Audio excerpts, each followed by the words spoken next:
Gulliver's travels into several remote regions of the world. Gulliver's travels into several remote regions of the world.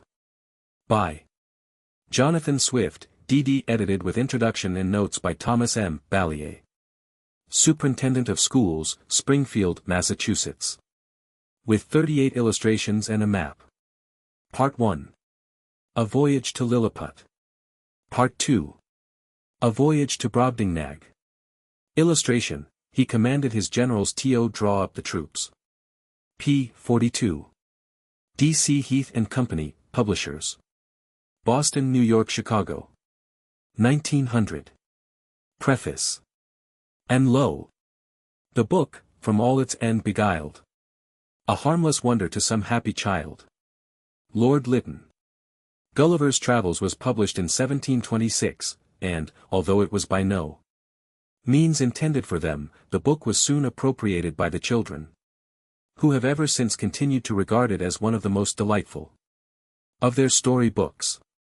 They cannot comprehend the occasion which provoked the book nor appreciate the satire which underlies the narrative, but they delight in the wonderful adventures, and wander full of open-eyed astonishment into the new worlds through which the vivid and logically accurate imagination of the author so personally conducts them. And there is a meaning and a moral in the stories of the voyages to Lilliput and Brobdingnag which is entirely apart from the political satire they are intended to convey, a meaning and a moral which the youngest child who can read it will not fail to seize, and upon which it is scarcely necessary for the teacher to comment.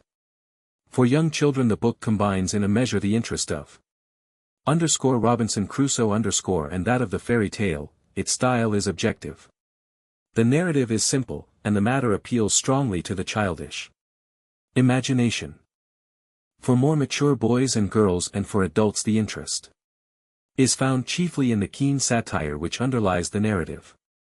It appeals, therefore, to a very wide range of intelligence and taste, and can be read with profit by the child of 10 and by the young man or woman of mature years. This edition is practically a reprint of the original, 1726-27.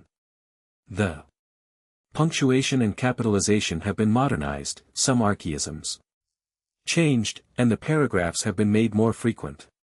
A few passages have been omitted which would offend modern ears and are unsuitable for children's reading, and some footnotes have been added explaining obsolete words and obscure expressions.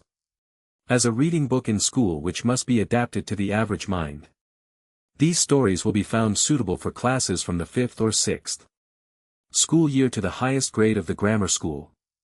Thomas M. Balliet. Contents. Voyage to Lilliput. Chapter 1. The author gives some account of himself and family. His first inducements to travel. He is shipwrecked, and swims for his life. Gets safe on shore in the country of Lilliput. Is made a prisoner, and carried up the country. Chapter 2. The Emperor of Lilliput, attended by several of the nobility, comes to see the author in his confinement. The emperor's person and habits. Described learned men appointed to teach the author their language. He gains favor by his mild disposition. His pockets are searched, and his sword and pistols taken from him. Chapter 3. The author diverts the emperor, and his nobility of both sexes, in a very uncommon manner. The diversions of the court of Lilliput. Described. The author has his liberty granted him upon certain conditions. Chapter 4.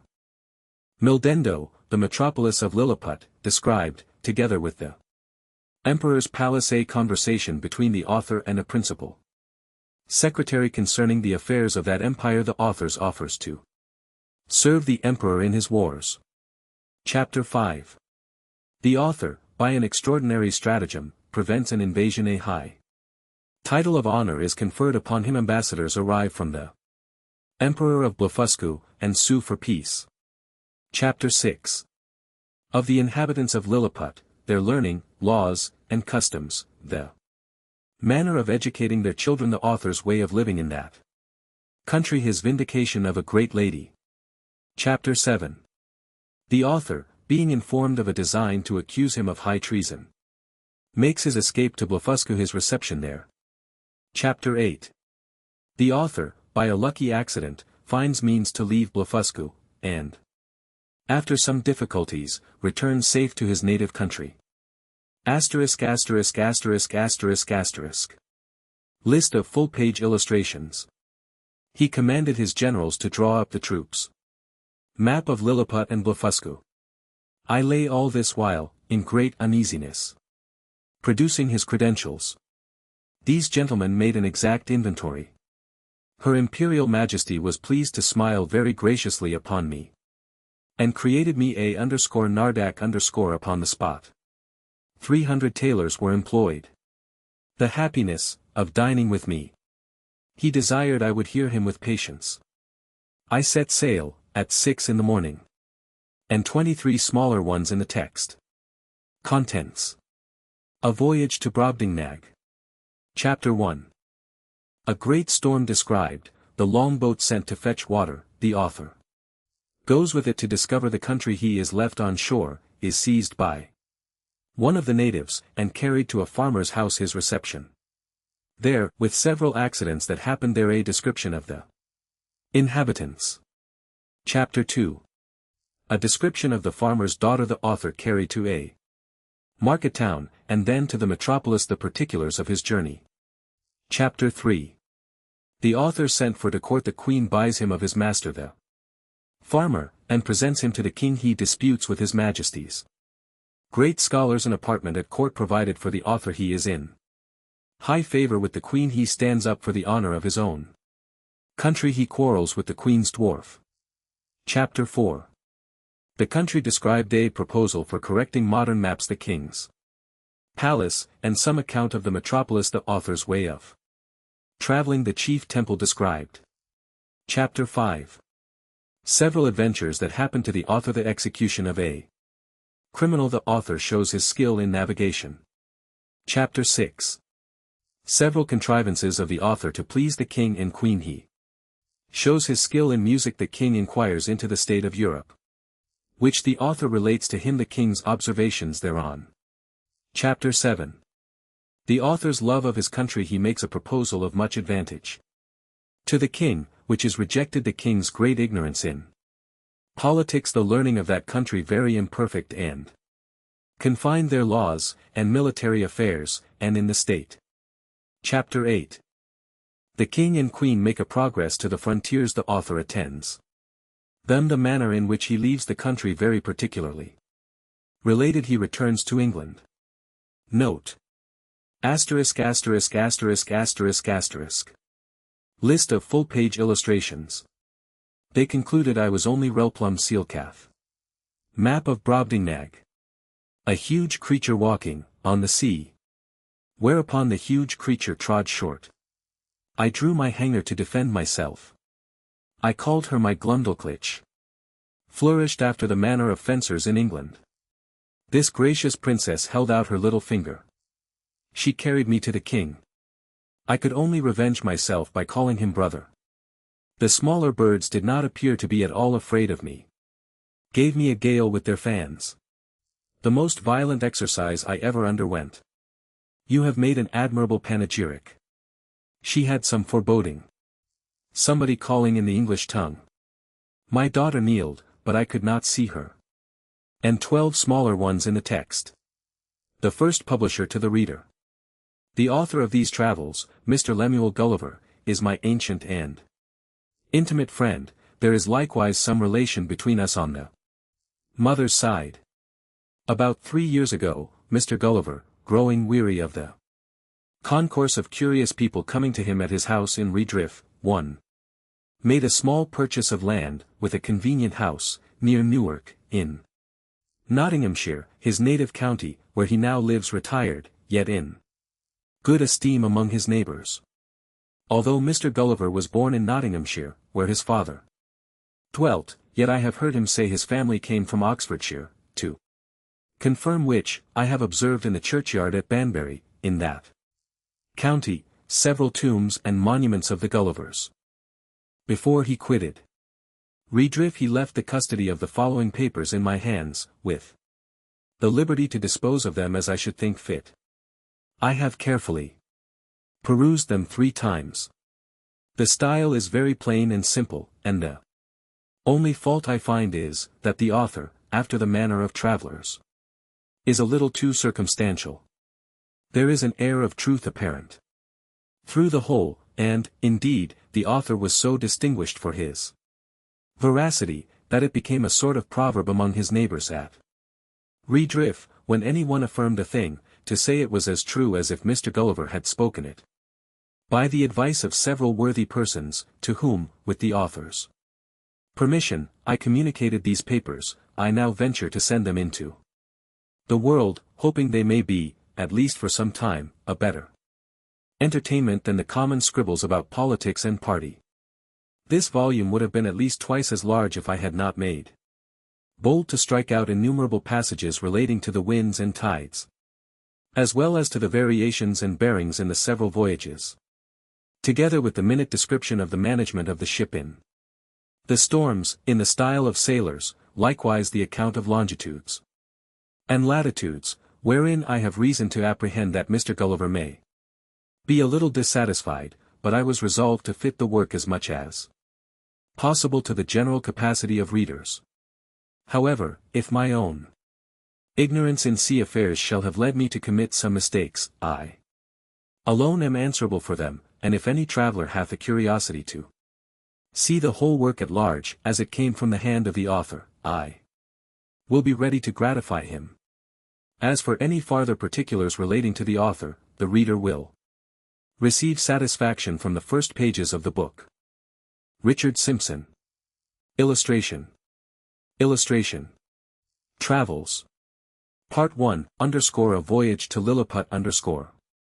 Chapter 1, the author gives some account of himself and family, his first inducements to travel. He is shipwrecked, and swims for his life. Gets safe ashore in the country of Lilliput, is made a prisoner, and carried up the country. My father had a small estate in Nottinghamshire, I was the 3rd of 5 sons. He sent me to Emmanuel College in Cambridge at 14 years old, where I resided 3 years, and applied myself close to my studies. But the charge of maintaining me, although I had a very scanty allowance, being too great for a narrow fortune, I was bound apprentice to Mr. James Bates, an eminent surgeon in London, with whom I continued for years, and my father now and then sending me small sums of money, I laid them out in learning navigation, and other parts of the mathematics, useful to those who intend to travel, as I always believed it would be some time or other, my fortune to do. When I left Mr. Bates, I went down to my father, where, by the assistance of him, and my Uncle John and some other relations, I got £40, too, and a promise of £30 a year, to maintain me at Leyden. There I studied physic 2 years and 7 months, knowing it would be useful in long voyages. Soon after my return from Leyden, I was recommended by my good master, Mr. Bates, to be surgeon to the Swallow, Captain Abraham Pennell, commander, with whom I continued 3 years and a half, making a voyage or 2 into the Levant, Free, and some other parts. When I came back I resolved to settle in London, to which Mr. Bates, my master, encouraged me, and by him I was recommended to several patients. I took part of a small house in the Old Jewry, and, being advised to alter my condition, I married Mrs. Mary Burton, second daughter to Mr. Edmund Burton, hosier in Newgate Street, with whom I received £400 for a portion. But my good master, Bates, dying in 2 years after, and I having few friends, my business began to fail, for my conscience would not suffer me to imitate the bad practice of too many among my brethren. Having, therefore, consulted with my wife, and some of my acquaintance, I determined to go again to sea. I was surgeon successively in 2 ships, and made several voyages, for 6 years, to the East and West Indies, by which I got some addition to my fortune. My hours of leisure I spent in Reading the best authors, ancient and modern, being always provided with a good number of books, and, when I was ashore, in observing the manners and dispositions of the people, as well as learning their language, wherein I had a great facility, by the strength of my memory. The last of these voyages not proving very fortunate, I grew weary of the sea, and intended to stay at home with my wife and family. I removed from the Old Jewry to Fetter Lane, and from thence to Wapping, hoping to get business among the sailors, but it would not turn to account. After 3 years' expectation that things would mend, I accepted an advantageous offer from Captain William Pritchard, master of the Antelope, who was making a voyage to the South Sea. 5. We set sail from Bristol, May 4, 1699, and our voyage at first was very prosperous. It would not be proper, for some reasons, to trouble the reader with the particulars of our adventures in those seas. Let it suffice to inform him, that, in our passage from thence to the East Indies, we were driven by a violent storm, to the northwest of Van Diemen's Land. 6. By an observation, we found ourselves in the latitude of 30 degrees and 2 minutes south. 12 of our crew were dead by immoderate labor and ill food, the rest were in a very weak condition. On the 5th of November, which was the beginning of summer in those parts, the weather being very hazy, the seamen spied a rock within half a cable's length of the ship Winkworth around 7, but the wind was so strong, that we were driven directly upon it, and immediately split. 6 of the crew, of whom I was one, having let down the boat into the sea, made a shift to get clear of the ship and the rock. We rowed, by my computation, about 3 leagues, till we were able to work no longer, being already spent with labor, while we were in the ship. We, therefore, trusted ourselves to the mercy of the waves, and, in about half an hour, the boat was overset by a sudden flurry from the north. What became of my companions in the boat, as well as those who escaped on the rock, or were left in the vessel, I cannot tell, but conclude they were all lost. For my own part, I swam as fortune directed me, and was pushed forward by wind and tide. I often let my legs drop, and could feel no bottom.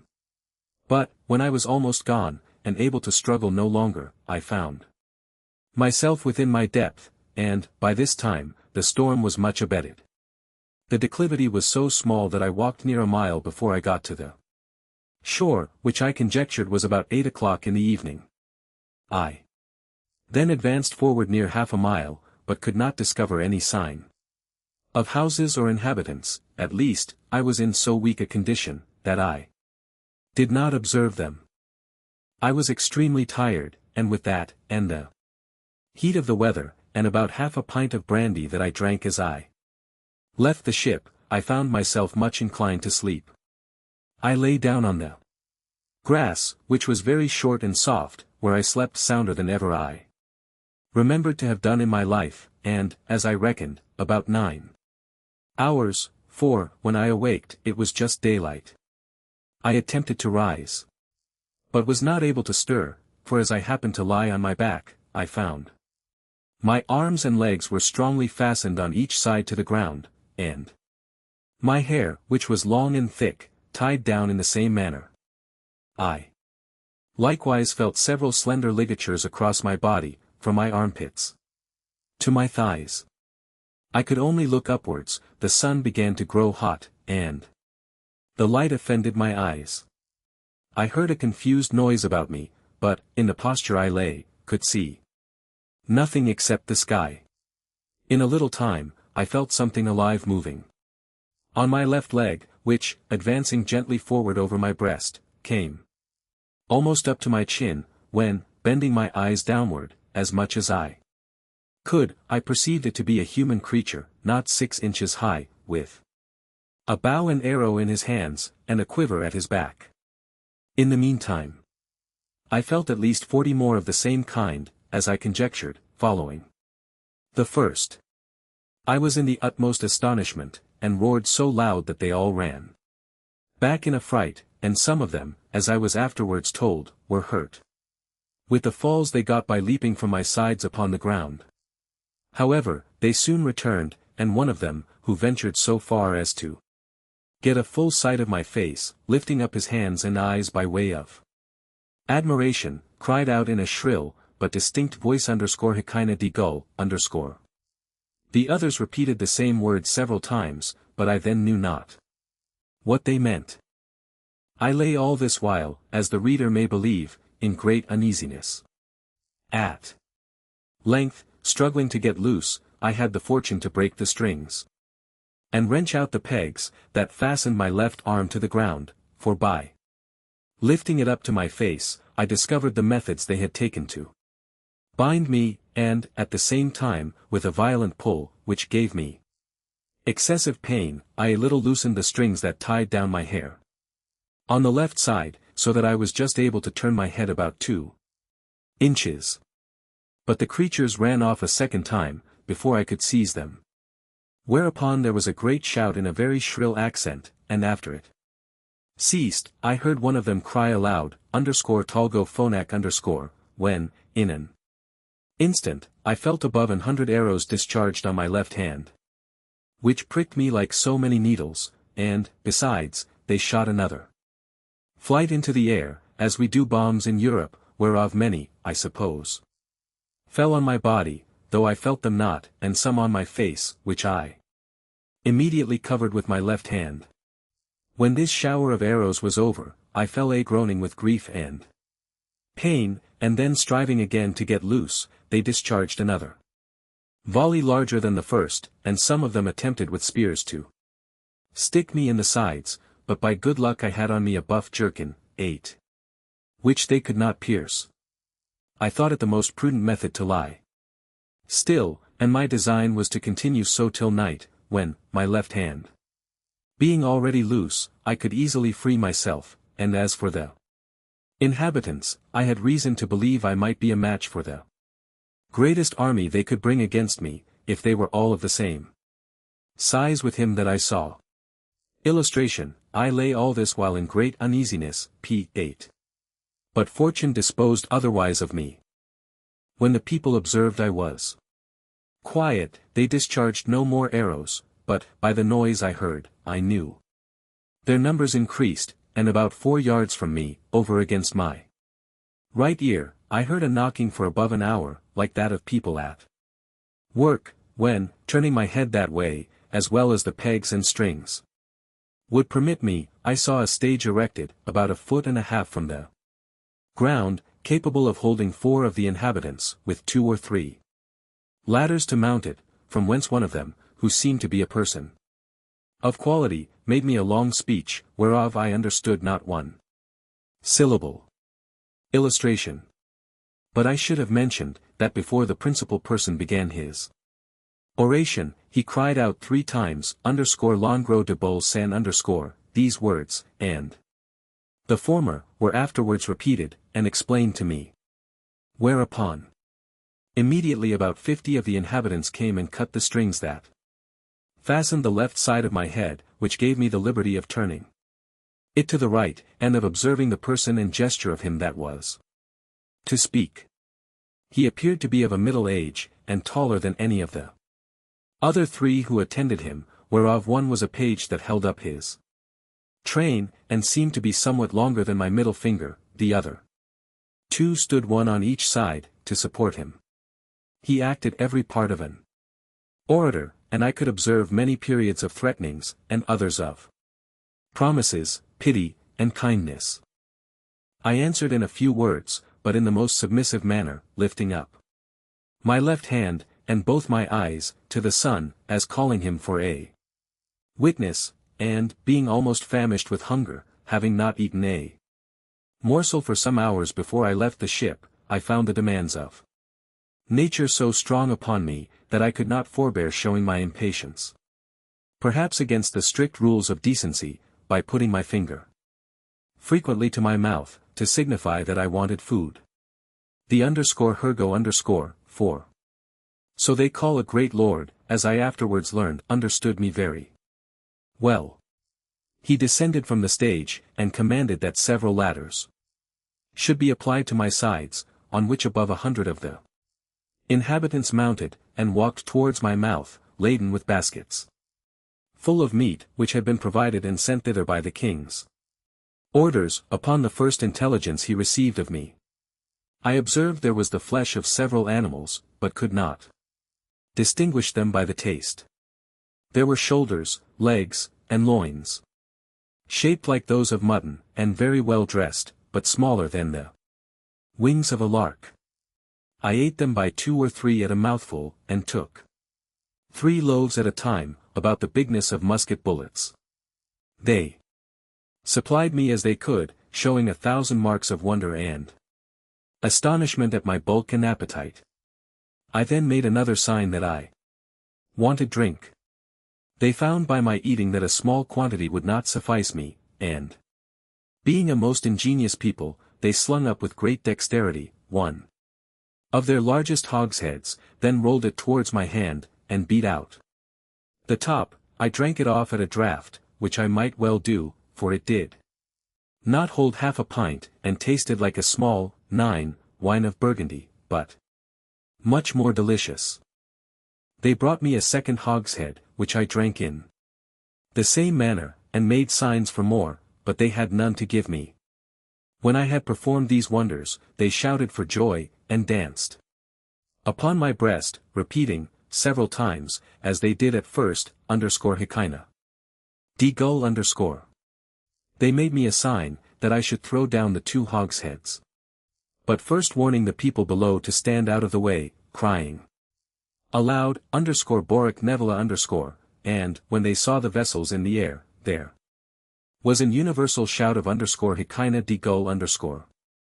I confess, I was often tempted, while they were passing backwards and forwards on my body, to seize 40 or 50 of the first that came in my reach, and dash them against the ground.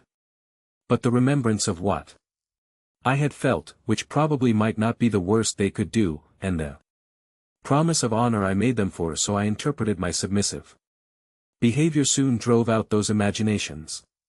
Besides, I now considered myself as bound, by the laws of hospitality, to a people who had treated me with so much expense and magnificence. However, in my thoughts I could not sufficiently wonder at the intrepidity of these diminutive mortals, who durst venture to mount and walk upon my body, while one of my hands was at liberty, without trembling at the very sight of so prodigious a creature, as I must appear to them. Illustration, producing his credentials. p. 14. After some time, when they observed that I made no more demands for meat, there appeared before me a person of high rank from his imperial majesty. His Excellency, having mounted on the small of my right leg, advanced forwards up to my face, with about a dozen of his retinue, and, producing his credentials under the signet royal, 10, which he applied close to my eyes, spoke about 10 minutes, without any signs of anger, but with a kind of determinate resolution, often pointing forwards, which, as I afterwards found, was towards the capital city, about half a mile distant, whither it was agreed by his Majesty in council that I must be conveyed. I answered in few words, but to no purpose, and made a sign with my hand that was loose, putting it to the other, but over his Excellency's head, for fear of hurting him or his train, and then to my own head and body, to signify that I desired my liberty. It appeared that he understood me well enough, for he shook his head by way of disapprobation, and held his hand in a posture to show that I must be carried as a prisoner. However, he made other signs, to let me understand that I should have meat and drink enough, and very good treatment. Whereupon I once more thought of attempting to break my bonds, but again, when I felt the smart of their arrows upon my face and hands, which were all in blisters, and many of the darts still sticking in them, and observing, likewise, that the number of my enemies increased, I gave tokens to let them know, that they might do with me what they pleased. Upon this the _Hergo_ and his train withdrew, with much civility, and cheerful countenances. Soon after, I heard a general shout, with frequent repetitions of the words, _peplum selon _, and I felt great numbers of people on my left side, relaxing the cords to such a degree, that I was able to turn upon my right, and to get a little ease. But, before this, they had daubed my face and both my hands with a sort of ointment very pleasant to the smell, which, in a few minutes, removed all the smart of their arrows. These circumstances, added to the refreshment I had received by their victuals and drink, which were very nourishing, disposed me to sleep. I slept about 8 hours, as I was afterwards assured, and it was no wonder, for the physicians, by the emperor's order, had mingled a sleepy potion in the hogsheads of wine. It seems that, upon the first moment I was discovered sleeping on the ground after my landing, the emperor had early notice of it, by an express, and determined in council, that I should be tied in the manner I have related, which was done in the night, while I slept, that plenty of meat and drink should be sent to me, and a machine prepared to carry me to the capital city. This resolution, perhaps, may appear very bold and dangerous, and I am confident would not be imitated by any prince in Europe, on the like occasion. However, in my opinion, it was extremely prudent, as well as generous, for, supposing these people had endeavored to kill me with their spears and arrows, while I was asleep, should certainly have awaked with the first sense of smart, which might so far have roused my rage and strength, as to have enabled me to break the strings wherewith I was tied, after which, as they were not able to make resistance, so they could expect no mercy. These people are most excellent mathematicians, and arrived to a great perfection in mechanics, by the countenance and encouragement of the emperor, who is a renowned patron of learning. The prince hath several machines fixed on wheels for the carriage of trees, and other great weights. He often builds his largest men of war, whereof some are 9 feet long, in the woods where the timber grows, and has them carried on these engines 300 or 400 yards to the sea. 500 carpenters and engineers were immediately set to work, to prepare the greatest engine they had. It was a frame of wood, raised 3 inches from the ground, about 7 feet long and 4 wide, moving upon 22 wheels. The shout I heard was upon the arrival of this engine, which, it seems, set out in 4 hours after my landing. It was brought parallel to me, as I lay. But the principal difficulty was, to raise and place me in this vehicle. 80 poles, each of 1 foot high, were erected for this purpose, and very strong cords, of the bigness of packthread, were fastened by hooks to many bandages, which the workmen had girt round my neck, my hands, my body, and my legs. 900 of the strongest men were employed to draw up these cords by many pulleys fastened on the poles, and thus, in less than 3 hours, I was raised and slung into the engine, and tied fast. Illustration. All this I was told, for, while the whole operation was performing, I lay in a profound sleep, by the force of that soporiferous medicine infused into my liquor. 1,500 of the emperor's largest horses, each about 4 inches and a half high, were employed to draw me towards the metropolis, which, as I said, was half a mile distant. About 4 hours after we began our journey, I awaked, by a very ridiculous accident, for, the carriage being stopped a while, to adjust something that was out of order, 2 or 3 of the young natives had the curiosity to see how I looked, when I was asleep. They climbed up into the engine, and advancing very softly to my face, one of them, an officer in the guards, put the sharp end of his half-pike, 11, a good way up into my left nostril, which tickled my nose like a straw, and made me sneeze violently, whereupon they stole off, unperceived, and it was 3 weeks before I knew the cause of my awaking so suddenly. We made a long march the remaining part of the day, and rested at night, with 500 guards on each side of me, half with torches, and half with bows and arrows, ready to shoot me, if I should offer to stir. The next morning, at sunrise, we continued our march, and arrived within 200 yards of the city gates about noon. The emperor, and all his court, came out to meet us, but his great officers would by no means suffer his majesty to endanger his person, by mounting on my body. At the place where the carriage stopped, there stood an ancient temple, esteemed to be the largest in the whole kingdom, which, having been polluted some years before by an unnatural murder, was, according to the zeal of those people, looked upon as profane, and therefore had been applied to common use, and all the ornaments and furniture carried away. In this edifice it was determined I should lodge. The great gate, fronting to the north, was about 4 feet high, and almost 2 feet wide, through which I could easily creep.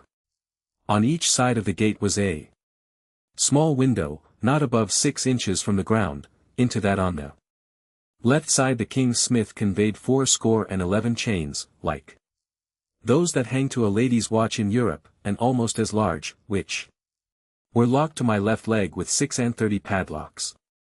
Illustration. Over against this temple, on the other side of the great highway, at 20 feet distance, there was a turret at least 5 feet high. Here the emperor ascended, with many principal lords of his court, to have an opportunity of viewing me, as I was told, for I could not see them. It was reckoned that above 100,000 inhabitants came out of the town upon the same errand, and, in spite of my guards, I believe there could not be fewer than 10,000, at several times, who mounted my body, by the help of ladders. But a proclamation was soon issued, to forbid it, upon pain of death. When the workmen found it was impossible for me to break loose, they cut all the strings that bound me, whereupon I rose up, with as melancholy a disposition as ever I had in my life. But the noise and astonishment of the people, at seeing me rise and walk, are not to be expressed. The chains that held my left leg were about 2 yards long, and gave me not only the liberty of walking backwards and forwards in a semicircle, but, being fixed within 4 inches of the gate, allowed me to creep in and lie at my full length in the temple. Illustration. Chapter 2. The Emperor of Lilliput, attended by several of the nobility, comes to see the author in his confinement. The Emperor's person and habit described. Learned men appointed to teach the author their language. He gains favor by his mild disposition. His pockets are searched, and his sword and pistols taken from him. When I found myself on my feet, I looked about me, and must confess I never beheld a more entertaining prospect. The country around, appeared like a continued garden, and the enclosed fields, which were generally 40 feet square, resembled so many beds of flowers. These fields were intermingled with woods of half a stang, 12, and the tallest trees, as I could judge, appeared to be 7 feet high. I viewed the town on my left hand, which looked like the painted scene of a city in a theater. The emperor was already descended from the tower, and advancing on horseback towards me, which had like to have cost him dear, for the beast, though very well trained, yet wholly unused to such a sight, which appeared as if a mountain moved before him, reared up on his hind feet. But that prince, who is an excellent horseman, kept his seat, till his attendants ran in and held the bridle, while his majesty had time to dismount. When he alighted, he surveyed me round with great admiration, but kept without the length of my chain. He ordered his cooks and butlers, who were already prepared, to give me victuals and drink, which they pushed forward in a sort of vehicles upon wheels, till I could reach them. I took these vehicles, and soon emptied them all. 20 of them were filled with meat, each afforded me 2 or 3 good mouthfuls. The empress and young princes of the blood of both sexes, attended by many ladies, sat at some distance in their chairs. Wink with a frown. 13, but upon the accident that happened to the emperor's horse, they alighted, and came near his person, which I am now going to describe. He is taller, by almost the breadth of my nail, than any of his court, which alone is enough to strike an awe into the beholders. His features are strong and masculine. With an Austrian lip and arched nose, his complexion olive, his countenance erect, his body and limbs well proportioned, all his motions graceful, and his deportment majestic. He was then past his prime, being 28 years and 3/4 old, of which he had reigned about 7 in great felicity, and generally victorious. For the better convenience of beholding him, I lay on my side, so that my face was parallel to his, and he stood but 3 yards off. However, I have had him since many times in my hand, and therefore cannot be deceived in the description. Illustration. His dress was very plain and simple, and the fashion of it between the Asiatic and the European, but he had on his head a light helmet of gold, adorned with jewels, and a plume on the crest. 14. He held his sword drawn in his hand, to defend himself, if I should happen to break loose. It was almost 3 inches long, the hilt and scabbard were gold, enriched with diamonds. His voice was shrill, but very clear and articulate, and I could distinctly hear it, when I stood up. The ladies and courtiers were all most magnificently clad, so that the spot they stood upon seemed to resemble a petticoat spread on the ground, embroidered with figures of gold and silver. His imperial Majesty spoke often to me, and I returned answers, but neither of us could understand a syllable. There were several of his priests and lawyers present, as I conjectured by their habits, who were commanded to address themselves to me, and I spoke to them in as many languages as I had the least smattering of, which were High and Low Dutch, Latin, French, Spanish, Italian, and lingua franca wink with a frown. 15, but all to no purpose. After about 2 hours the court retired, and I was left with a strong guard, to prevent the impertinence, and probably the malice of the rabble, who were very impatient to crowd about me as near as they durst. And some of them had the impudence to shoot their arrows at me, as I sat on the ground by the door of my house, whereof one very narrowly missed my left eye. But the colonel ordered 6 of the ringleaders to be seized, and thought no punishment so proper as to deliver them bound into my hands, which some of his soldiers accordingly did, pushing them forwards with the butt ends of their pikes into my reach. I took them all on my right hand, put 5 of them into my coat pocket, and as to the 6th, I made a countenance as if I would eat him alive.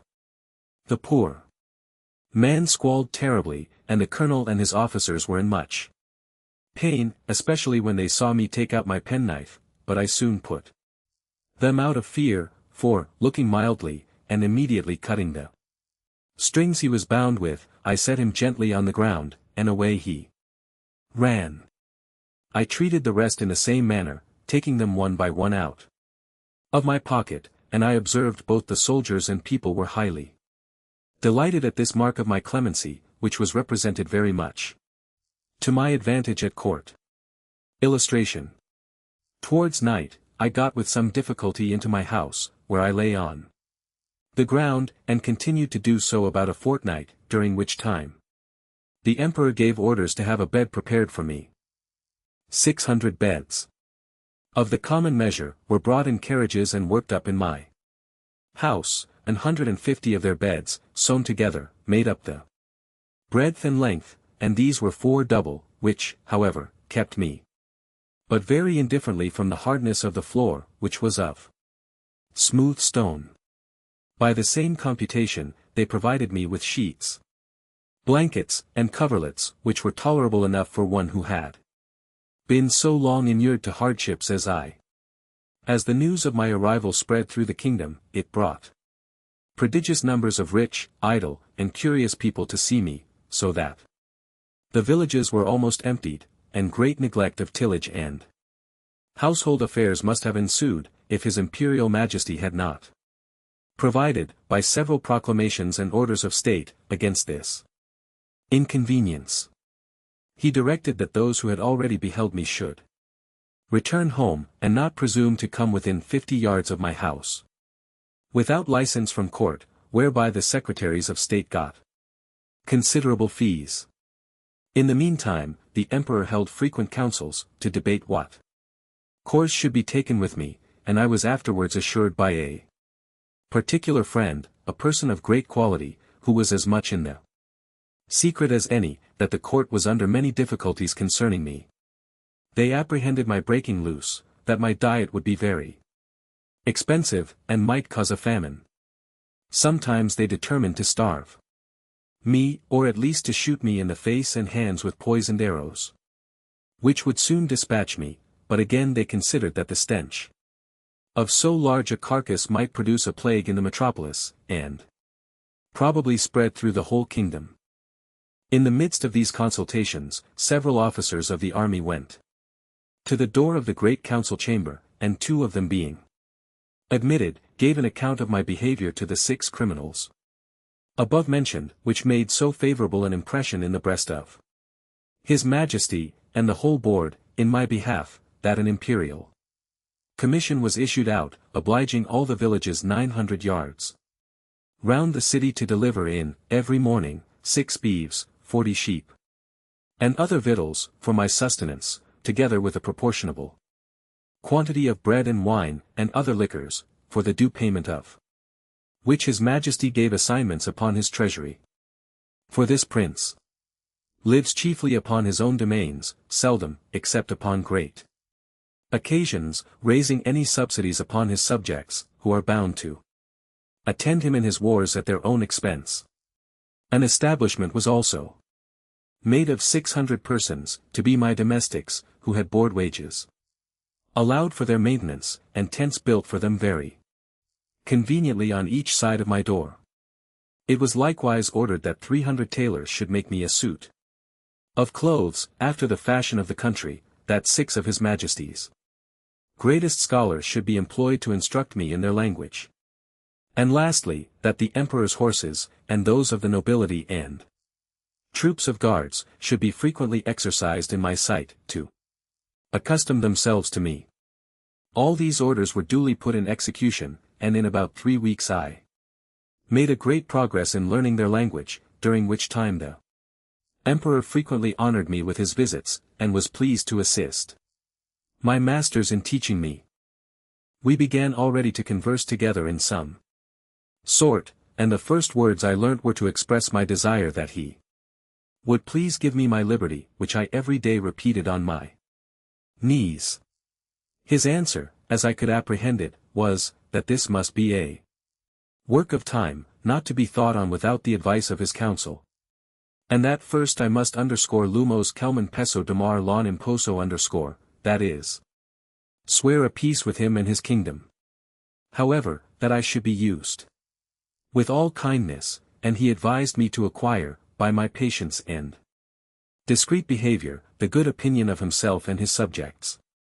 He desired I would not take it ill, if he gave orders to certain proper officers to search me, for probably I might carry about me several weapons which must needs be dangerous things, if they answered the bulk of so prodigious a person.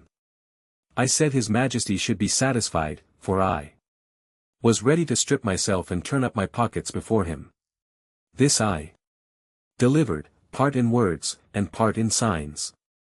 He replied, that by the laws of the kingdom, I must be searched by 2 of his officers, that he knew this could not be done without my consent and assistance, that he had so good an opinion of my generosity and justice, as to trust their persons in my hands, that whatever they took from me should be returned when I left the country, or paid for at the rate which I should set upon them. I took up the 2 officers in my hands, put them first into my coat pockets, and then into every other pocket about me, except my 2 fobs and another secret pocket, which I had no mind should be searched, wherein I had some little necessaries that were of no consequence to any but myself. In one of my fobs there was a silver watch, and in the other a small quantity of gold in a purse. Illustration: these gentlemen made an exact inventory of everything They saw, p. 30. These gentlemen having pen, ink, and paper about them, made an exact inventory of everything they saw, and, when they had done, desired I would set them down, that they might deliver it to the emperor. This inventory I afterwards translated into English, and is word for word as follows. Imprimis _, 16, in the right coat pocket of the great man mountain, 4. So I interpret the words _quinbus flestrin after the strictest search. We found only one great piece of coarse cloth, large enough to be a footcloth for your majesty's chief room of state. In the left pocket, we saw a huge silver chest, with a cover of the same metal, which we the searchers were not able to lift. We desired it should be opened, and one of us stepping into it, found himself up to the mid-leg in a sort of dust, some part whereof flying up to our faces, set us both a-sneezing for several times together. In his right waistcoat pocket we found a prodigious number of white thin substances folded one over another, about the bigness of 3 men, tied with a strong cable, and marked with black figures, which we humbly conceive to be writings. Every letter almost half as large as the palm of our hands. In the left there was a sort of engine, from the back of which were extended 20 long poles, resembling the palisadoes before your majesty's court. Wherewith we conjecture the man mountain combs his head, for we did not always trouble him with questions, because we found it a great difficulty to make him understand us. In the large pocket on the right side of his middle cover, so I translate the word _ranfulo_, by which they meant my breeches, we saw a hollow pillar of iron, about the length of a man, fastened to a strong piece of timber, larger than the pillar, and upon one side of the pillar were huge pieces of iron sticking out, cut into strange figures, which we know not what to make of. In the left pocket, another engine of the same kind. In the smaller pocket on the right side were several round flat pieces of white and red metal, of different bulk. Some of the white, which seemed to be silver, were so large and so heavy, that my comrade and I could hardly lift them. In the left pocket, were 2 black pillars irregularly shaped. We could not without difficulty reach the top of them, as we stood at the bottom of his pocket. One of them was covered, and seemed all of a piece, but at the upper end of the other, there appeared a white and round substance, about twice the bigness of our heads.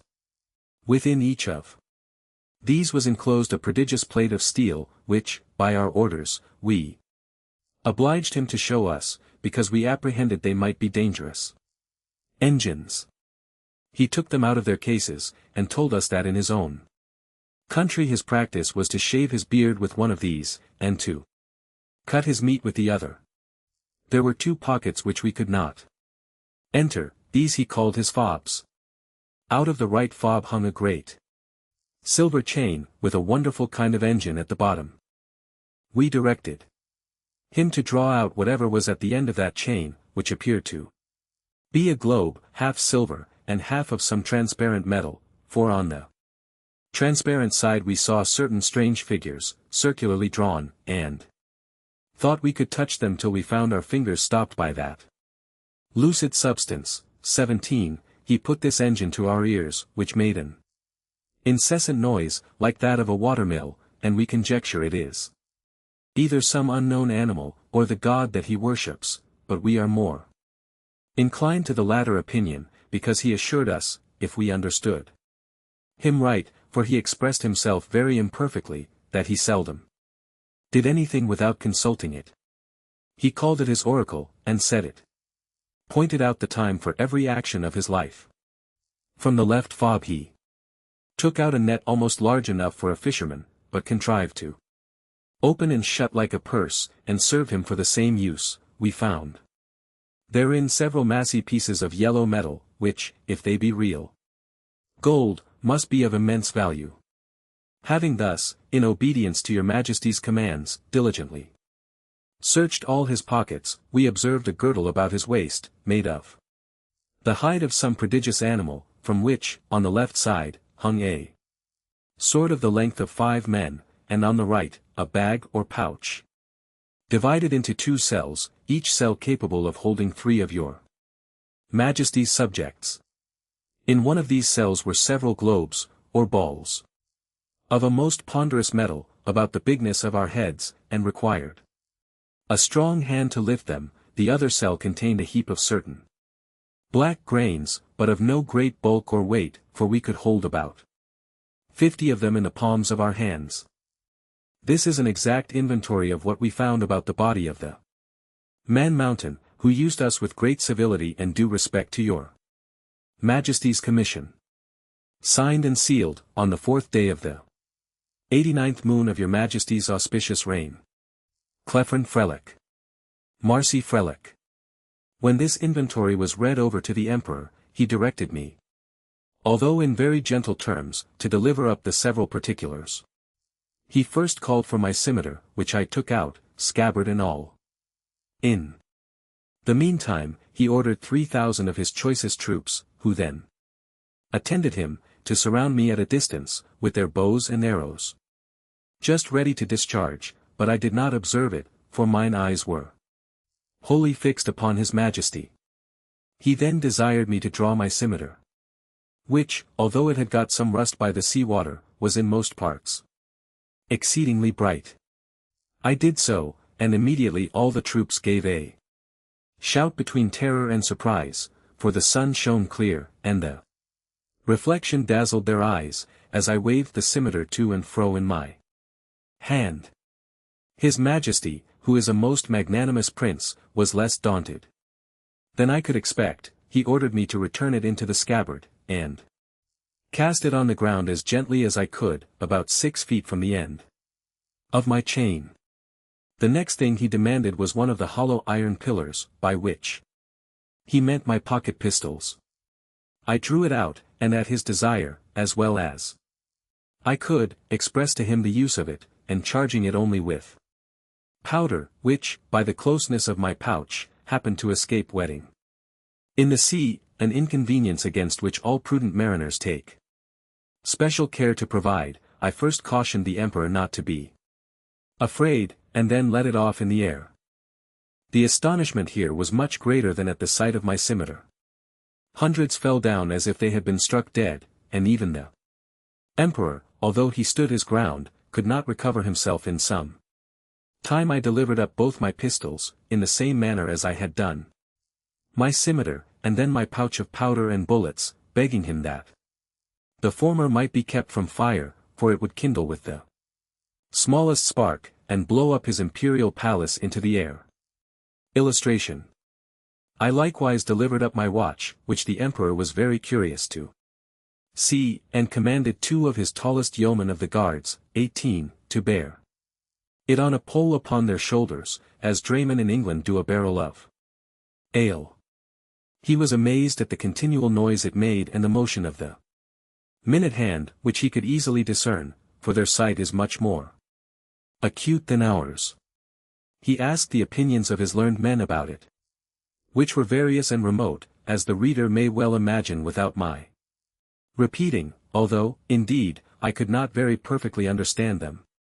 I then gave up my silver and copper money, my purse, with 9 large pieces of gold, and some smaller ones, my knife and razor, my comb and silver snuff-box, my handkerchief and journal-book, my scimitar, pistols, and pouch were conveyed in carriages to His Majesty's stores, but the rest of my goods were returned to me. I had, as I before observed, one private pocket, which escaped their search, wherein there was a pair of spectacles, which I sometimes use for the weakness of mine eyes, a pocket perspective, 19, and some other little conveniences, which, being of no consequence to the Emperor, I did not think myself bound in honor to discover, and I apprehended they might be lost or spoiled if I ventured them out of my possession. Illustration. Chapter 3. The author diverts the Emperor and his nobility of both sexes in a very uncommon manner. The diversions of the court of Lilliput. Described. The author has his liberty granted him upon certain conditions. My gentleness and good behavior had gained so far on the emperor and his court, and indeed upon the army and people in general, that I began to conceive hopes of getting my liberty in a short time. I took all possible methods to cultivate this favorable disposition. The natives came by degrees to be less apprehensive of any danger from me. I would sometimes lie down, and let 5 or 6 of them dance on my hand, and at last the boys and girls would venture to come and play at hide and seek in my hair. I had now made a good progress in understanding and speaking their language. The emperor had a mind, one day, to entertain me with one of the country shows, wherein they exceed all nations I have known, both for dexterity and magnificence. I was diverted with none so much as that of the rope dancers, performed upon a slender white thread, extended about 2 feet and 12 inches from the ground, upon which I shall desire liberty, with the reader's patience, to enlarge a little. Illustration. This diversion is only practiced by those persons who are candidates for great employments and high favor at court. They are trained in this art from their youth, and are not always of noble birth or liberal education. When a great office is vacant either by death or disgrace, which often happens, 5 or 6 of those candidates petition the emperor to entertain his majesty, and the court, with a dance on the rope, and whoever jumps the highest, without falling, succeeds in the office.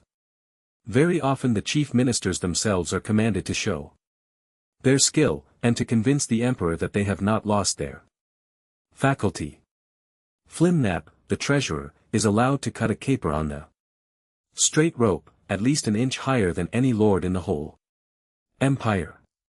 I have seen him do the somersault several times together upon a trencher, 20, fixed on a rope, which is no thicker than a common packthread in England.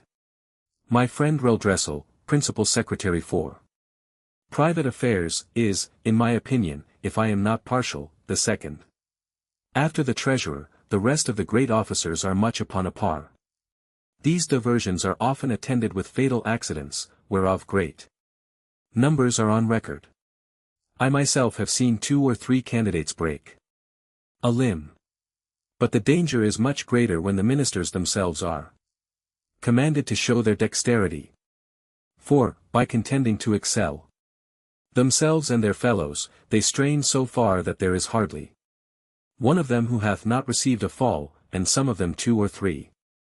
I was assured that a year or 2 before my arrival, Flimnap would have infallibly broke his neck if one of the king's cushions, that accidentally lay on the ground, had not weakened the force of his fall. There is likewise another diversion, which is only shown before the emperor and empress and first minister, upon particular occasions. The emperor lays on the table 3 fine silken threads, of 6 inches long. One is purple, the other yellow, and the third white. These threads are proposed as prizes for those persons whom the emperor hath a mind to distinguish by a peculiar mark of his favor. The ceremony is performed in His Majesty's great chamber of state, where the candidates are to undergo a trial of dexterity very different from the former, and such as I have not observed the least resemblance of in any other country of the Old or New World. The emperor holds a stick in his hands, both ends parallel to the horizon, while the candidates, advancing one by one, sometimes leap over the stick, sometimes creep under it, backwards and forward several times, according as the stick is advanced or depressed. Sometimes the emperor holds one end of the stick, and his first minister the other. Sometimes the minister has it entirely to himself. Whoever performs his part with most agility, and holds out the longest in leaping and creeping, is rewarded with the blue-colored silk, the yellow is given to the next, and the green to the third, which they all wear girt twice about the middle, and you see few great persons round about this court who are not adorned with one of these girdles. The horses of the army, and those of the royal stables, having been daily led before me, were no longer shy, but would come up to my very feet without starting. The riders would leap them over my hand as I held it on the ground, and one of the emperor's huntsmen, upon a large courser, took my foot, shoe and all, which was indeed a prodigious leap. I had the good fortune to divert the emperor one day after a very extraordinary manner. I desired he would order several sticks of 2 feet high, and the thickness of an ordinary cane, to be brought me. Whereupon his majesty commanded the master of his woods to give directions accordingly, and the next morning 6 woodmen arrived with as many carriages, drawn by 8 horses to each. I took 9 of these sticks, and fixing them firmly in the ground in a quadrangular figure, 2 feet and a half square, I took 4 other sticks and tied them parallel at each corner, about 2 feet from the ground. Then I fastened my handkerchief to the 9 sticks that stood erect, and extended it on all sides, till it was as tight as the top of a drum, and the 4 parallel sticks, rising about 5 inches higher than the handkerchief, served as ledges on each side. When I had finished my work, I desired the emperor to let a troop of his best horse, 24 in number, come and exercise upon this plain. His majesty approved of the proposal, and I took them up one by one in my hands, ready mounted and armed, with the proper officers to exercise them. As soon as they got into order, they divided into 2 parties, performed mock skirmishes, discharged blunt arrows, drew their swords, fled and pursued, attacked and retired, and, in short, discovered the best military discipline I ever beheld.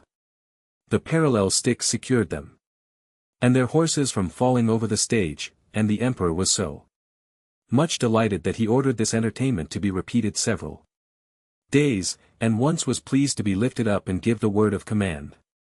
And, with great difficulty, persuaded even the empress herself to let me hold her in her close chair within 2 yards of the stage, from whence she was able to take a full view of the whole performance. It was my good fortune that no ill accident happened in these entertainments, only once a fiery horse, that belonged to one of the captains, pawing with his hoof, struck a hole in my handkerchief, and, his foot slipping, he overthrew his rider and himself, but I immediately relieved them both, and covering the hole with one hand, I set down the troop with the other, in the same manner as I took them up. The horse that fell was strained in the left shoulder, but the rider got no hurt. And I repaired my handkerchief as well as I could. However, I would not trust to the strength of it any more in such dangerous enterprises. About 2 or 3 days before I was set at liberty, as I was entertaining the court with feats of this kind, there arrived an express to inform his majesty that some of his subjects riding near the place where I was first taken up, had seen a great black substance lying on the ground, very oddly shaped, extending its edges round as wide as his majesty's bedchamber, and rising up in the middle as high as a man. That it was no living creature, as they had at first apprehended, for it lay on the grass without motion, and some of them had walked round it several times, that, by mounting upon each other's shoulders, they had got to the top, which was flat and even, and, stamping upon it, they found it was hollow within, that they humbly conceived it might be something belonging to the man-mountain, and if his majesty pleased, they would undertake to bring it with only 5 horses. Illustration. I presently knew what they meant, and was glad at heart to receive this intelligence.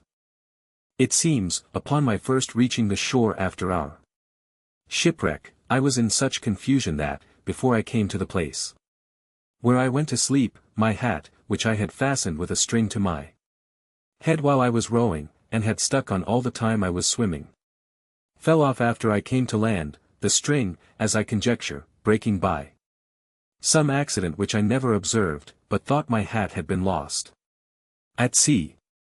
I entreated his imperial majesty to give orders it might be brought to me as soon as possible, describing to him the use and nature of it, and the next day the wagoners arrived with it, but not in a very good condition. They had bored 2 holes in the brim, within an inch and a half of the edge, and fasten 2 hooks in the holes. These hooks were tied by a long cord to the harness, and thus my hat was dragged along for above half an English mile, but the ground in that country being extremely smooth and level, it received less damage than I expected. 2 days after this adventure, the emperor, having ordered that part of the army which quarters in and about his metropolis to be in readiness, took a fancy of diverting himself in a very singular manner. He desired I would stand like a colossus, with my legs as far asunder as I conveniently could. He then commanded his general, who was an old, experienced leader and a great patron of mine, to draw up the troops in close order and march under me, the foot by 24 abreast and the horse by 16, with drums beating, colors flying, and pikes advanced.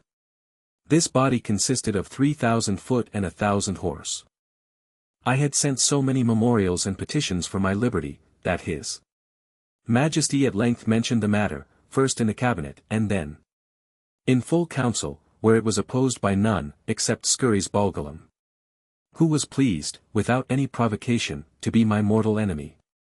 But it was carried against him by the whole board, and confirmed by the emperor.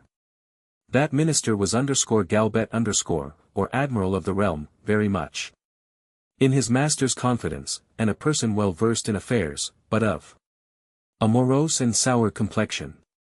However, he was at length persuaded to comply, but prevailed, that the articles and conditions upon which I should be set free, and to which I must swear, should be drawn up by himself.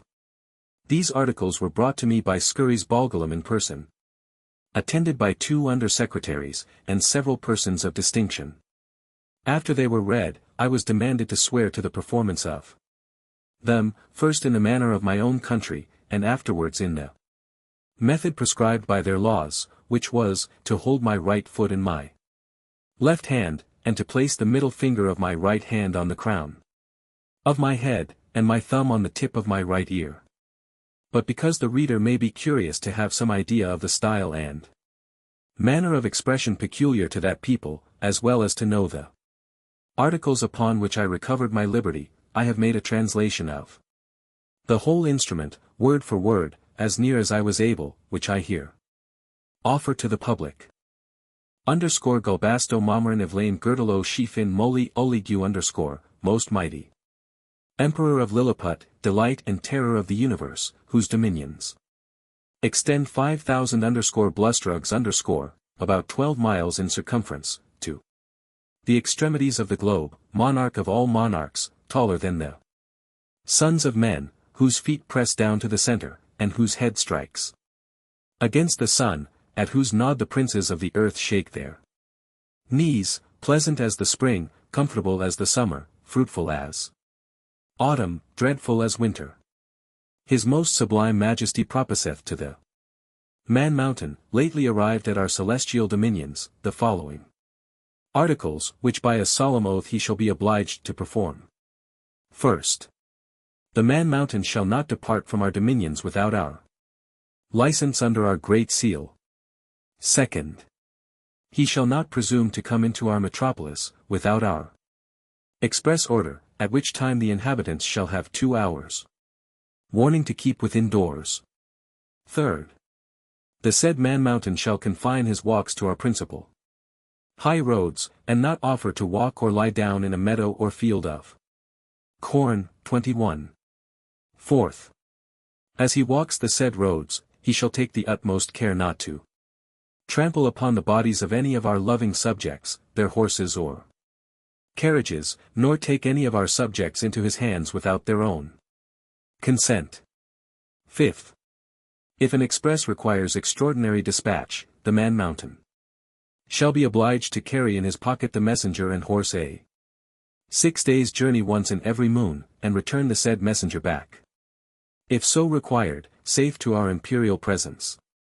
Sixth, he shall be our ally against our enemies in the island of Blefuscu, and do his utmost to destroy their fleet, which is now preparing to invade us. Seventh, that the said Man Mountain shall at his times of leisure be aiding and assisting to our workmen, in helping to raise certain great stones, towards covering the wall of the principal park, and other our royal buildings. 8th. That the said man mountain shall, in 2 moons' time, deliver in an exact survey of the circumference of our dominions, by a computation of his own paces round the coast. Lastly, that upon his solemn oath to observe all the above articles, the said man mountain shall have a daily allowance of meat and drink, sufficient for the support of 1,724 of our subjects, with free access to our royal person, and other marks of our favor. Given at our palace at Belfabarak, the 12th day of the 91st moon of our reign. I swore and subscribed to the articles with great cheerfulness and content, although some of them were not so honorable as I could have wished, which proceeded wholly from the malice of Scuris Balgalam, the High Admiral, whereupon my chains were immediately unlocked, and I was at full liberty. The Emperor himself in person did me the honor to be by at the whole ceremony. I made my acknowledgments, by prostrating myself at His Majesty's feet, but he commanded me to rise, and after many gracious expressions, which, to avoid the censure of vanity, I shall not repeat, he added, that he hoped I should prove a useful servant, and well deserve all the favors he had already conferred upon me, or might do for the future. The reader may please to observe, that, in the last article for the recovery of my liberty, the Emperor stipulates to allow me a quantity of meat and drink sufficient for the support of 1724 Lilliputians. Some time after, asking a friend at court, how they came to fix on that determinate number, he told me, that His Majesty's mathematicians having taken the height of my body by the help of a quadrant, 22, and finding it to exceed theirs in the proportion of 12 to 1, they concluded, from the similarity of their bodies, that mine must contain at least 1724 of theirs, and consequently would require as much food as was necessary to support that number of Lilliputians. By which the reader may conceive an idea of the ingenuity of that people, as well as the prudent and exact economy of so great a prince. Chapter 4. Melendo, the metropolis of Lilliput, described together with the Emperor's palace. A conversation between the author and a principal secretary, concerning the affairs of that empire. The author offers to serve the Emperor in his wars.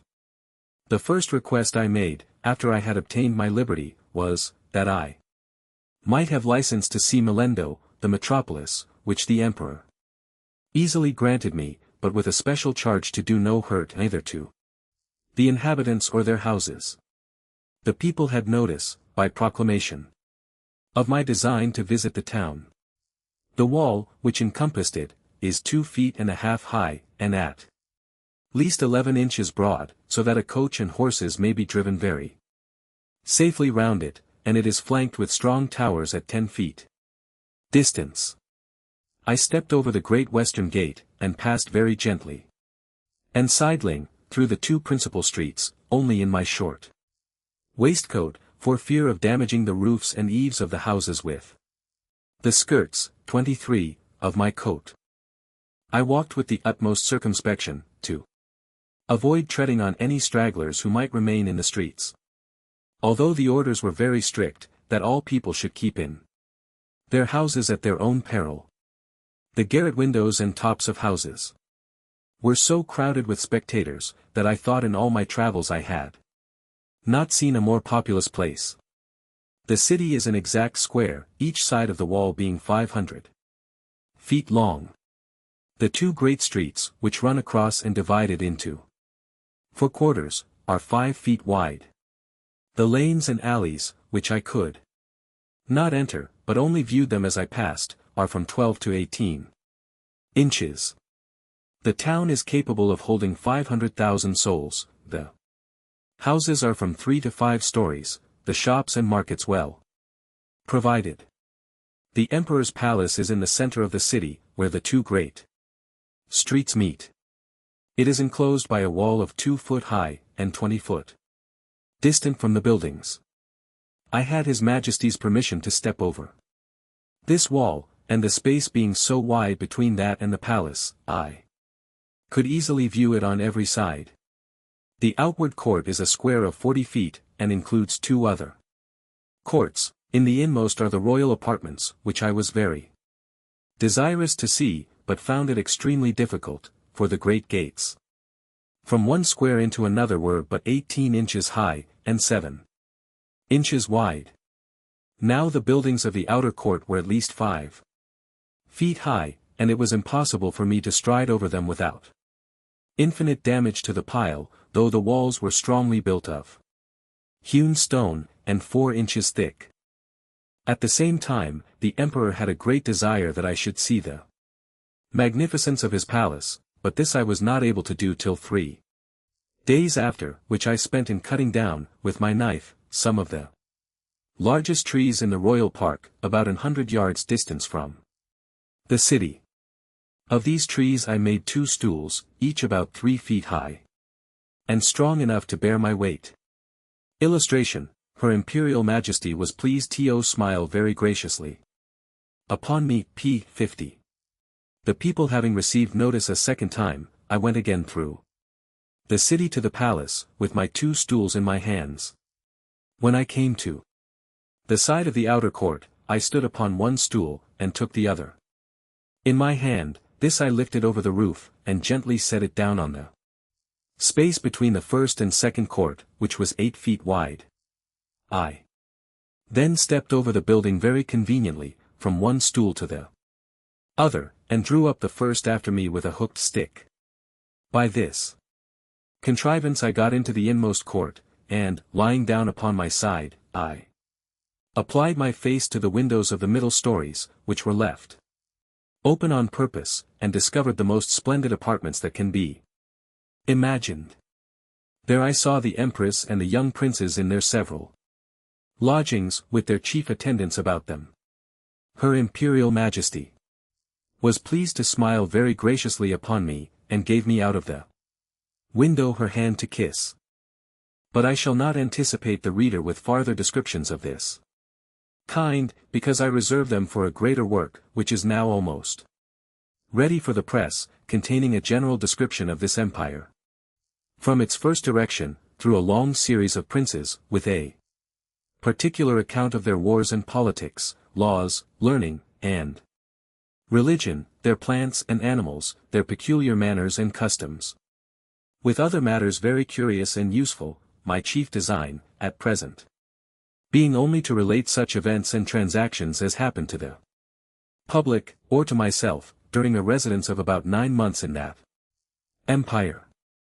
One morning, about a fortnight after I had obtained my liberty, Reldressel, principal secretary, as they style him, for private affairs, came to my house, attended only by one servant.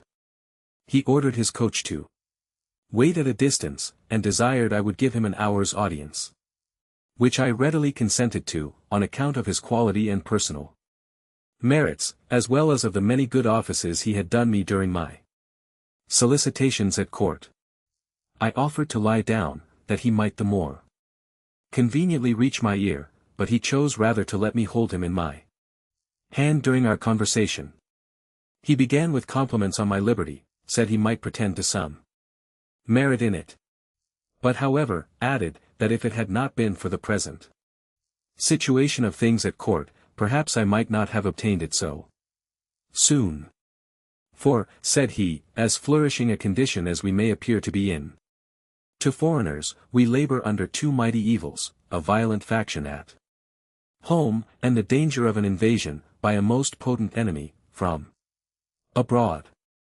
As to the first, you are to understand, that, for above 70 moons past, there have been 2 struggling parties in this empire, under the names of _Tremexin and _Slemexin from the high and low heels of their shoes, by which they distinguish themselves. It is alleged, indeed, that the high heels are most agreeable to our ancient constitution, but, however this may be, His Majesty hath determined to make use only of low heels in the administration of the government, and all offices in the gift of the crown, as you cannot but observe, and particularly, that His Majesty's imperial heels are lower, at least by a underscore dr underscore, than any of his court, underscore dr underscore is a measure about the 14th part of an inch. The animosities between these two parties run so high, that they will neither eat nor drink nor talk with each other. We compute the underscore tremexin underscore, or high heels, to exceed us in number, but the power is wholly on our side. We apprehend His Imperial Highness, the heir to the crown, to have some tendency towards the high heels. At least, we can plainly discover that one of his heels is higher than the other, which gives him a hobble in his gait. Now, in the midst of these intestine disquiets, we are threatened with an invasion from the island of Blefuscu, which is the other great empire of the universe, almost as large and powerful as this of His Majesty. For, as to what we have heard you affirm, that there are other kingdoms and states in the world, inhabited by human creatures as large as yourself, our philosophers are in much doubt, and would rather conjecture that you dropped from the moon or one of the stars, because it is certain, that 100 mortals of your bulk would, in a short time, destroy all the fruits and cattle of His Majesty's dominions. Besides, our histories of 6,000 moons make no mention of any other regions than the two great empires of Lilliput and Blefuscu, which two mighty powers have, as I was going to tell you, been engaged in a most obstinate war for 36 moons past. It began upon the following occasion. It is allowed on all hands, that the primitive way of breaking eggs, before we eat them, was upon the larger end, but His present Majesty's grandfather, while he was a boy, going to eat an egg, and breaking it, according to the ancient practice, happened to cut one of his fingers. Whereupon the emperor, his father, published an edict, commanding all his subjects, upon great penalties, to break the smaller end of their eggs. The people so highly resented this law, that our histories tell us, there have been 6 rebellions raised on that account, wherein one emperor lost his life, and another his crown. These civil commotions were constantly fomented by the monarchs of Blefuscu, and when they were quelled, the exiles always fled for refuge to that empire. It is computed, that 11,000 persons have, at several times, suffered death, rather than submit to break their eggs at the smaller end. Many 100 large volumes have been published upon this controversy, but the books of the big Indians have been long forbidden, and the whole party rendered incapable, by law, of holding employments. During the course of these troubles, the emperors of Blefuscu did frequently expostulate, by their ambassadors, accusing us of making a schism in religion, by offending against a fundamental doctrine of our great prophet Lustrog. In the 54th chapter of the Blundecral, which is there, Al-Quran, 24, this, however, is thought to be a mere strain upon the text, for the words are these, that all true believers break their eggs at the convenient end. And which is the convenient end, seems, in my humble opinion, to be left to every man's conscience, or, at least, in the power of the chief magistrate to determine. Now, the big Indian exiles have found so much credit in the Emperor of Blefuscu's court, and so much private assistance and encouragement from their party here at home, that a bloody war hath been carried on between the two empires for 36 moons, with various success, during which time we have lost 40 capital ships, and a much greater number of smaller vessels, together with 30,000 of our best seamen and soldiers, and the damage received by the enemy is reckoned to be somewhat greater than ours.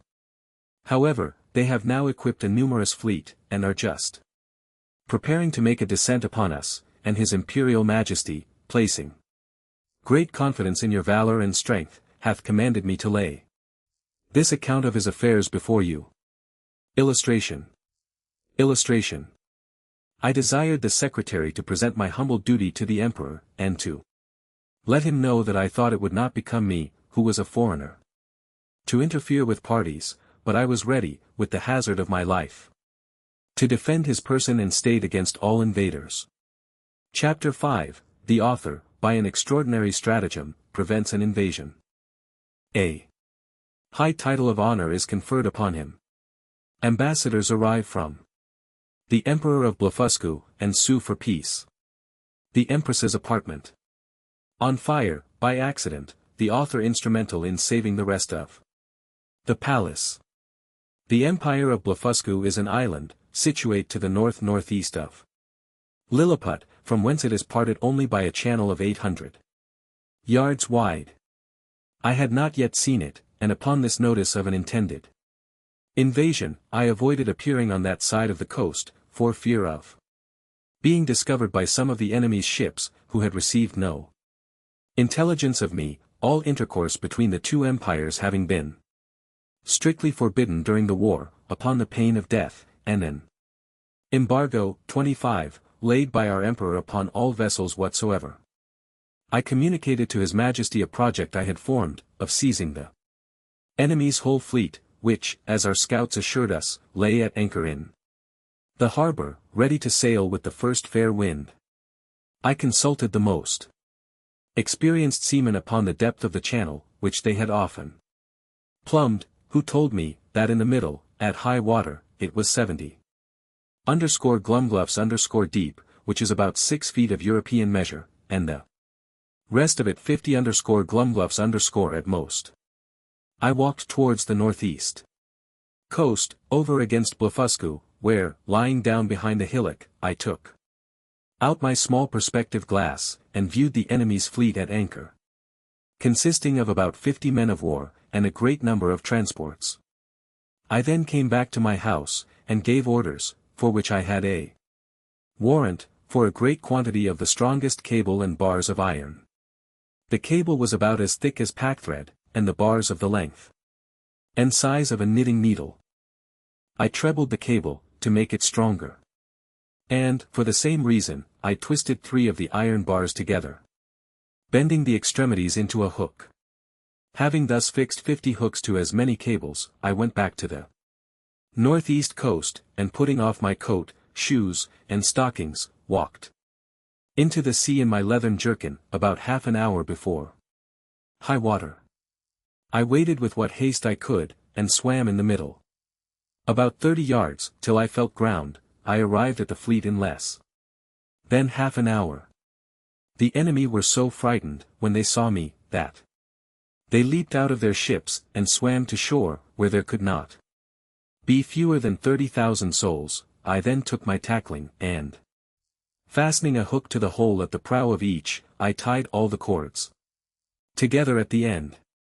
While I was thus employed, the enemy discharged several thousand arrows, many of which stuck in my hands and face, and, besides the excessive smart, gave me much disturbance in my work. My greatest apprehension was for mine eyes, which I should have infallibly lost, if I had not suddenly thought of an expedient. I kept, among other little necessaries, a pair of spectacles, in a private pocket, which, as I observed before, had escaped the emperor's searchers.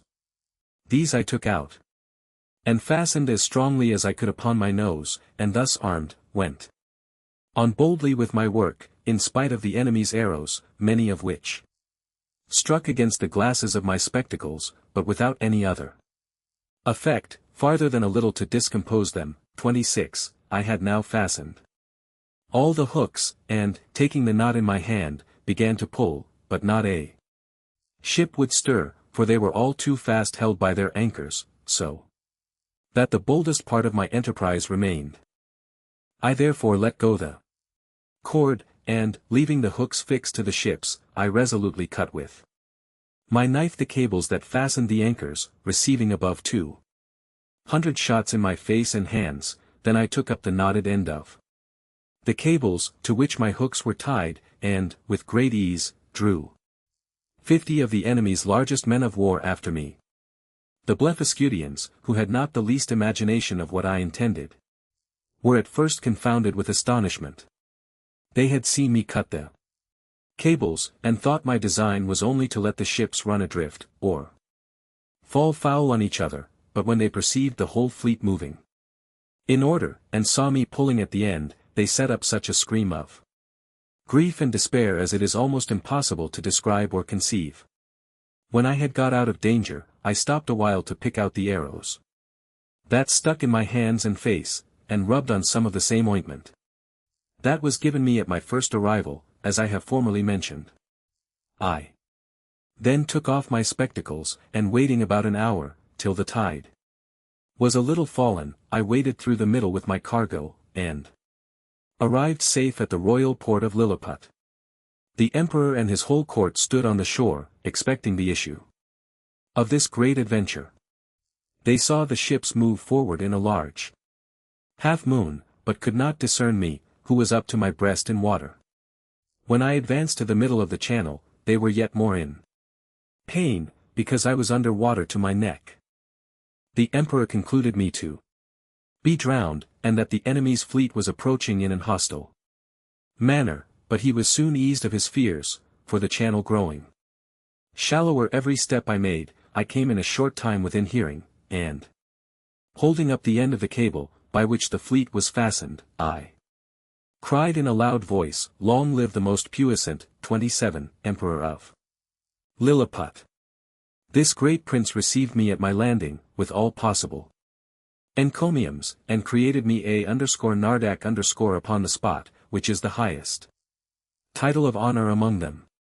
His Majesty desired I would take some other opportunity of bringing all the rest of his enemies' ships into his ports.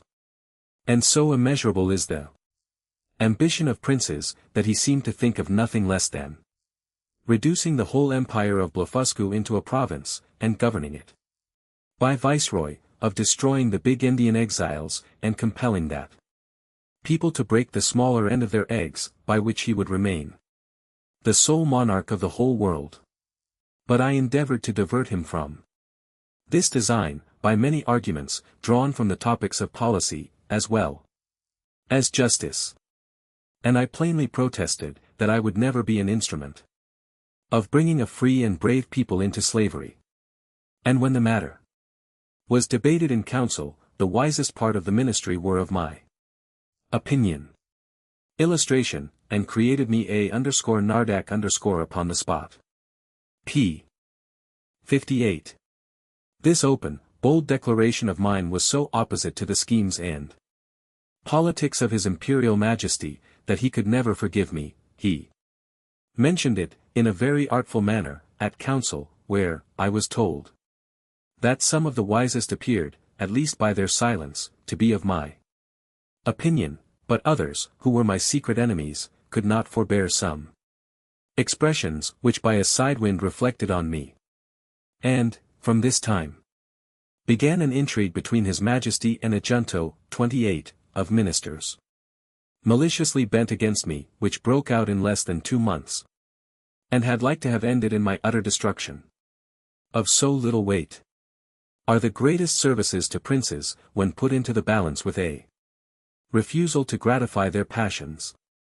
About 3 weeks after this exploit, there arrived a solemn embassy from Blefuscu, with humble offers of peace, which was soon concluded upon conditions very advantageous to our emperor, wherewith I shall not trouble the reader. There were 6 ambassadors, with a train of about 500 persons, and their entry was very magnificent, suitable to the grandeur of their master, and the importance of their business.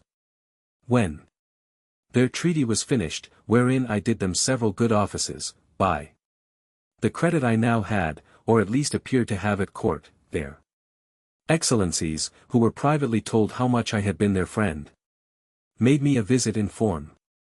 They began with many compliments upon my valor and generosity, invited me to that kingdom, in the emperor their master's name, and desired me to show some proofs of my prodigious strength, of which they had heard so many wonders, wherein I readily obliged them, but shall not trouble the reader with the particulars. Illustration. When I had for some time entertained their excellencies, to their infinite satisfaction and surprise, I desired they would do me the honor To present my most humble respects to the emperor their master, the renown of whose virtues had so justly filled the whole world with admiration, and whose royal person I resolved to attend, before I returned to my own country. Accordingly, the next time I had the honor to see our emperor, I desired his general license to wait on the Blefuscudian monarch, which he was pleased to grant me, as I could plainly perceive, in a very cold manner, but could not guess the reason. Till I had a whisper from a certain person, that Flimnap and Bolgolam had represented my intercourse with those ambassadors as a mark of disaffection, from which, I am sure, my heart was wholly free. And this was the first time I began to conceive some imperfect idea of courts and ministers. It is to be observed, that these ambassadors spoke to me by an interpreter, the languages of both empires differing as much from each other as any two in Europe, and each nation priding itself upon the antiquity, beauty, and energy of its own tongue, with an avowed contempt for that of its neighbor, yet our emperor, standing upon the advantage he had got by the seizure of their fleet, obliged them to deliver their credentials, and make their speech in the Lilliputian tongue. And it must be confessed, that, from the great intercourse of trade and commerce between both realms, from the continual reception of exiles, which is mutual among them, and from the custom in each empire, to send their young nobility, and richer gentry, to the other, in order to polish themselves, by seeing the world, and understanding men and manners, there are few persons of distinction, or merchants, or seamen, who dwell in the maritime parts, but what can hold conversation in both tongues, as I found some weeks after, when I went to pay my respects to the Emperor of Blefuscu, which, in the midst of great misfortunes, through the malice of my enemies, proved a very happy adventure to me, as I shall relate in its proper place. The reader may remember, that when I signed those articles, upon which I recovered my liberty, there were some which I disliked, upon account of their being too servile, neither could anything but an extreme necessity have forced me to submit. But, being now a_Nardak_ of the highest rank in that empire, such offices were looked upon as below my dignity, and the emperor, to do him justice, never once mentioned them to me. However, it was not long before I had an opportunity of doing his Majesty, at least as I then thought, a most signal service. I was alarmed at midnight with the cries of many hundred people at my door, by which, being suddenly awaked, I was in some kind of terror. I heard the word_Berglum_ repeated incessantly. Several of the emperor's court, making their way through the crowd, entreated me to come immediately to the palace, where her imperial Majesty's apartment was on fire, by the carelessness of a maid of honor, who fell asleep while she was reading a romance. I got up in an instant, and orders being given to clear the way before me, and it being likewise a moonshine night, I made a shift to get to the palace, without trampling on any of the people. I found they had already applied ladders to the walls of the apartment, and were well provided with buckets, but the water was at some distance. These buckets were about the size of a large thimble, and the poor people supplied me with them as fast as they could, but the flame was so violent that they did little good. I might easily have stifled it with my coat, which I unfortunately left behind me for haste, and came away only in my leathern jerkin. The case seemed wholly desperate and deplorable, and this magnificent palace would have infallibly been burnt down to the ground, if, by a presence of mind unusual to me, I had not suddenly thought of an expedient by which in 3 minutes the fire was wholly extinguished, and the rest of that noble pile, which had cost so many ages in erecting, preserved from destruction. Illustration. It was now daylight, and I returned to my house, without waiting to congratulate with the emperor, because, although I had done a very eminent piece of service, yet I could not tell how his majesty might resent the manner by which I had performed it, for, by the fundamental laws of the realm, it is capital in any man, of what quality soever, to even touch the empress or the royal princesses without invitation. But I was a little comforted by a message from His Majesty, that he would give orders to the Grand Justiciary for passing my pardon in form, which, however, I could not obtain. And I was privately assured that the Empress, conceiving the greatest abhorrence of me, and, in the presence of her chief confidants, could not forbear vowing revenge. Chapter 6. Of the inhabitants of Lilliput, their learning, laws, and customs. The manner of educating their children. The author's way of living in that country. Although I intend to leave the description of this empire to a particular treatise, yet, in the meantime, I am content to gratify the curious reader with some general ideas. As the common size of the natives is somewhat under 6 inches high, so there is an exact proportion in all other animals, as well as plants and trees. For instance, the tallest horses and oxen are between 4 and 5 inches in height, the sheep 1.5 inches, more or less, their geese about the bigness of a sparrow, and so the several gradations downwards, till you come to the smallest, which, to my sight, were almost invisible, but nature hath adapted the eyes of the Lilliputians to all objects proper. For their view, they see with great exactness, but at no great distance. And, to show the sharpness of their sight, towards objects that are near, I have been much pleased with observing a cook pulling, 29, a lark, which was not so large as a common fly, and a young girl threading an invisible needle with invisible silk. Their tallest trees are about 7 feet high, I mean some of those in the great royal park, the tops whereof I could but just reach with my fist clenched. The other vegetables are in the same proportion, but this I leave to the reader's imagination. I shall say but little at present of their learning, which, for many ages, hath flourished in all its branches among them, but their manner of writing is very peculiar, being neither from the left to the right, like the Europeans, nor from the right to the left, like the Arabians, nor from up to down, like the Chinese, but aslant, from one corner of the paper to the other, like ladies in England. They bury their dead with their heads directly downwards, because they hold an opinion, that in 11,000 moons they are all to rise again, in which period the earth, which they conceive to be flat, will turn upside down, and by this means they shall, at the resurrection, be found ready, standing on their feet. The learned among them confess the absurdity of this doctrine, but the practice still continues, in compliance to the vulgar. There are some laws and customs in this empire very peculiar, and, if they were not so directly contrary to those of my own dear country, I should be tempted to say a little in their justification. It is only to be wished they were as well executed. The first I shall mention relates to informers.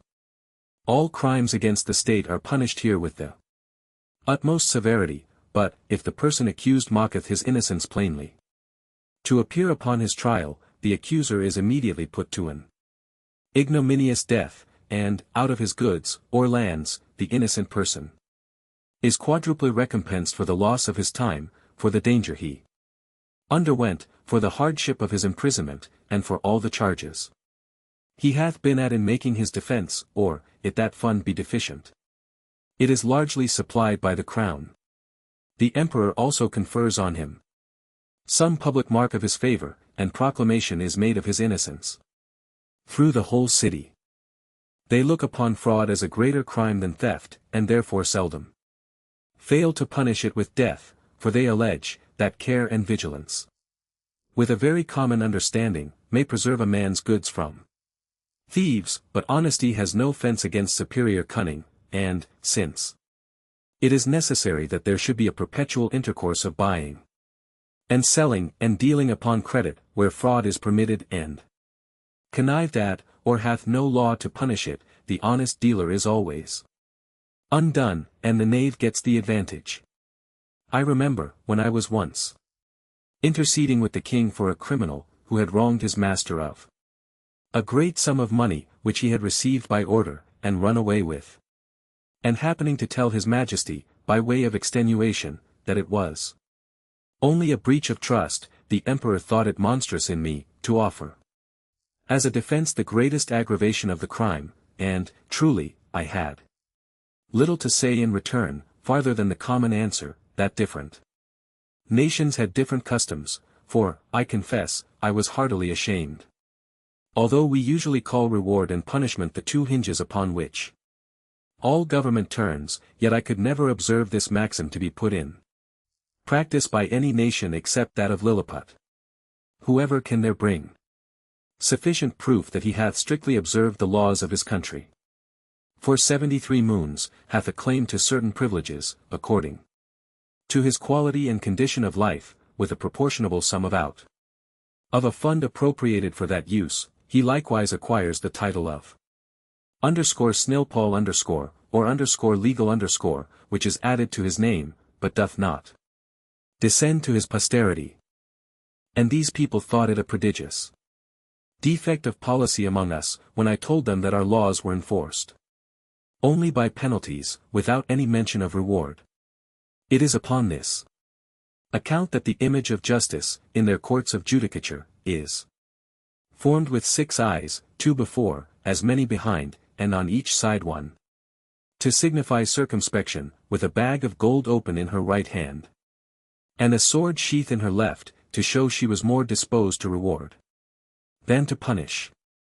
In choosing persons for all employments, they have more regard to good morals than to great abilities, for, since government is necessary to mankind, they believe that the common size of human understanding is fitted to some station or other, and that Providence never intended to make the management of public affairs a mystery, to be comprehended only by a few persons of sublime genius, of which there seldom are 3 born in an age, but they suppose truth, justice, temperance, and the like, to be in every man's power, the practice of which virtues, assisted by experience and a good intention, would qualify any man for the service of his country, except where a course of study is required. But they thought the want of moral virtues was so far from being supplied by superior endowments of the mind, that employments could never be put into such dangerous hands as those of persons so qualified, and at least, that the mistakes committed by ignorance, in a virtuous disposition, would never be of such fatal consequences to the public weal as the practices of a man whose inclinations led him to be corrupt, and who had great abilities to manage, to multiply, and defend his corruptions. In like manner, the disbelief of a divine providence renders a man incapable of holding any public station, for, since kings avow themselves to be the deputies of Providence, the Lilliputians think nothing can be more absurd than for a prince to employ such men as disown the authority under which he acts. In relating these and the following laws, would only be understood to mean the original institutions, and not the most scandalous corruptions into which these people are fallen, by the degenerate nature of man. For, as to that infamous practice of acquiring great employments by dancing on the ropes, or badges of favor and distinction by leaping over sticks, and creeping under them, the reader is to observe, that they were first introduced by the grandfather of the emperor, now reigning, and grew to the present height by the gradual increase of party and faction. Ingratitude is, among them, a capital crime, as we read it to have been in some other countries, for they reason thus, that whoever makes ill returns to his benefactor, must needs be a common enemy to the rest of mankind, from whom he hath received no obligation, and therefore such a man is not fit to live. Their notions relating to the duties of parents and children differ extremely from ours. Their opinion is, that parents are the last of all others to be trusted with the education of their own children, and therefore, they have, in every town, public nurseries, where all parents, except cottagers and laborers, are obliged to send their infants of both sexes to be reared and educated, when they come to the age of 20 moons, at which time they are supposed to have some rudiments of docility. These schools are of several kinds, suited to different qualities, and to both sexes. They have certain professors, well skilled in preparing children for such a condition of life as befits the rank of their parents, and their own capacities as well as inclinations. I shall first say something of the male nurseries, and then of the female. The nurseries for males of noble or eminent birth are provided with grave and learned professors, and their several deputies. The clothes and food of the children are plain and simple. They are bred up in the principles of honor, justice, courage, modesty, clemency, religion, and love of their country. They are always employed in some business, except in the times of eating and sleeping, which are very short, and 2 hours. For diversions, consisting of bodily exercises. They are dressed by men till 4 years of age, and then are obliged to dress themselves. Although their quality be ever so great, and the women attendants, who are aged proportionably to ours at 50, perform only the most menial offices. They are never suffered to converse with servants, but go together in smaller or greater numbers to take their diversions, and always in the presence of a professor, or one of his deputies, whereby they avoid those early bad impressions of folly and vice, to which our children are subject. Their parents are suffered to see them only twice a year, the visit to last but an hour. They are allowed to kiss the child at meeting and parting, but a professor, who always stands by on those occasions, will not suffer them to whisper, or use any fondling expressions, or bring any presents of toys, sweetmeats, and the like. The pension from each family, for the education and entertainment of a child, upon failure of due payment, is levied by the emperor's officers. The nurseries for children of ordinary gentlemen, merchants, traders, and handicrafts, are managed proportionally after the same manner, only those designed for trades are put out apprentices at 11 years old. Whereas those persons of quality continue in their exercises till 15, which answers to 21 with us, but the confinement is gradually lessened for the last 3 years. In the female nurseries, the young girls of quality are educated much like the males, only they are dressed by orderly servants of their own sex, but always in the presence of a professor or deputy, till they come to dress themselves, which is at 5 years old. And if it be found that these nurses ever presume to entertain the girls with frightful or foolish stories, or the common follies practiced by the chambermaids among us, they are publicly whipped thrice about the city, imprisoned for a year, and banished for life to the most desolate part of the country. Thus, the young ladies there are as much ashamed of being cowards and fools as the men, and despise all personal ornaments beyond decency and cleanliness. Neither did I perceive any difference in their education, made by their difference of sex, only that the exercises of the women were not altogether so robust, and that some rules were given them relating to domestic life, and a smaller compass of learning was enjoined them, for their maxim is that, among people of quality, a wife should be always a reasonable and agreeable companion, because she cannot always be young. When the girls are 12 years old, which among them is the marriageable age, their parents or guardians take them home, with great expressions of gratitude to the professors, and seldom without tears of the young lady and her companions. In the nurseries of females of the meaner sort, the children are instructed in all kinds of works proper for their sex and their several degrees. Those intended for apprentices are dismissed at 7 years old, the rest are kept to 11. The meaner, 30, families who have children at these nurseries are obliged, besides their annual pension, which is as low as possible, to return to the steward of the nursery a small monthly share of their gettings, to be a portion, 31, for the child, and, therefore, all parents are limited in their expenses by the law. For the Lilliputians think nothing can be more unjust than for people to leave the burden of supporting their children on the public. As to persons of quality, they give security to appropriate a certain sum for each child, suitable to their condition, and these funds are always managed with good husbandry and the most exact justice. The cottagers and laborers keep their children at home, their business being only to till and cultivate the earth, and therefore their education is of little consequence to the public, but the old and diseased among them are supported by hospitals, for begging is a trade unknown in this empire. And here it may perhaps divert the curious reader to give some account of my domestic, 32, and my manner of living in this country, during a residence of 9 months and 13 days. Having a head for mechanics, and being likewise forced by necessity, I had made for myself a table and chair, convenient enough, out of the largest trees in the Royal Park. 200 seamstresses were employed to make me shirts and linen for my bed and table, all of the strongest and coarsest kind they could get, which, however, they were forced to quilt together in several folds, for the thickest was some degrees finer than lawn. Their linen is usually 3 inches wide, and 3 feet make a piece.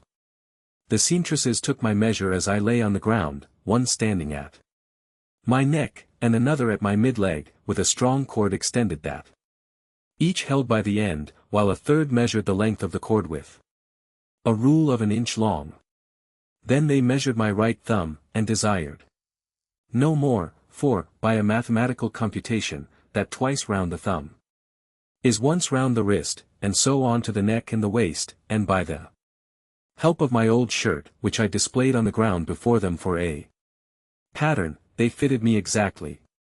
300 tailors were employed in the same manner to make me clothes, but they had another contrivance for taking my measure. I kneeled down, and they raised a ladder from the ground to my neck. Upon this ladder one of them mounted, and let fall a plumb line from my collar to the floor, which just answered the length of my coat, but my waist and arms I measured myself. When my clothes were finished, which was done in my house, for the largest of theirs would not have been able to hold them, they looked like the patchwork made by the ladies in England, only that mine were all of a color. Illustration: 300 tailors were employed to make me clothes. p. 74. I had 300 cooks to dress my victuals, in little convenient huts built about my house, where they and their families lived, and prepared me 2 dishes apiece. I took up 20 waiters in my hand, and placed them on the table, and 100 more attended below on the ground. Some with dishes of meat, and some with barrels of wine and other liquors, flung on their shoulders, all of which the waiters above drew up, as I wanted, in a very ingenious manner, by certain cords, as we draw the bucket up a well in Europe. A dish of their meat was a good mouthful, and a barrel of their liquor a reasonable draught. Their mutton yields 2 hours, but their beef is excellent. I have had a sirloin so large that I have been forced to make 3 bites of it, but this is rare. My servants were astonished to see me eat it, bones and all, as in our country we do the leg of a lark. Their geese and turkeys I usually eat at a mouthful, and I must confess they far exceed ours. Of their smaller fowl, I could take up 20 or 30 at the end of my knife. One day His Imperial Majesty, being informed of my way of living, desired that himself and his royal consort, with the young princes of the blood of both sexes, might have the happiness, as he was pleased to call it, of dining with me. They came accordingly, and I placed them in chairs of state upon my table, just over against me, with their guards about them. Flimnap, the Lord High Treasurer, attended there likewise with his white staff, and I observed he often looked on me with a sour countenance, which I would not seem to regard, but eat more than usual, in honor to my dear country, as well as to fill the court with admiration. I have some private reasons to believe that this visit from His Majesty gave Flimnap an opportunity of doing me ill offices to his master. That minister had always been my secret enemy, though he outwardly caressed me more than was usual to the moroseness of his nature. He represented to the emperor the low condition of his treasury.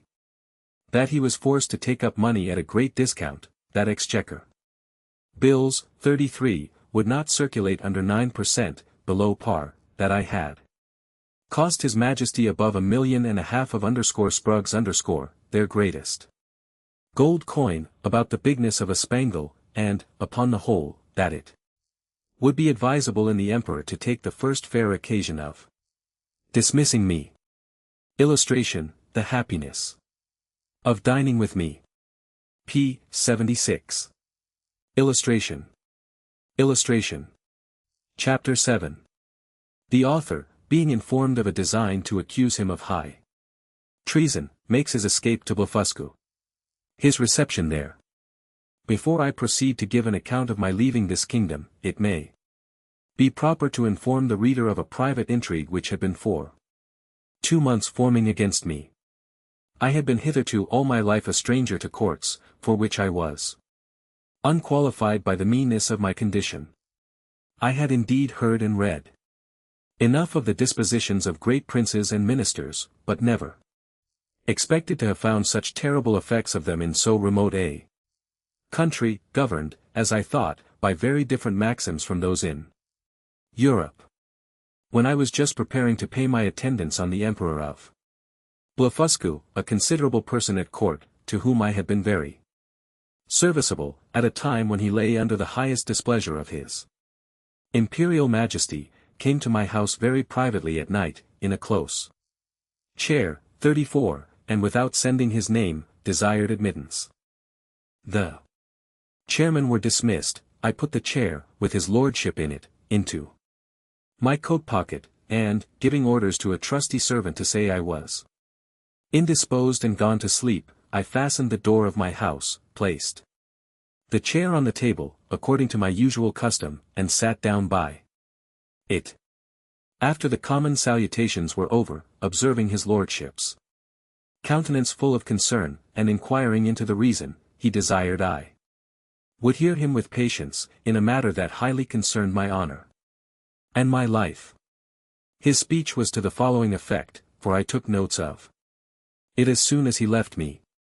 You are to know, said he, that several committees of council have been lately called in the most private manner on your account, and it is but 2 days since His Majesty came to a full resolution.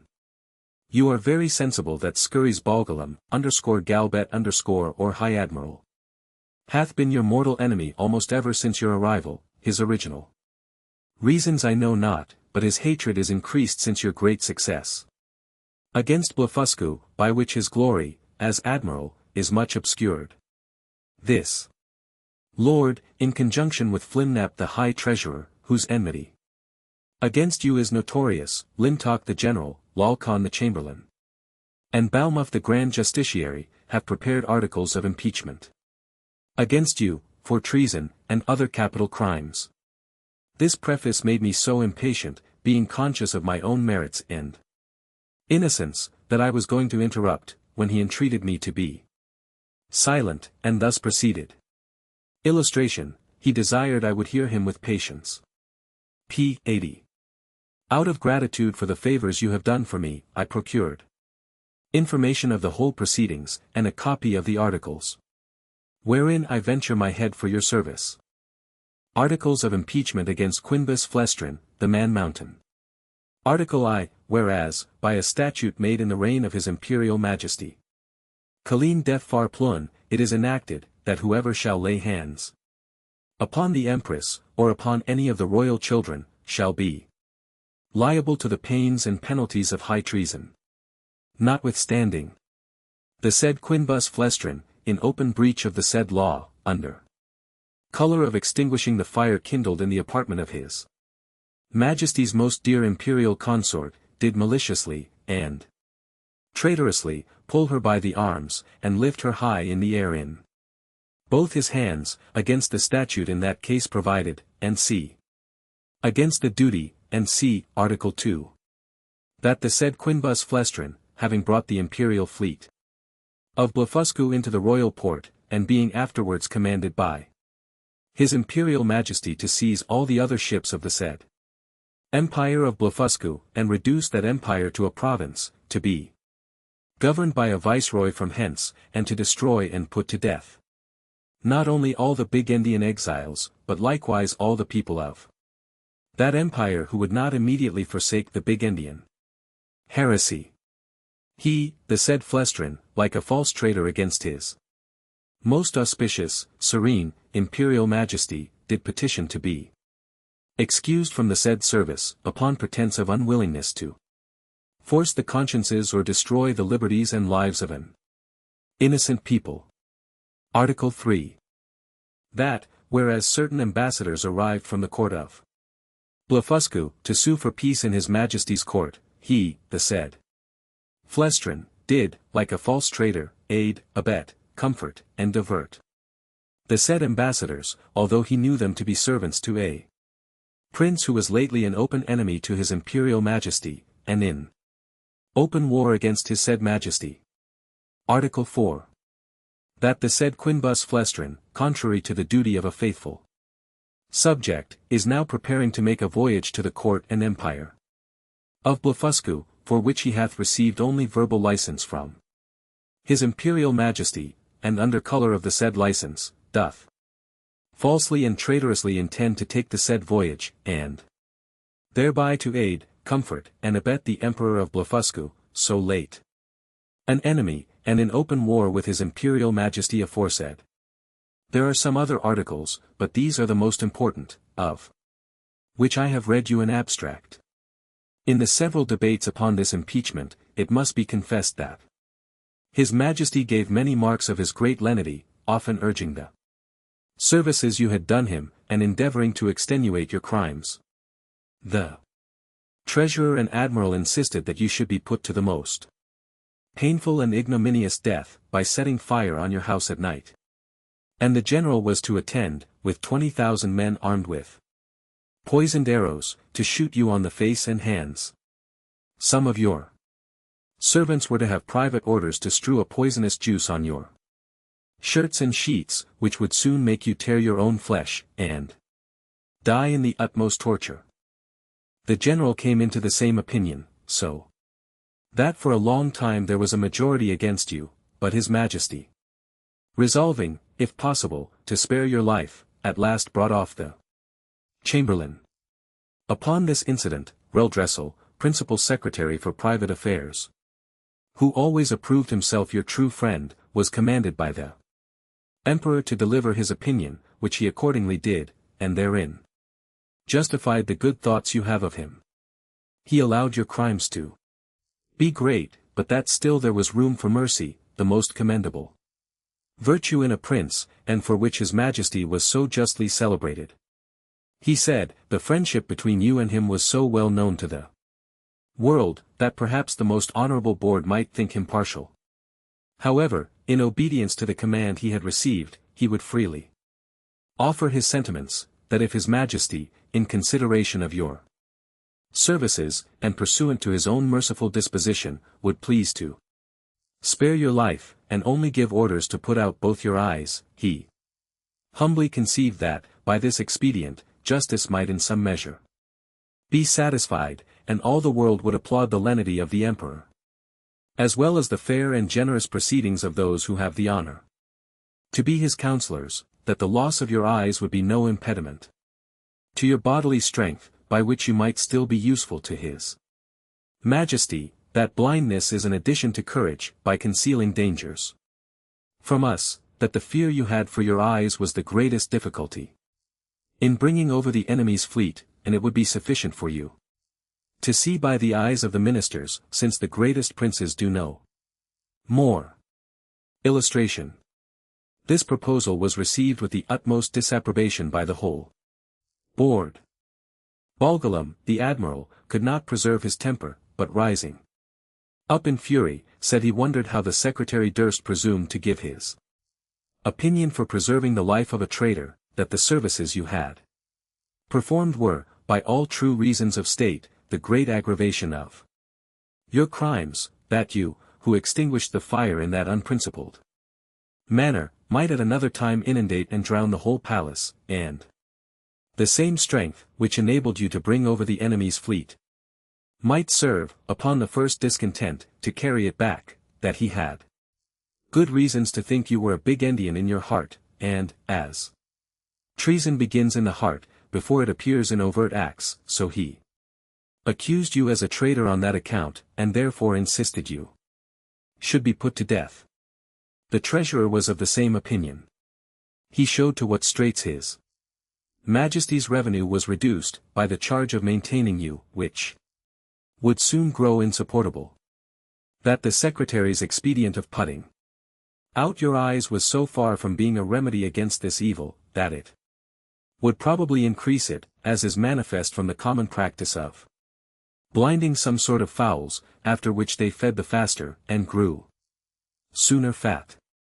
That his sacred Majesty, and the council, who are your judges, were to their own consciences fully convinced of your guilt.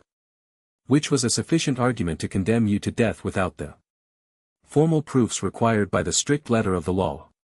But his Imperial Majesty, fully determined against capital punishment, was graciously pleaded to say, that since the council thought the loss of your eyes too easy a censure, some other might be inflicted hereafter.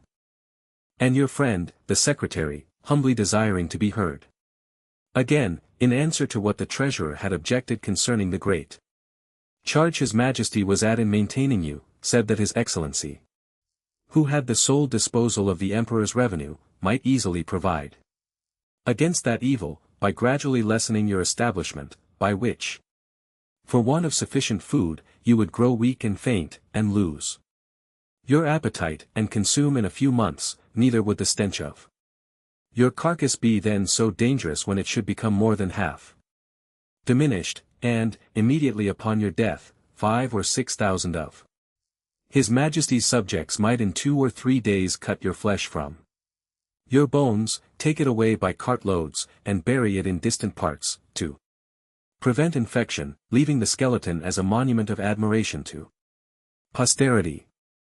Thus, by the great friendship of the secretary, the whole affair was compromised. It was strictly enjoined that the project of starving you by degrees should be kept a secret, but the sentence of putting out your eyes was entered on the books, none dissenting except Bolgolam, the admiral, who, being a creature of the Empress, was perpetually instigated by Her Majesty to insist upon your death, she having borne perpetual malice against you, on account of that illegal method you took to remove her and her children the night of the fire.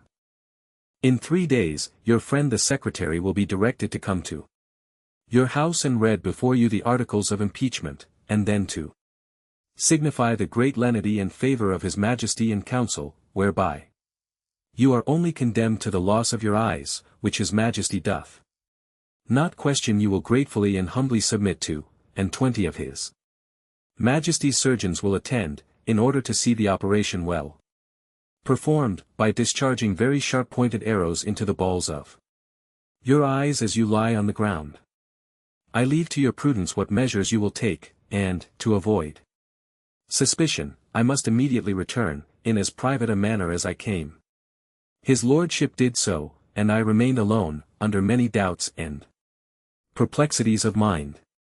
It was a custom, introduced by this prince and his ministry, very different, as I have been assured, from the practices of former times, that after the court had decreed any cruel execution either to gratify the monarch's resentment or the malice of a favorite, the emperor always made a speech to his whole council, expressing his great lenity and tenderness, as qualities known and confessed by all the world. This speech was immediately published through the kingdom, nor did anything terrify the people so much as those encomiums on His Majesty's mercy. Because it was observed that, the more these praises were enlarged and insisted on, the more inhuman was the punishment, and the sufferer more innocent.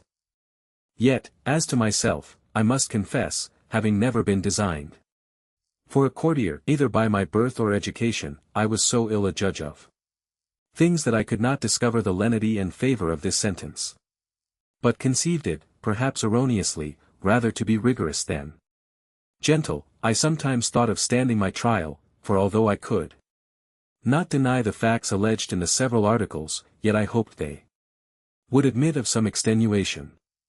but having in my life perused many state trials which I ever observed to terminate as the judges thought fit to direct, I durst not rely on so dangerous a decision, in so critical a juncture, and against such powerful enemies. Once I was strongly bent upon resistance, for, while I had liberty, the whole strength of that empire could hardly subdue me, and I might easily with stones pelt the metropolis to pieces, but I soon rejected that project with horror, by remembering the oath I had made to the emperor, the favors I received from him, and the high title of Nardak he conferred upon me. Neither had I so soon learned the gratitude of courtiers as to persuade myself that His Majesty's present 70s acquitted me of all past obligations. At last I fixed upon a resolution, for which it is probable I may incur some censure, and not unjustly, for I confess I owe the preserving mine eyes, and consequently my liberty, to my own great rashness and want of experience, because if I had then known the nature of princes and ministers, which I have since observed in many other courts, and their methods of treating criminals less obnoxious than myself, I should with great alacrity and readiness have submitted to so easy a punishment. But, hurried on by the precipitancy of youth, and having His Imperial Majesty's license to pay my attendance upon the Emperor of Blefuscu, I took this opportunity, before the 3 days were elapsed, to send a letter to my friend the Secretary, signifying my resolution of setting out that morning for Blefuscu pursuant to the leave I had got, and without waiting for an answer, I went to that side of the island where our fleet lay. I seized a large man-of-war, tied a cable to the prow, and lifting up the anchors, I stripped myself, put my clothes together with my coverlet, which I carried under my arm, into the vessel, and drawing it after me, between wading and swimming arrived at the royal port of Blefuscu, where the people had long expected me. They lent me 2 guides to direct me to the capital city, which is of the same name. I held them in my hands until I came within 200 yards of the gate, and desired them to signify my arrival to one of the secretaries, and let him know I there waited His Majesty's command. I had an answer in about an hour, that His Majesty, attended by the royal family and great officers of the court, was coming out to receive me. I advanced 100 yards. The Emperor and his train alighted from their horses, the Empress and ladies from their coaches, and I did not perceive they were in any fright or concern. I lay on the ground to kiss His Majesty's and the Empress's hand. Illustration.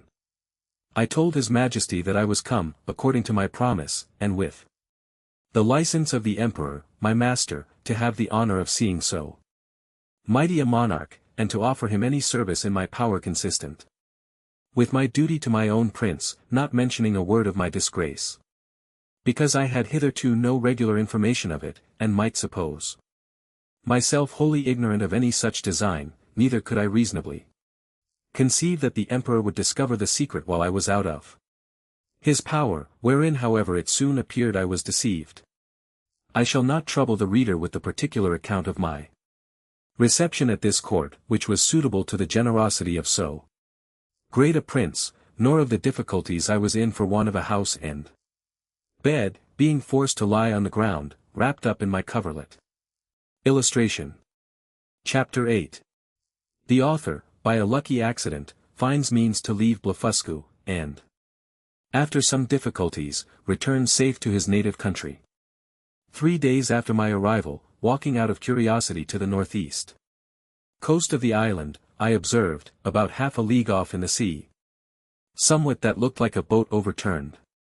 I pulled off my shoes and stockings, and wading 200 or 300 yards, I found the object to approach nearer by force of the tide, and then plainly saw it to be a real boat, which I supposed might by some tempest have been driven from a ship, whereupon I returned immediately towards the city, and desired His Imperial Majesty to lend me 20 of the tallest vessels he had left after the loss of his fleet, and 3,000 seamen under the command of his Vice-Admiral.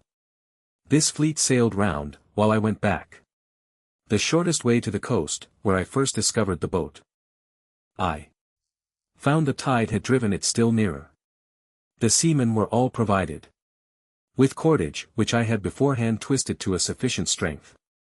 When the ships came up, I stripped myself, and waited till I came within 100 yards of the boat, after which I was forced to swim till I got up to it. The seaman threw me the end of the cord, which I fastened to a hole in the forepart of the boat, and the other end to a man-of-war. But I found all my labor to little purpose, for, being out of my depth, I was not able to work. In this necessity, I was forced to swim behind, and push the boat forwards as often as I could with one of my hands. And, the tide favoring me, I advanced so far, that I could just hold up my chin and feel the ground. I rested 2 or 3 minutes, and then gave the boat another shove, and so on till the sea was no higher than my armpits, and now, the most laborious part being over, I took out my other cables, which were stowed in one of the ships, and fastened them first to the boat, and then to 9 of the vessels which attended me.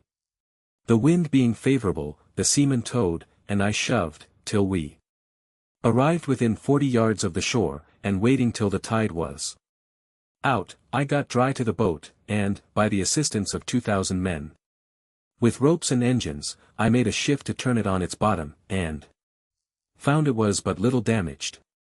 I shall not trouble the reader with the difficulties I was under, by the help of certain paddles, which cost me 10 days making, to get my boat to the royal port of Blefuscu, where a mighty concourse of people appeared upon my arrival, full of wonder at the sight of so prodigious a vessel. I told the emperor that my good fortune had thrown this boat in my way, to carry me to some place from whence I might return into my native country, and begged his majesty's orders for getting materials to fit it up, together with his license to depart, which, after some kind expostulation, he was pleased to grant. I did very much wonder, in all this time, not to have heard of any express relating to me from our emperor to the court of Blefuscu. But I was afterwards given privately to understand that his imperial majesty, never imagining I had the least notice of his designs, believed I was only gone to Blefuscu in performance of my promise according to the license he had given me, which was well known at our court, and would return in a few days when the ceremony was ended. But he was at last in pain at my long absence, and, after consulting with the treasurer and the rest of that cabal, 35, a person of quality was dispatched with the copy of the articles against me. This envoy had instructions to represent to the monarch of Blefuscu the great lenity of his master, who was content to punish me no farther than the loss of mine eyes, that I had fled from justice, and, if I did not return in 2 hours, I should be deprived of my title of _Nardak_ and declared a traitor.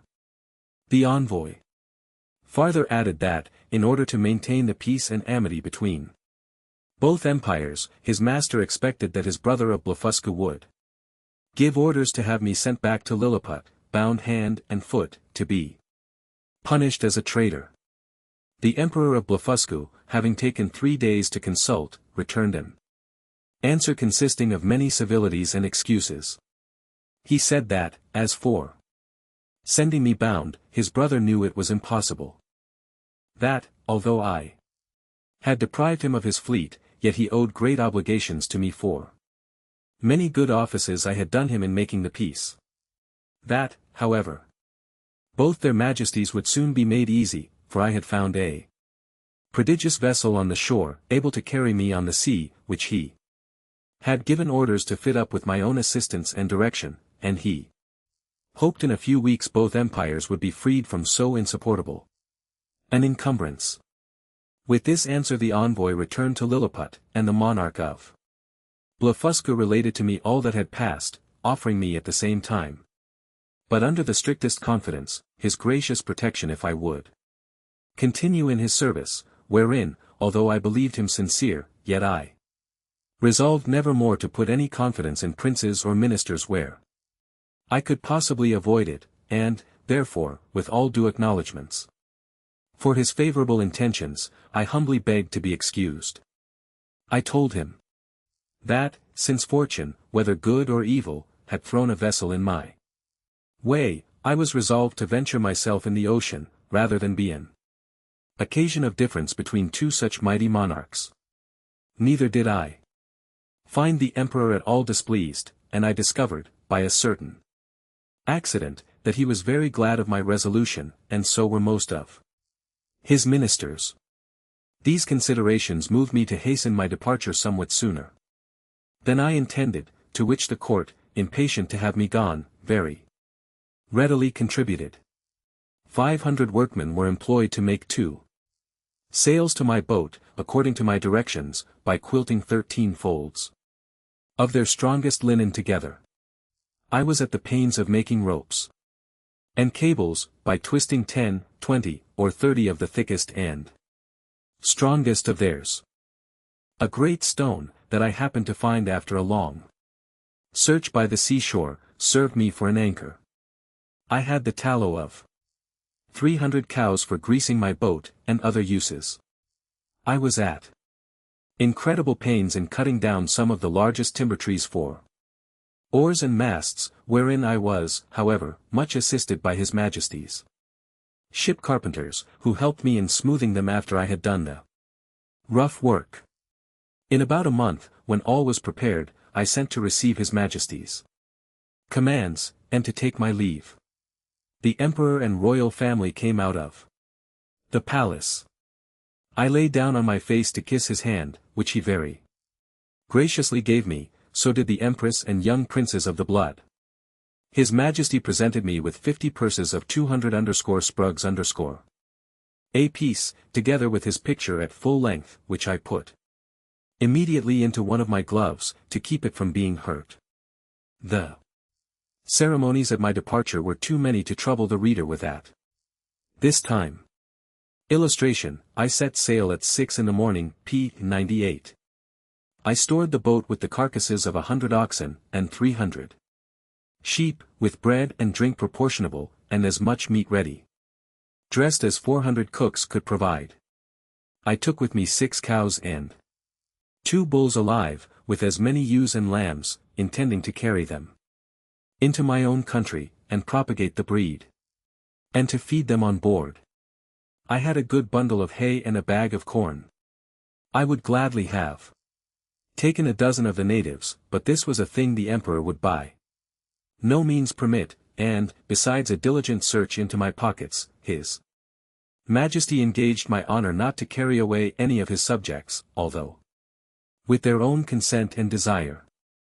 Having thus prepared all things as well as I was able, I set sail on the 24th day of September, 1701, at 6 in the morning, and, when I had gone about 4 leagues to the northward, the wind being at southeast, at 6 in the evening I descried a small island about half a league to the northwest. I advanced forward, and cast anchor on the lee side, 36, of the island, which seemed to be uninhabited.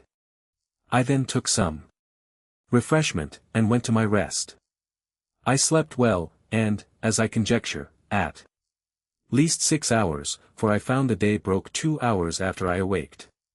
It was a clear night. I ate my breakfast before the sun was up, and heaving anchor, the wind being favorable, I steered the same course that I had done the day before, wherein I was directed by my pocket compass. My intention was to reach, if possible, one of those islands, which, I had reason to believe, lay to the northeast of Van Diemen's Land. I discovered nothing all that day, but upon the next, about 3 o'clock in the afternoon, when I had, by my computation, made 24 leagues from Blefuscu, I descried a sail steering to the southeast. My course was due east. I hailed her, but could get no answer, yet I found I gained upon her, for the wind slackened. I made all the sail I could, and in half an hour she spied me, then hung out her ancient 37, and discharged a gun. It is not easy to express the joy I was in, upon the unexpected hope of once more seeing my beloved country, and the dear pledges I left in it.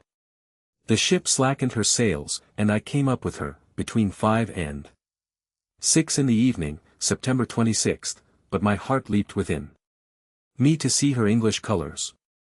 I put my cows and sheep into my coat pockets, and got on board with all my little cargo of provisions. The vessel was an English merchantman returning from Japan by the North and South Seas, the captain, Mr. John Biddle, of Deptford, a very civil man and an excellent sailor. We were now in the latitude of 30 degrees south. There were about 50 men in the ship, and here I met an old comrade of mine, one Peter Williams, who gave me a good character to the captain. This gentleman treated me with kindness, and desired I would let him know what place I came from last, and whither I was bound. Which I did in few words, but he thought I was raving, and that the dangers I had underwent had disturbed my head, whereupon I took my black cattle and sheep out of my pocket, which, after great astonishment, clearly convinced him of my veracity. I then showed him the gold given me by the Emperor of Blefuscu, together with His Majesty's picture at full length, and some other rare ties of that country. I gave him 2 purses of 200 sprugs each, and promised, when we arrived in England, to make him a present of a cow and a sheep. Illustration. I shall not trouble the reader with a particular account of this voyage, which was very prosperous for the most part. We arrived in the Downs, 38. On the 13th of April, 1702. I had only one misfortune, that the rats on board carried away one of my sheep. I found her bones in a hole, picked clean from the flesh. I got the rest of my cattle safe ashore, and set them grazing in a bowling green at Greenwich, where the fineness of the grass made them feed very heartily, though I had always feared the contrary. Neither could I possibly have preserved them in so long a voyage, if the captain had not allowed me some of his best biscuits, which, rubbed to powder, and mingled with water, was their constant food. The short time I continued in England, I made a considerable profit by showing my cattle to many persons of quality and others, and before I began my second voyage I sold them for £600. Since my last return, I find the breed is considerably increased. Especially the sheep, which I hope will prove much to the advantage of the woolen manufacture, by the fineness of the fleeces. Illustration. I stayed but 2 months with my wife and family, for my insatiable desire of seeing foreign countries would suffer me to continue no longer. I left £1,500 with my wife and fixed her in a good house at Redriff. My remaining stock I carried with me, part in money, and part in goods, in hopes to improve my fortune. My eldest uncle, John, had left me an estate in land, near Epping, of about £30 a year, and I had a long lease of the Black Bull, 39, in Fetter Lane, which yielded me as much more, so that I was not in any danger of leaving my family upon the parish. My son Johnny, named so after his uncle, was at the grammar school, and a towardly, 40, child. My daughter Betty, who is now well married, and has children, was then at her needlework. I took leave of my wife and boy and girl, with tears on both sides, and went on board the Adventure, a merchant ship of 300 tons, bound for Surat, Captain John Nicholas, of Liverpool, commander. But my account of this voyage must be referred to the second part of my travels. The end of the first part. Illustration, they concluded that I was only _rel plum. Scalcath p. 37. Illustration. Travels. Asterisk. Part 2.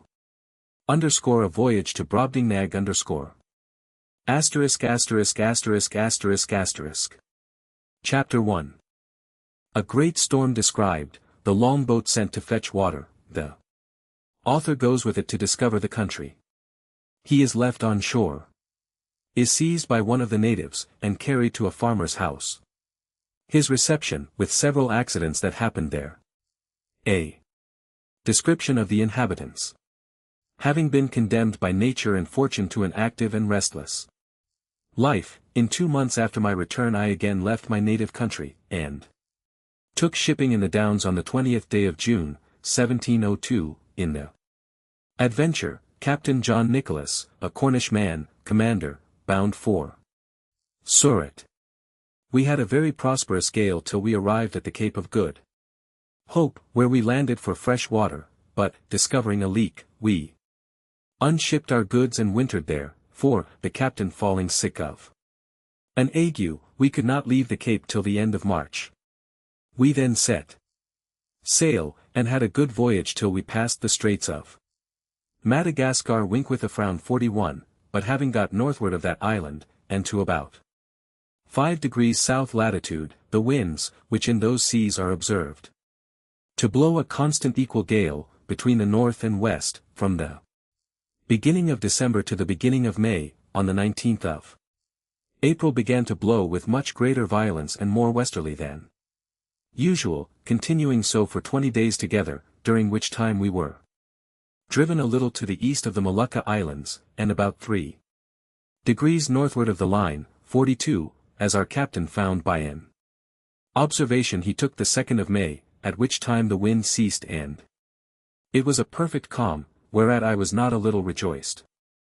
But, he, being a man well experienced in the navigation of those seas, bid us all prepare against a storm, which accordingly happened the day following. For the southern wind, called the southern monsoon, began to set in, and soon it was a fierce storm.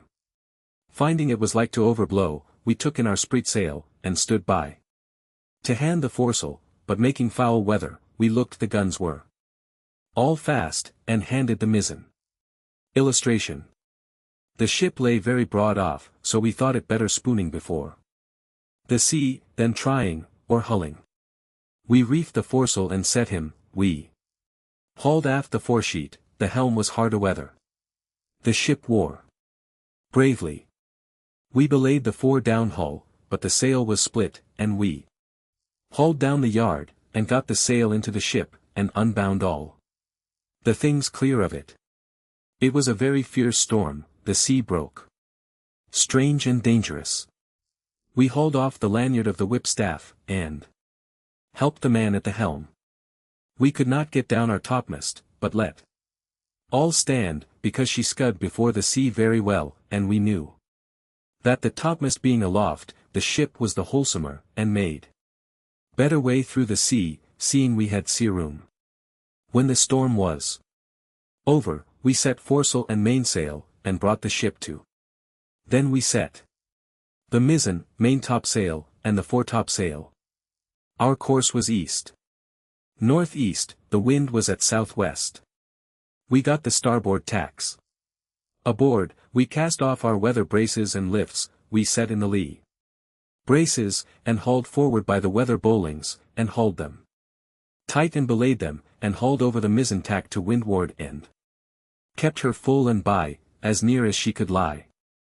During this storm, which was followed by a strong wind, west-southwest, we were carried, by my computation, about 500 leagues to the east, so that the oldest sailor on board could not tell in what part of the world we were. Our provisions held out well, our ship was staunch, and our crew all in good health, but we lay in the utmost distress for water. We thought it best to hold on the same course, rather than turn more northerly, which might have brought us to the northwest parts of Great Tartary, and into the frozen sea. On the 16th day of June, 1703, a buoy on the topmast discovered land. On the 17th, we came in full view of a great island or continent, for we knew not which, on the south side whereof was a small neck of land, jutting out into the sea, and a creek too shallow to hold a ship of above 100 tons. We cast anchor within a league of this creek, and our captain sent a dozen of his men well armed in a long boat, with vessels for water, if any could be found. I desired his leave to go with them, that I might see the country, and make what discoveries I could. When we came to land, we saw no river or spring, nor any sign of inhabitants.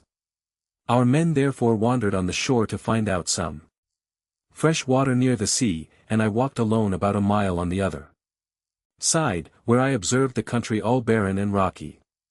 I now began to be weary, and seeing nothing to entertain my curiosity, I returned gently down toward the creek, and the sea being full in my view, I saw our men already got into the boat, and rowing for life to the ship. I was going to holla after them, although it had been to little purpose, when I observed a huge creature walking after them in the sea, as fast as he could. He waded not much deeper than his knees, and took prodigious strides, but our men had the start of him about half a league, and the sea thereabouts being full of pointed rocks, the monster was not able to overtake the boat. This I was afterwards told, for I durst not stay to see the issue of the adventure, but ran as fast as I could the way I first went, and then climbed up a steep hill, which gave me some prospect of the country.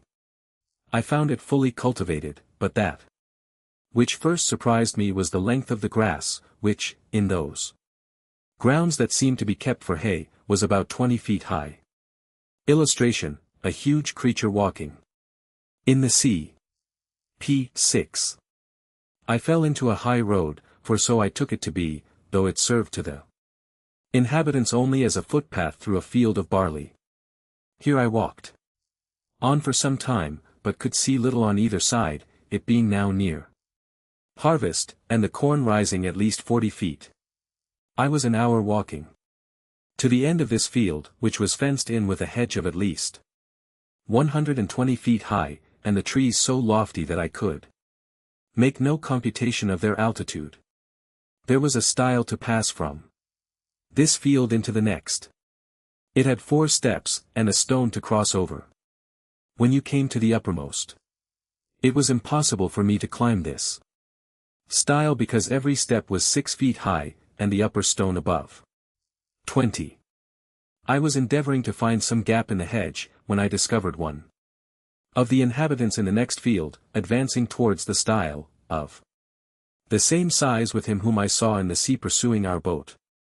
He appeared as tall as an ordinary spire steeple, and took about 10 yards at every stride, as near as I could guess. I was struck with the utmost fear and astonishment, and ran to hide myself in the corn, from whence I saw him at the top of the stile, looking back into the next field on the right hand, and heard him call in a voice many degrees louder than a speaking trumpet, but the noise was so high in the air that at first I certainly thought it was thunder. Whereupon 7 monsters, like himself, came towards him with reaping hooks in their hands, each hook about the largeness of 6 scythes. These people were not so well clad as the first, whose servants or laborers they seemed to be, for, upon some words he spoke, they went to reap the corn in the field where I lay. I kept from them at as great a distance as I could, but was forced to move, with extreme difficulty, for the stalks of the corn were sometimes not above a foot distance, so that I could hardly squeeze my body betwixt them. However, I made a shift to go forward till I came to a part of the field where the corn had been laid by the rain and wind. Here it was impossible for me to advance a step, for the stalks were so interwoven that I could not creep through, and the beards of the fallen ears so strong and pointed that they pierced through my clothes into my flesh. At the same time I heard the reapers not above 100 yards behind me. Being quite dispirited with toil, and wholly overcome by grief and despair, I lay down between 2 ridges, and heartily wished I might there end my days. I bemoaned my desolate widow and fatherless children. I lamented my own folly and wilfulness in attempting a second voyage against the advice of all my friends and relations. In this terrible agitation of mind, I could not forbear thinking of Lilliput, whose inhabitants looked upon me as the greatest prodigy that ever appeared in the world, where I was able to draw an imperial fleet in my hand, and perform those other actions which will be recorded forever in the Chronicles of that empire, while posterity shall hardly believe them. Although attested by millions. I reflected what a mortification it must prove to me to appear as inconsiderable in this nation as one single Lilliputian would be among us. But this I conceived was to be among the least of my misfortunes, for, as human creatures are observed to be more savage and cruel in proportion to their bulk, what could I expect but to be a morsel in the mouth of the first among these enormous barbarians? That should happen to seize me. Undoubtedly philosophers are in the right when they tell us that nothing is great or little otherwise than by comparison. It might have pleased fortune to let the Lilliputians find some nation where the people were as diminutive with respect to them as they were to me. And who knows but that even this prodigious race of mortals might be equally overmatched in some distant part of the world, whereof we have yet no discovery. Scared and confounded as I was, I could not forbear going on with these reflections, when one of the reapers, approaching within 10 yards of the ridge where I lay, made me apprehend that with the next step I should be squashed to death under his foot, or cut in two with his reaping hook. And, therefore, when he was again about to move, I screamed as loud as fear could make me. Whereupon the huge creature trod short, and looking round about under him for some time, at last espied me as I lay on the ground.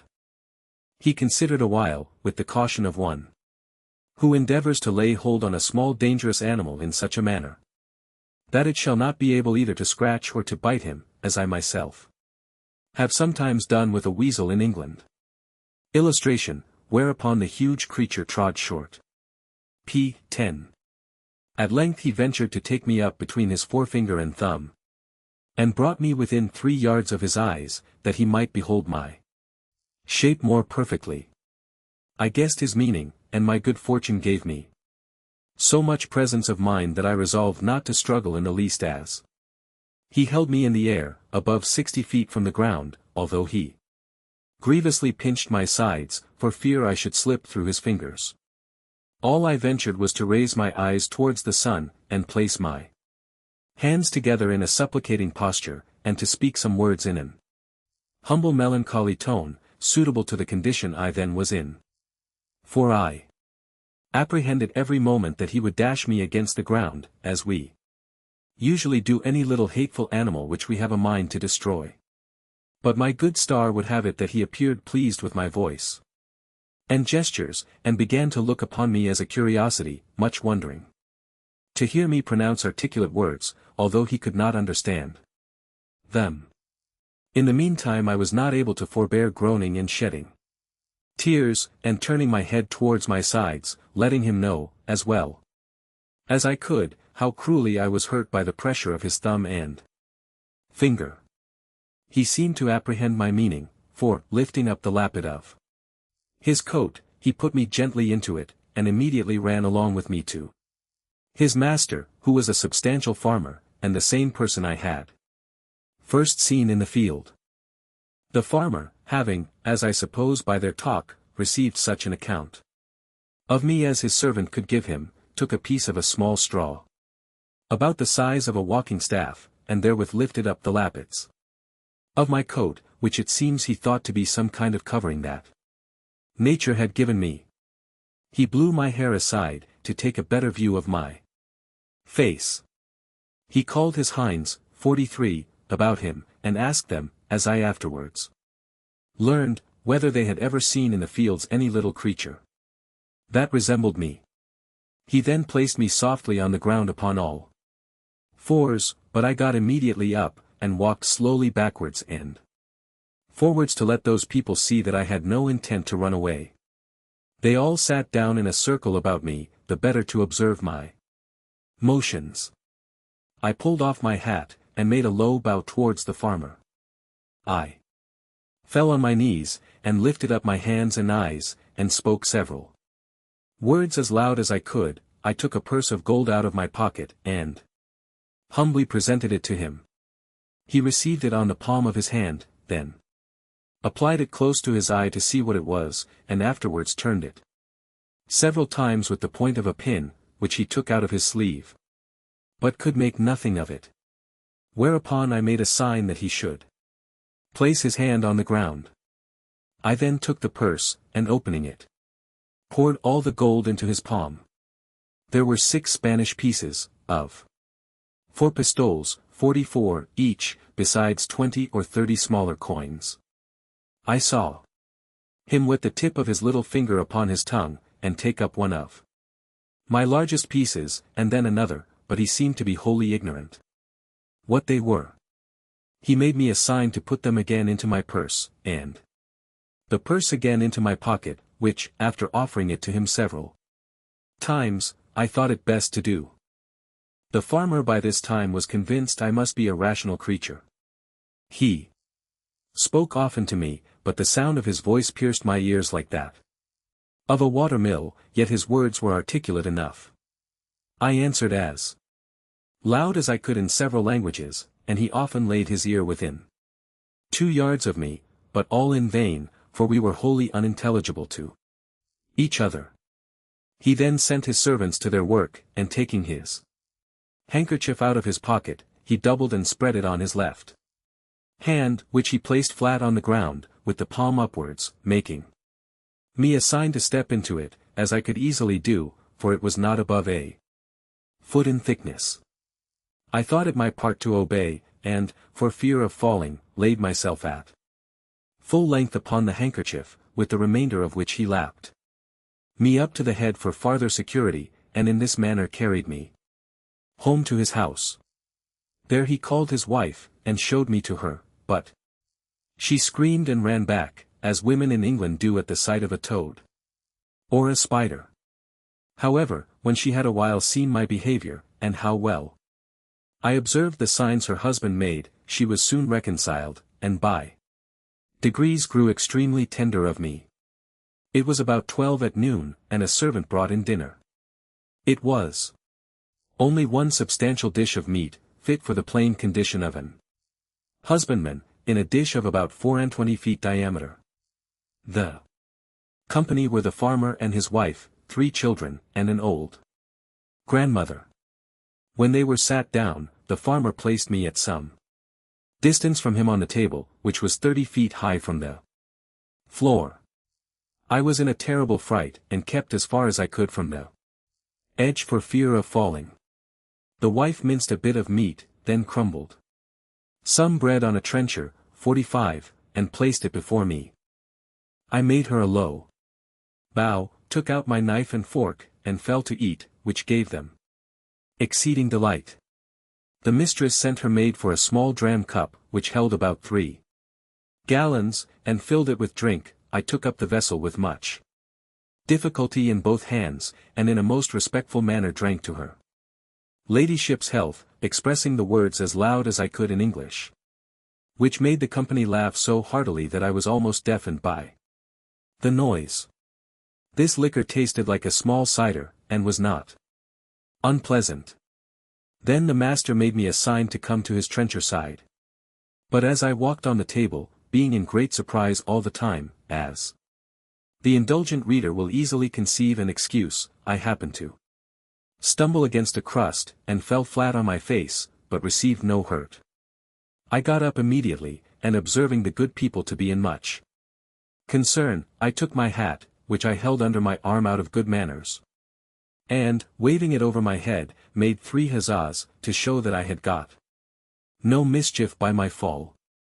But advancing forwards towards my master, as I shall henceforth call him, his youngest son, who sat next him, an arch boy of about 10 years old, took me up by the legs, and held me so high in the air, that I trembled in every limb, but his father snatched me from him, and at the same time gave him such a box in the left ear as would have felled an European troop of horse to the earth, ordering him to be taken from the table.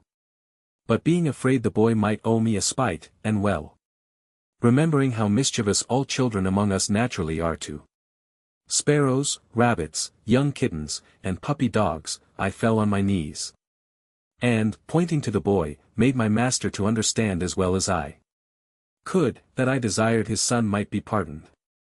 The father complied, And the lad took his seat again, whereupon I went to him and kissed his hand, which my master took, and made him stroke me gently with it. In the midst of dinner, my mistress's favorite cat leapt into her lap. I heard a noise behind me like that of a dozen stocking weavers at work. And, turning my head, I found it proceeded from the purring of that animal, who seemed to be 3 times larger than an ox, as I computed by the view of her head and one of her paws, while her mistress was feeding and stroking her.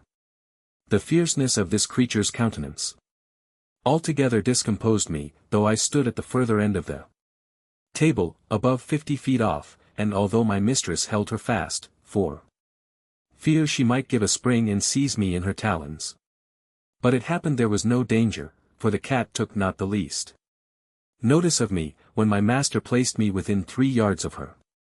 And as I have been always told, and found true by experience in my travels, that flying or discovering, 46, fear before a fierce animal is a certain way to make it pursue or attack you, so I resolved in this dangerous juncture to show no manner of concern.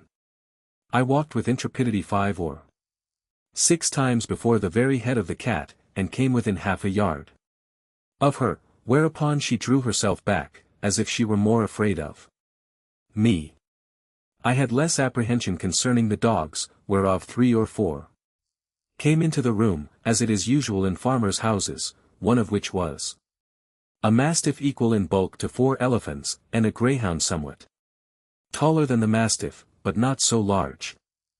When dinner was almost done, the nurse came in with a child of a year old in her arms, who immediately spied me, and began a squall that you might have heard from London Bridge to Chelsea, 47, after the usual oratory of infants, to get me for a plaything.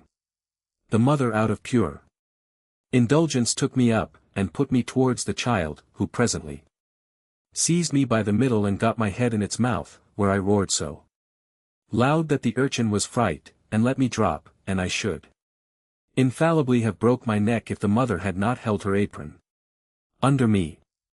The nurse, to quiet her babe, made use of a rattle, which was a kind of hollow vessel filled with great stones, and fastened by a cable to the child's waist. As she sat down close to the table on which I stood, her appearance astonished me not a little. This made me reflect upon the fair skins of our English ladies, who appear so beautiful to us, only because they are of our own size, and their defects not to be seen but through a magnifying glass, where we find by experiment that the smoothest and whitest skins look rough, and coarse, and ill-colored. I remember, when I was at Lilliput, the complexions of those diminutive people appeared to me the fairest in the world, and talking upon this subject with a person of learning there, who was an intimate friend of mine, he said that my face appeared much fairer and smoother when he looked on me from the ground than it did upon a nearer view, when I took him up in my hand and brought him close, which he confessed was at first a very shocking sight. He said he could discover great holes in my skin, that the stumps of my beard were 10 times stronger than the bristles of a boar, and my complexion made up of several colors altogether disagreeable, although I must beg leave to say for myself that I am as fair as most of my sex and country, and very little sunburnt by my travels. On the other side, discoursing of the ladies of that emperor's court, he used to tell me one had freckles, another too wide a mouth, a third too large a nose, nothing of which I was able to distinguish. I confess this reflection was obvious enough, which, however, I could not forbear, lest the reader might think those vast creatures were actually deformed, for I must do them justice to say they are a comely race of people, and particularly the features of my master's countenance. Although he were but a farmer, when I beheld him from the height of 60 feet, appeared very well proportioned. When dinner was done my master went out to his labors, and, as I could discover by his voice and gestures, gave his wife a strict charge to take care of me. I was very much tired and disposed to sleep, which, my mistress perceiving, she put me on her own bed, and covered me with a clean white handkerchief, but larger and coarser than the mainsail of a man of war. I slept about 2 hours, and dreamed I was at home with my wife and children, which aggravated my sorrows when I awaked and found myself alone in a vast room, between 200 and 300 feet wide, and above 200 high, lying in a bed 20 yards wide. My mistress was gone about her household affairs, and had locked me in. The bed was 8 yards from the floor. Illustration: I drew my hanger to defend myself. p. 18. Presently 2 rats crept up the curtains, and ran smelling backwards and forwards on my bed. One of them came almost up to my face, whereupon I rose in a fright, and drew out my hanger to defend myself. The horrible animals had the boldness to attack me both sides, and one of them held his 4 feet at my collar, but I killed him before he could do me any mischief. He fell down at my feet, and the other, seeing the fate of his comrade, made his escape, but not without one good wound on the back, which I gave him as he fled, and made the blood run trickling from him. After this exploit I walked gently to and fro on the bed to recover my breath and loss of spirits.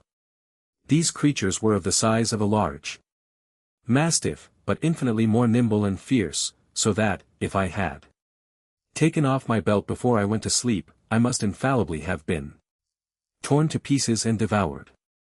I measured the tail of the dead rat, and found it to be 2 yards long, wanting an inch, but it went against my stomach to draw the carcass off the bed, where it still lay bleeding.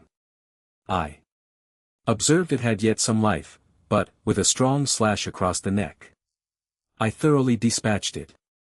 I hope the gentle reader will excuse me for dwelling on these and the like particulars, which, however insignificant they may appear to groveling vulgar minds, yet will certainly help a philosopher to enlarge his thoughts and imagination, and apply them to the benefit of public as well as private life, which was my sole design in presenting this and other accounts of my travels to the world, wherein I have been chiefly studious of truth, without affecting any ornaments of teaming or style. But the whole scene of this voyage made so strong an impression on my mind, and is so deeply memory, that in committing it to paper I did not omit one material circumstance. However, upon a strict review, I blotted out several passages of less moment which were in my first copy, for fear of being censured as tedious and trifling, whereof travelers are often, perhaps not without justice, accused. Chapter 2. A description of the farmer's daughter. The author carried to a market town, and then to the metropolis. The particulars of this journey. My mistress had a daughter of 9 years old, a child of toward parts, for her age, very dexterous at her needle, and skillful in dressing her baby. Her mother and she contrived to fit up the baby's cradle for me against night. The cradle was put into a small drawer cabinet, and the drawer placed upon a hanging shelf for fear of the rats. This was my bed. All the time I stayed with these people, though made more convenient by degrees, as I began to learn their language and make my wants known. She made me 7 shirts, and some other linen, of as fine cloth as could be got, which indeed was coarser than sackcloth, and these she constantly washed for me with her own hands. She was likewise my schoolmistress, to teach me the language. When I pointed to anything, she told me the name of it in her own tongue, so that in a few days I was able to call for whatever I had a mind to. She was very good-natured, and not above 40 feet high, being little for her age. She gave me the name of Grildrig, which the family took up, and afterwards the whole kingdom. The word imports what the Latins call _nanunculus_, the Italians _homunculatino_, and the English _mannequin_. To her I chiefly owe my preservation in that country. We never parted.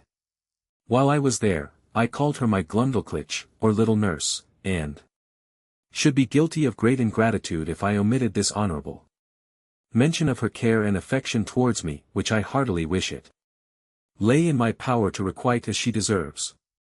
It now began to be known and talked of in the neighborhood, that my master had found a strange animal in the field, about the bigness of a _splacknuck_, but exactly shaped in every part like a human creature. Which it likewise imitated in all its actions, seemed to speak in a little language of its own, had already learned several words of theirs. Went erect upon two legs, was tame and gentle, would come when it was called, do whatever it was bid, had the finest limbs in the world, and a complexion fairer than a nobleman's daughter of 3 years old. Another farmer, who lived hard by, and was a particular friend of my master, came on a visit on purpose to inquire into the truth of this story. I was immediately produced and placed upon a table, where I walked as I was commanded, drew my hanger, put it up again, made my reverence to my master's guest, asked him in his own language how he did, and told him he was welcome, just as my little nurse had instructed me.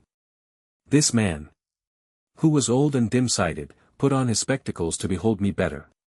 At which I could not forbear laughing very heartily, for his eyes appeared like the full moon shining into a chamber at 2 windows. Our people, who discovered the cause of my mirth, bore me company in laughing, at which the old fellow was fool enough to be angry and out of countenance. He had the character of a great miser, and, to my misfortune, he well deserved it by the cursed advice he gave my master, to show me as a sight upon a market day in the next town, which was half an hour's riding, about 22 miles from our house. I guessed there was some mischief contriving, when I observed my master and his friend whispering long together, sometimes pointing at me, and my fears made me fancy that I overheard and understood some of their words. Illustration, I called her my Glundleclitch. p. 22. But the next morning, Glundleclitch, my little nurse, told me the whole matter, which she had cunningly picked out from her mother. The poor girl laid me on her bosom, and fell a-weeping with shame and grief. She apprehended some mischief would happen to me from rude vulgar folks, who might squeeze me to death, or break one of my limbs by taking me in their hands. She had also observed how modest I was in my nature, how nicely I regarded my honor, and what an indignity conceive it to be exposed for money, as a public spectacle, to the meanest of the people. She said her papa and mamma had promised that Grildrig should be hers. But now she found they meant to serve her as they did last year when they pretended to give her a lamb, and yet as soon as it was fat sold it to a butcher. For my own part one may truly affirm that I was less concerned than my nurse. I had a strong hope, which left me, that I should one day recover my liberty, to the ignominy of being carried about for a monster. I considered myself to be a perfect stranger in the country, and that such a misfortune could never be charged upon me as a reproach if ever I should return to England, since the King of Great Britain himself, in my condition, must have undergone the same distress. My master, pursuant to the advice of his friend, carried me in a box the next market day, to the neighboring town, and took along with him his little daughter, my nurse, upon a pillion, 48, behind him. The box was close on every side, with a little door for me to go in and out, and a few gimlet holes to let in air. The girl had been so careful as to put the quilt of her baby's bed into it, for me to lie down on. However, I was terribly shaken and discomposed in this journey, though it were but of half an hour. For the horse went about 40 feet at every step, and trotted so high that the agitation was equal to the rising and falling of a ship in a great storm, but much more frequent. Our journey was somewhat farther than from London to St. Albans. My master alighted at an inn which he used to frequent, and after consulting a while with the innkeeper and making some necessary preparations, he hired the _Grultrud_ or crier, to give notice through the town, of a strange creature to be seen at the sign of the Green Eagle, not so big as a _Splacknuck_, an animal in that country, very finely shaped, about 6 feet long, and in every part of the body resembling a human creature. Could speak several words, and perform 100 diverting tricks. I was placed upon a table in the largest room of the inn, which might be near 300 feet square. My little nurse stood on a low stool close to the table, to take care of me, and direct what I should do. My master, to avoid a crowd, would suffer only 30 people at a time to see me. I walked about on the table as the girl commanded. She asked me questions, as far as she knew my understanding of the language reached. And I answered them as loud as I could. I turned about several times to the company, paid my humble respects, said they were welcome, and used some other speeches I had been taught. I took a thimble filled with liquor, which Glumdalclitch had given me for a cup, and drank their health. I drew out my hanger, and flourished with it, after the manner of fencers in England. My nurse gave me part of a straw, which I exercised as a pike, having learnt the art in my youth. I was that day shown to 12 sets of company, and as often forced to act over again the same fopperies, till I was half dead with weariness and vexation. For those who had seen me made such wonderful reports, that the people were ready to break down the doors to come in. My master, for his own interest, would not suffer anyone to touch me except my nurse, and, to prevent danger, benches were set round the table at such a distance as to put me out of everybody's reach. However, an unlucky schoolboy aimed a hazelnut directly at my head, which very narrowly missed me, otherwise, it came with so much violence, that it would have infallibly knocked out my brains, for it was almost as large as a small pump ion, 49, but I had the satisfaction to see the young rogue well beaten, and turned out of the room. Illustration, flourished it after the manner of fencers in England. p. 26. My master gave public notice that he would show me again the next market day, and in the meantime he prepared a more convenient vehicle for me, which he had reason enough to do, for I was so tired with my first journey, and with entertaining company for 8 hours together, that I could hardly stand upon my legs or speak a word. It was at least 3 days before I recovered my strength, and that I might have no rest. At home, all the neighboring gentlemen, from 100 miles round, hearing of my fame, came to see me at my master's own house.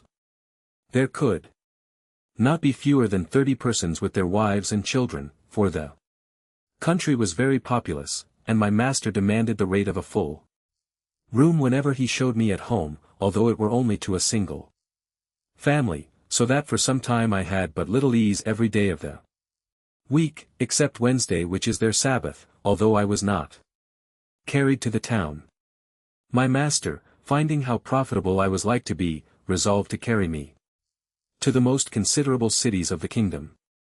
Having, therefore, provided himself with all things necessary for a long journey, and settled his affairs at home, he took leave of his wife, and upon the 17th of August, 1703, about 2 months after my arrival, we set out for the metropolis, situated the middle of that empire, and about 3,000 miles distance from our house. My master made his daughter Glumdalclitch ride behind him. She carried me on her lap, in a box tied about her waist. The girl had lined it on all sides with the softest cloth she could get, well quilted underneath, furnished it with her baby's bed, provided me with linen and other necessaries, and made everything as conveniently as she could. We had no other company but a boy of the house, who rode after us with the luggage. My master's design was to show me in all the towns by the way, and to step out of the road for 50 or 100 miles, to any village, or person of quality's house, where he might expect custom. We made easy journeys of not above 7 or 8 score miles a day, for Glumdalclitch, on purpose to spare me, complained she was tired with the trotting of the horse. She often took me out of my box at my own desire, to give me air and show me the country, but always held me fast. by a leading string. We passed over 5 or 6 rivers, many degrees broader and deeper than the Nile or the Ganges, and there was hardly a rivulet so small as the Thames at London Bridge. We were 10 weeks in our journey, and I was shown in 18 large towns, besides many villages and private families. Illustration. On the 26th of October we arrived at the metropolis, called in their language, Lorbrograd_, or Pride of the Universe. My master took a lodging in the principal street of the city, not far from the royal palace, and put out bills in the usual form, containing an exact description of my person and parts. 50. He hired a large room between 300 and 400 feet wide. He provided a table 60 feet in diameter, upon which I was to act my part, and palisadoed it round 3 feet from the edge, and as many high, to prevent my falling over. I was shown 10 times a day, to the wonder and satisfaction of all people. I could now speak the language tolerably well, and perfectly understood every word that was spoken to me. Besides, I had learned their alphabet, and could make a shift to explain a sentence here and there, for Glundulklich had been my instructor while we were at home, and at leisure hours during our journey. She carried a little book in her pocket, not much larger than a Sanson's Atlas Winkwithafrown 51, it was a common treatise for the use of young girls, giving a short account of their religion. Out of this she taught me my letters, and interpreted the words. Chapter 3. The author sent for to court. The queen buys him of his master the farmer, and presents him to the king. He disputes with his Majesty's great scholars. An apartment at court provided for the author. He is in high favor with the queen. He stands up for the honor of his own country. He quarrels with the queen's dwarf. The frequent labors I underwent every day, made in a few weeks a very considerable change in my health. The more my master got by me, the more insatiable he grew. I had quite lost my stomach, and was almost reduced to a skeleton. The farmer observed it, and, concluding I must soon die, resolved to make as good a hand of me, 52, as he could.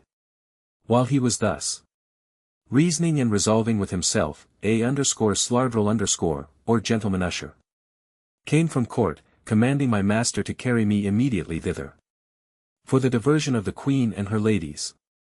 Some of the latter had already been to see me, and reported strange things of my beauty, behavior, and good sense. Her Majesty, and those who attended her, were beyond measure delighted with my demeanor.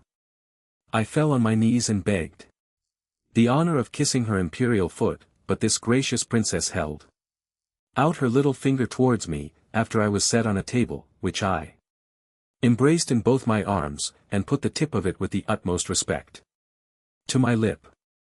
She made me some general questions about my country, and my travels, which I answered as distinctly, and in as few words, as I could. She asked whether I would be content to live at court. I bowed down to the board of the table, and humbly answered that I was my master's slave.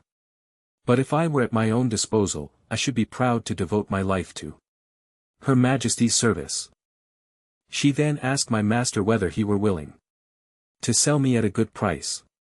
He, who apprehended I could not live a month, was ready enough to part with me, and demanded 1,000 pieces of gold, which were ordered him on the spot, each piece being the bigness of 800 moidores, 53, but, for the proportion of all things between that country and Europe, and the high price of gold among them, was hardly so great a sum as 1,000 guineas, 54, would be in England. I then said to the Queen, since I was now Her Majesty's most humble creature and vassal, I must beg the favour, that Glundulklich, who had always attended me with so much care and kindness, and understood to do it so well, might be admitted into her service, and continue to be my nurse and instructor. Her Majesty agreed to my petition, and easily got the farmer's consent. who was glad enough to have his daughter preferred at court, and the poor girl herself was not able to hide her joy. My late master withdrew, bidding me farewell, and saying he had left me in good service, to which I replied not a word, only making him a slight bow. Illustration: this gracious princess held out her little finger. p. 32. The queen observed my coldness, and, when the farmer was gone out of the apartment, asked me the reason. I made bold to tell her majesty that I owed no other obligation to my late master, than his not dashing out the brains of a poor harmless creature, found by chance in his field, which obligation was amply recompensed by the gain he had made in showing me through half the kingdom, and the price he had now sold me for. That the life I had since led was laborious enough to kill an animal of 10 times my strength. That my health was much impaired by the continual drudgery of entertaining the rabble every hour of the day, and that, if my master had not thought my life in danger, her majesty would not have got so cheap a bargain. But as I was out of all fear of being ill-treated under the protection of so great and good an empress, the ornament of nature, the darling of the world, the delight of her subjects, the phoenix, 55, of the creation. So, I hoped my late master's apprehensions would appear to be groundless, for I already found my spirits to revive, by the influence of her most august presence. This was the sum of my speech, delivered with great improprieties and hesitation. The latter part was altogether framed in the style peculiar to that people, whereof I learned some phrases from Glumdalclitch, while she was carrying me to court. The queen, giving great allowance for my defectiveness in speaking, was, however, surprised at so much wit and good sense in so diminutive an animal. Illustration: She carried me to the king. p. 36. She took me in her own hand, and carried me to the king, who was then retired to his cabinet. 56. His Majesty, a prince of much gravity and austere countenance, not well observing my shape at first view, asked the queen, after a cold manner, how long it was since she grew fond of a _splacknuck_, for such it seems he took me to be, as I lay upon my breast in her majesty's right hand. But this princess, who hath an infinite deal of wit and humour, set me gently on my feet upon the scrutoire. 57. And commanded me to give his majesty an account of myself, which I did in a very few words, and Glumdalclitch, who attended at the cabinet door, and could not endure I should be out of her sight, being admitted, confirmed all that had passed from my arrival at her father's house. The king, although he be as learned a person as any in his dominions, had been educated in the study of philosophy, and particularly mathematics, yet, when he observed my shape exactly, and saw me walk erect, before I began to speak, conceived I might be a piece of clockwork, which is in that country arrived to a very great perfection, contrived by some ingenious artist. But when he heard my voice, and found what I delivered to be regular and rational, he could not conceal his astonishment. He was by no means satisfied with the relation I gave him of the manner I came into his kingdom, but thought it a story concerted between Glumdalclitch and her father, who had taught me a set of words, to make me sell at a better price. Upon this imagination he put several other questions to me, and still received rational answers, no otherwise defective than by a foreign accent, and an imperfect knowledge in the language, with some rustic phrases, which I had learned at the farmer's house, and did not suit the polite style of a court. His Majesty sent for 3 great scholars, who were then in their weekly waiting. 58, according to the custom in that country. These gentlemen, after they had a while examined my shape with much nicety, were of different opinions concerning me. They all agreed that I could not be produced according to the regular laws of nature, because I was not framed with a capacity of preserving my life either by swiftness or climbing of trees, or digging holes in the earth. They observed by my teeth, which they viewed with great exactness, that I was a carnivorous animal, yet most quadrupeds being an overmatch for me, and field mice. With some others, too nimble, they could not imagine how I should be able to support myself, unless I fed upon snails and other insects, which they offered, by many learned arguments, to evince that I could not possibly do. They would not allow me to be a dwarf, because my littleness was beyond all degrees of comparison, for the queen's favorite dwarf, the smallest ever known in that kingdom, was nearly 30 feet high. After much debate, they concluded unanimously that I was only _relplum scalcath which is interpreted literally, _lusus naturi _wink with a frown 59, a determination exactly agreeable to the modern philosophy of Europe, whose professors, disdaining the old evasion of occult causes, whereby the followers of Aristotle endeavored in vain to disguise their ignorance, have invented this wonderful solution of all difficulties, to the unspeakable advancement of human knowledge. After this decisive conclusion, I entreated to be heard a word or two. I applied myself to the king, and assured his majesty that I came from a country which abounded with several millions of both sexes, and of my own stature, where the animals, trees, and houses were all in proportion, and where, by consequence, I might be as able to defend myself, and to find sustenance, as any of his majesty's subjects could do here, which I took for a full answer to those gentlemen's arguments. To this they only replied with a smile of contempt, saying, that the farmer had instructed me very well in my lesson. The king, who had a much better understanding, dismissing his learned men, sent for the farmer, who, by good fortune, was not yet gone out of town, having therefore first examined him privately, and then confronted him with me and the young girl. His majesty began to think that what we had told him might possibly be true. He desired the queen to order that a particular care should be taken of me, and was of opinion that Glundulclitch should still continue in her office of tending me, because he observed that we had a great affection for each other. A convenient apartment was provided for her at court. She had a sort of governess appointed to take care of her education, a maid to dress her, and 2 other servants for menial offices, but the care of me was wholly appropriated to herself. The queen commanded her own cabinet maker to contrive a box, that might serve me for a bedchamber, after the model that Glundulclitch and I should agree upon. This man was a most ingenious artist, and, according to my directions, in 3 weeks finished to me a wooden chamber of 16 feet square and 12 high, with sash windows, a door, and 2 closets, like a London bedchamber.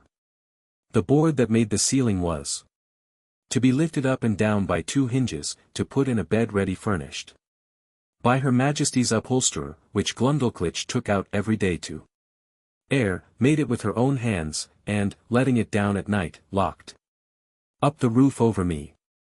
A nice workman, who was famous for little curiosities, undertook to make me 2 chairs, with backs and frames, of a substance not unlike ivory, and 2 tables, with a cabinet to put my things in.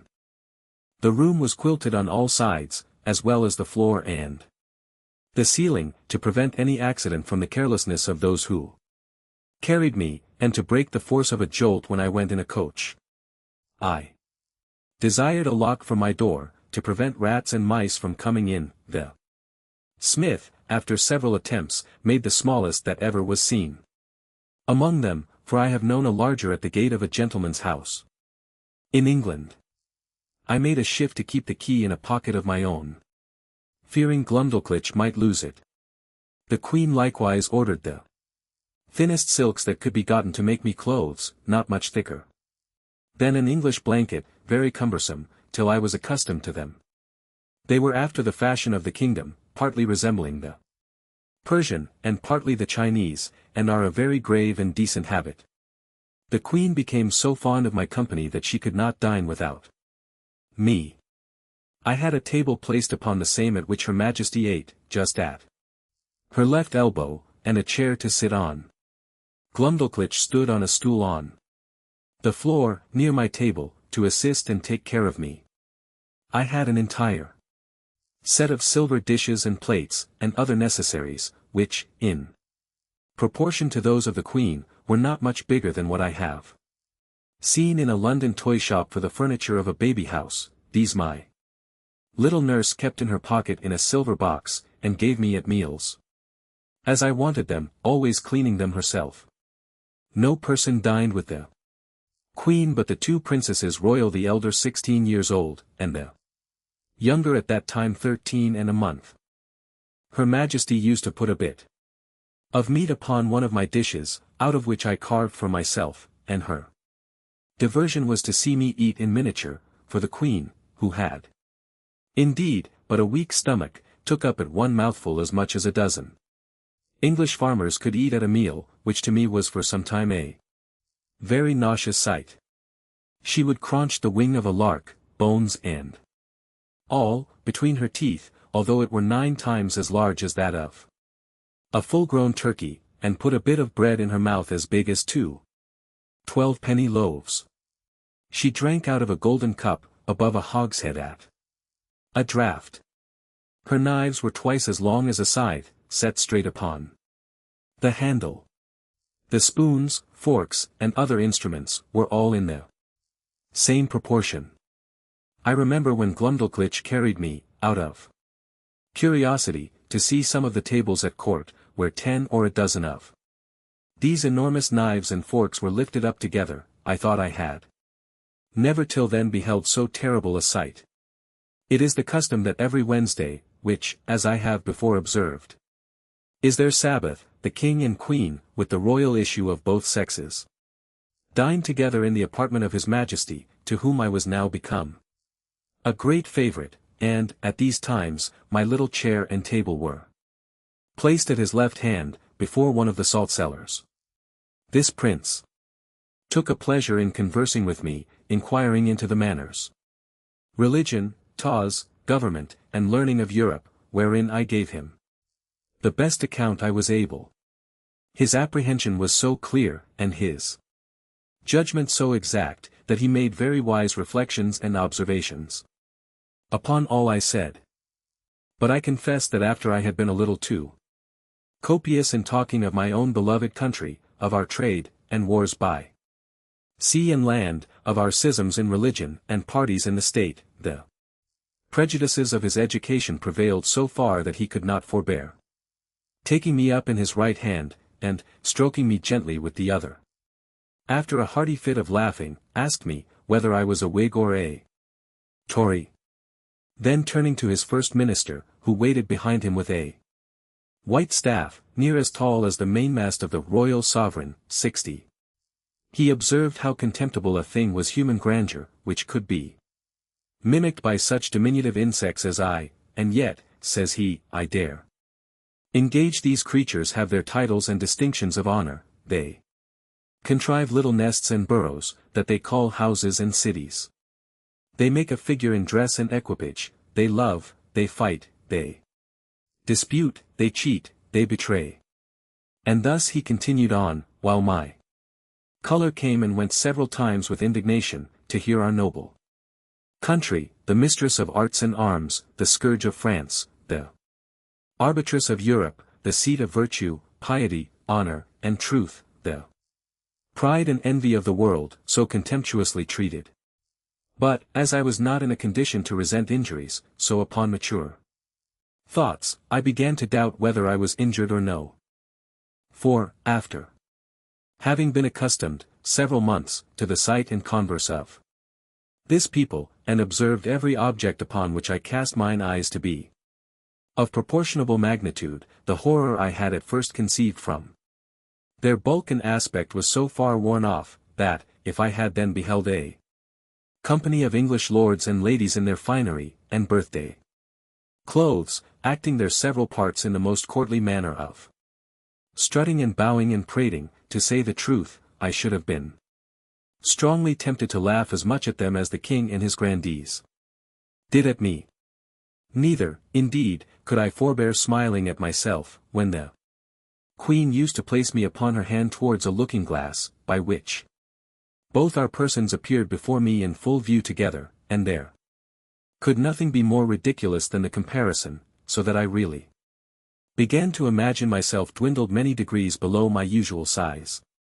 Nothing angered and mortified me so much, as the Queen's dwarf, who, being of the lowest stature that ever in that country, for I verily think he was not full 30 feet high, became so insolent at seeing a creature so much beneath him, that he would always affect to swagger and look big, as he passed by me in the Queen's antechamber, while I was standing on some table, talking with the lords or ladies of the court, and he seldom failed of a smart word or two upon my littleness, against which I could only revenge myself, by calling him brother, challenging him to wrestle, and such repartees as are usual in the mouths of court pages. One day, at dinner, this malicious little cub was so nettled with something I had said to him, that, raising himself upon the frame of Her Majesty's chair, he took me up, as I was sitting down, not thinking any harm, and let me drop into a large silver bowl of cream, and then ran away as fast as he could. I fell over head and ears. And, if I had not been a good swimmer, it might have gone very hard with me, for Glumdalclitch, in that instant, happened to be at the other end of the room, and the Queen was in such a fright, that she wanted presence of mind to assist me. But my little nurse ran to my relief, and took me out, after I had swallowed above a quart of cream. I was put to bed, however. I received no other damage than the loss of a suit of clothes, which was utterly spoiled. The dwarf was soundly whipped, and, as a farther punishment, forced to drink up the bowl of cream into which he had thrown me. Neither was he ever restored to favor, for, soon after, the Queen bestowed him on a lady of high quality, so that I saw him no more, to my very great satisfaction, for I could not tell to what extremity such a malicious urchin might have carried his resentment. Illustration: I could only revenge myself by calling him brother. p. 42. He had before served me a scurvy trick, which set the Queen a-laughing. Although, at the same time she was heartily vexed, and would have immediately cashiered him, if I had not been so generous as to intercede. Her Majesty had taken a marrow bone upon her plate and, after knocking out the marrow, placed the bone on the dish erect, as it stood before the dwarf, watching his opportunity, while Glumdalclitch was gone to the sideboard, mounted upon the stool she stood on to take care of me. At meals, took me up in both hands, and, squeezing my legs together, wedged them into the marrow bone above my waist, where I stuck for some time, and made a very ridiculous figure. I believe it was near a minute before any one knew what was became of me, for I thought it below me to cry out. But, as princes seldom get their meat hot, my legs were not scalded, only my stockings and breeches in a sad condition. The dwarf, at my entreaty, had no other punishment than a sound whipping. I was frequently rallied by the Queen upon account of my fearfulness, and she used to ask me, whether the people of my country were as great cowards as myself. The occasion was this: the kingdom is much pestered with flies in summer, and these odious insects, each of them as big as a Dunstable lark, 61, hardly gave me any rest, while I sat at dinner, with their continual humming and buzzing about my ears. They would sometimes alight upon my victuals. Sometimes they would fix upon my nose or forehead, where they stung me to the quick, and I had much ado to defend myself against these detestable animals, and could not forbear starting when they came on my face. It was the common practice of the dwarf, to catch a number of these insects in his hand, as schoolboys do among us, and let them out suddenly under my nose, on purpose to frighten me, and divert the Queen. My remedy was, to cut them in pieces with my knife, as they flew in the air, wherein my dexterity was much admired. Illustration: I remember, one morning, when Glumdalclitch had set me in my box upon a window, as she usually did in fair days, to give me air, for I durst not venture to let the box be hung on a nail out of the window, as we do with cages in England, after I had lifted up one of my sashes, and sat down at my table to eat a piece of sweet cake for my breakfast, above. 20 wasps, allured by the smell, came flying into the room, humming louder than the drones, 62, of as many bagpipes. Some of them seized my cake, and carried it piecemeal away, others flew about my head and face, confounding me with the noise, and putting me in the utmost terror of their stings. However, I had the courage to rise and draw my hanger, and attack them in the air. I dispatched 4 of them, but the rest got away, and I presently shut my window. These creatures were as large as partridges. I took out their stings, found them 1 inch and a half long, and as sharp as needles. I carefully preserved them all, and having since shown them, with some other curiosities, in several parts of Europe, upon my return to England, I gave 3 of them to Gresham College, 63, and kept the 4th for myself. Illustration. Chapter 4. The country described. A proposal for correcting modern maps. The King's Palace, and some account of the metropolis. The author's way of traveling. The chief temple described. I now intend to give the reader a short description of this country, as far as I travelled in it, which was not above 2,000 miles round. Lorbrogrud, the metropolis. For the Queen, whom I always attended, never went farther when she accompanied the King in his progresses, and there stayed till his Majesty returned from viewing his frontiers. The whole extent of this prince's dominions reacheth about 6,000 miles in length, and from 3 to 5 in breadth. From whence I cannot but conclude, that our geographers of Europe are in a great error, by supposing nothing but sea between Japan and California, for it was ever my opinion, that there must be a balance of earth to counterpoise the great continent of Tartary, and therefore they ought to correct their maps and charts, by joining this vast tract of land to the northwest parts of America, wherein I shall be ready to lend them my assistance. The kingdom is a peninsula, terminated to the northeast by a ridge of mountains, 30 miles high, which are altogether impassable, by reason of the volcanoes upon the tops. Neither do the most learned know what sort of mortals inhabit beyond those mountains, or whether they be inhabited at all. On the 3 other sides it is bounded by the ocean. There is not one seaport in the whole kingdom, and those parts of the coasts into which the rivers issue, are so full of pointed rocks, and the sea generally so rough, that there is no venturing with the smallest of their boats, so that these people are wholly excluded from any commerce with the rest of the world. But the large rivers are full of vessels, and abound with excellent fish, for they seldom get any from the sea, because the sea fish are of the same size with those in Europe, and consequently not worth catching. Whereby it is manifest, that nature, in the production of plants and animals of so extraordinary a bulk, is wholly confined to this continent, of which I leave the reasons to be determined by philosophers. However, now and then, they take a whale, that happens to be dashed against the rocks, which the common people feed on heartily. These whales I have known so large, that a man could hardly carry one upon his shoulders, and sometimes, for curiosity, they are brought in hampers to Lorbrogrud. I saw one of them in a dish at the king's table, which passed for a rarity, but I did not observe he was fond of it, for I think indeed the bigness disgusted him, although I have seen one somewhat larger in Greenland. The country is well inhabited, for it contains 51 cities, near 100 walled towns, and a great number of villages. To satisfy my curious reader, it may be sufficient to describe Lorbrogrud. This city stands upon almost 2 equal parts on each side the river that passes through. It contains above 80,000 houses, and about 600,000 inhabitants.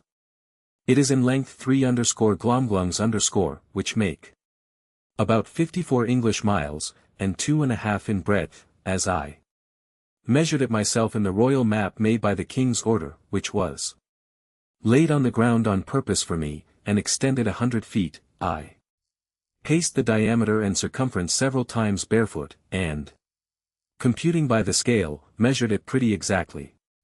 The king's palace is no regular edifice, but a heap of buildings, about 7 miles round. The chief rooms are generally 240 feet high, and broad and long in proportion.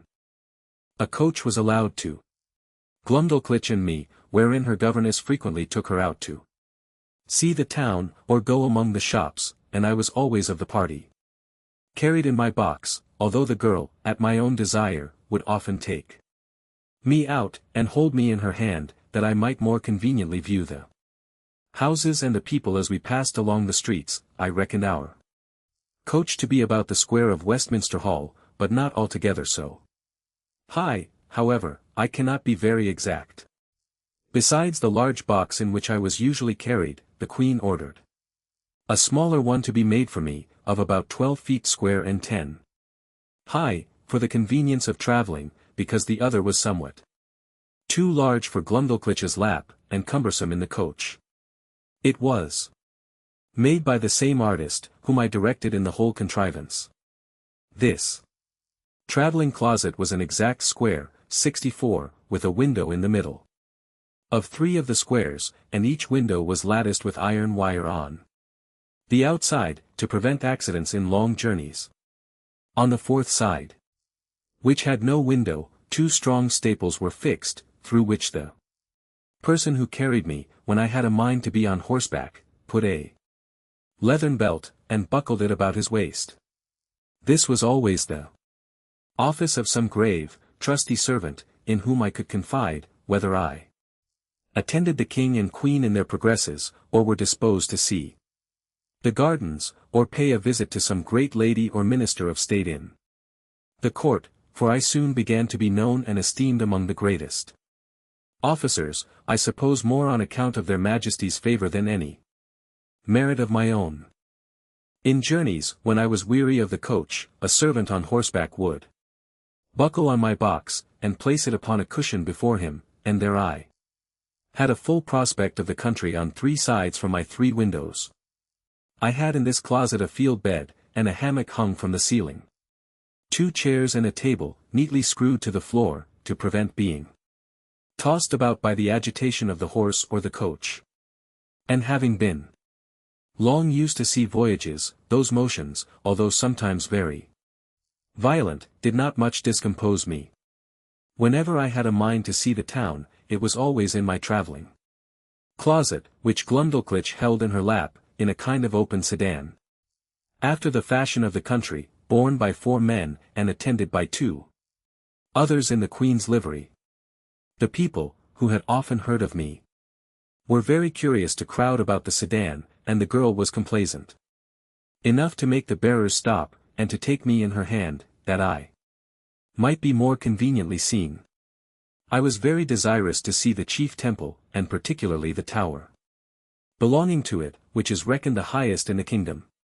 Accordingly, one day my nurse carried me thither, but I must truly say I came back disappointed, for the height is not above 3,000 feet, reckoning from the ground to the highest pinnacle top, which, allowing for the difference between the size of those people and us in Europe, is no great matter for admiration, nor at all equal in proportion, if I rightly remember, to Salisbury's steeple, 65, but, not to detract from a nation, to which during my life I shall acknowledge myself extremely obliged, it must be allowed that whatever this famous tower wants in height is amply made up in beauty and strength. For the walls are nearly 100 feet thick, built of hewn stone, whereof each is about 40 feet square, and adorned on all sides with statues of gods and emperors, cut in marble larger than life, placed in their several niches. I measured a little finger which had fallen down from one of these statues, and lay unperceived among some rubbish, and found it exactly 4 feet and an inch in length. Glumdalclitch wrapped it up in her handkerchief and carried it home in her pocket, to keep among Other trinkets, of which the girl was very fond, as children at her age usually are. The king's kitchen is indeed a noble building, vaulted at top, and about 600 feet high. The great oven is not so wide by 10 paces as the cupola at St. Paul's, for I measured the latter on purpose after my return. But if I should describe the kitchen grate, the prodigious pots and kettles, the joints of meat turning on the spits, with many other particulars, perhaps I should be hardly believed, at least, a severe critic would be apt to think I enlarged a little, as travelers are often suspected to do. To avoid which censure, I fear I have run too much into the other extreme, and that if this treatise should happen to be translated into the language of Brobdingnag, which is the general name of that kingdom, and transmitted thither, the king and his people would have reason to complain that I had done them an injury, by a false and diminutive representation.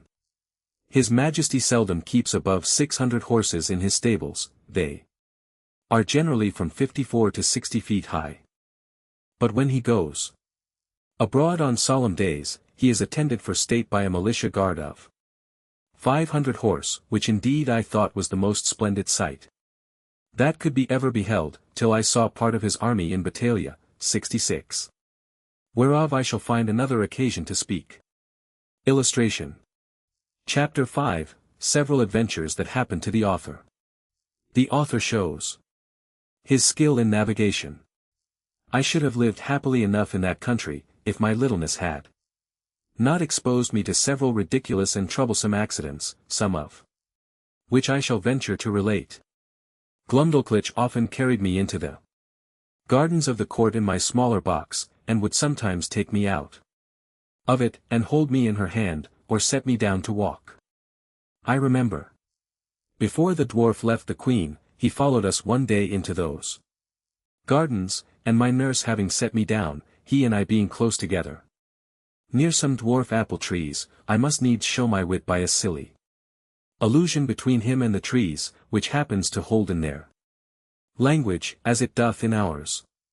Whereupon the malicious rogue, watching his opportunity, when I was walking under one of them, shook it directly over my head, by which a dozen apples, each of them near as large as a Bristol barrel, came tumbling about my ears. One of them hit me on the back as I chanced to stoop, and knocked me down flat on my face, but I received no other hurt, and the dwarf was pardoned at my desire, because I had given the provocation.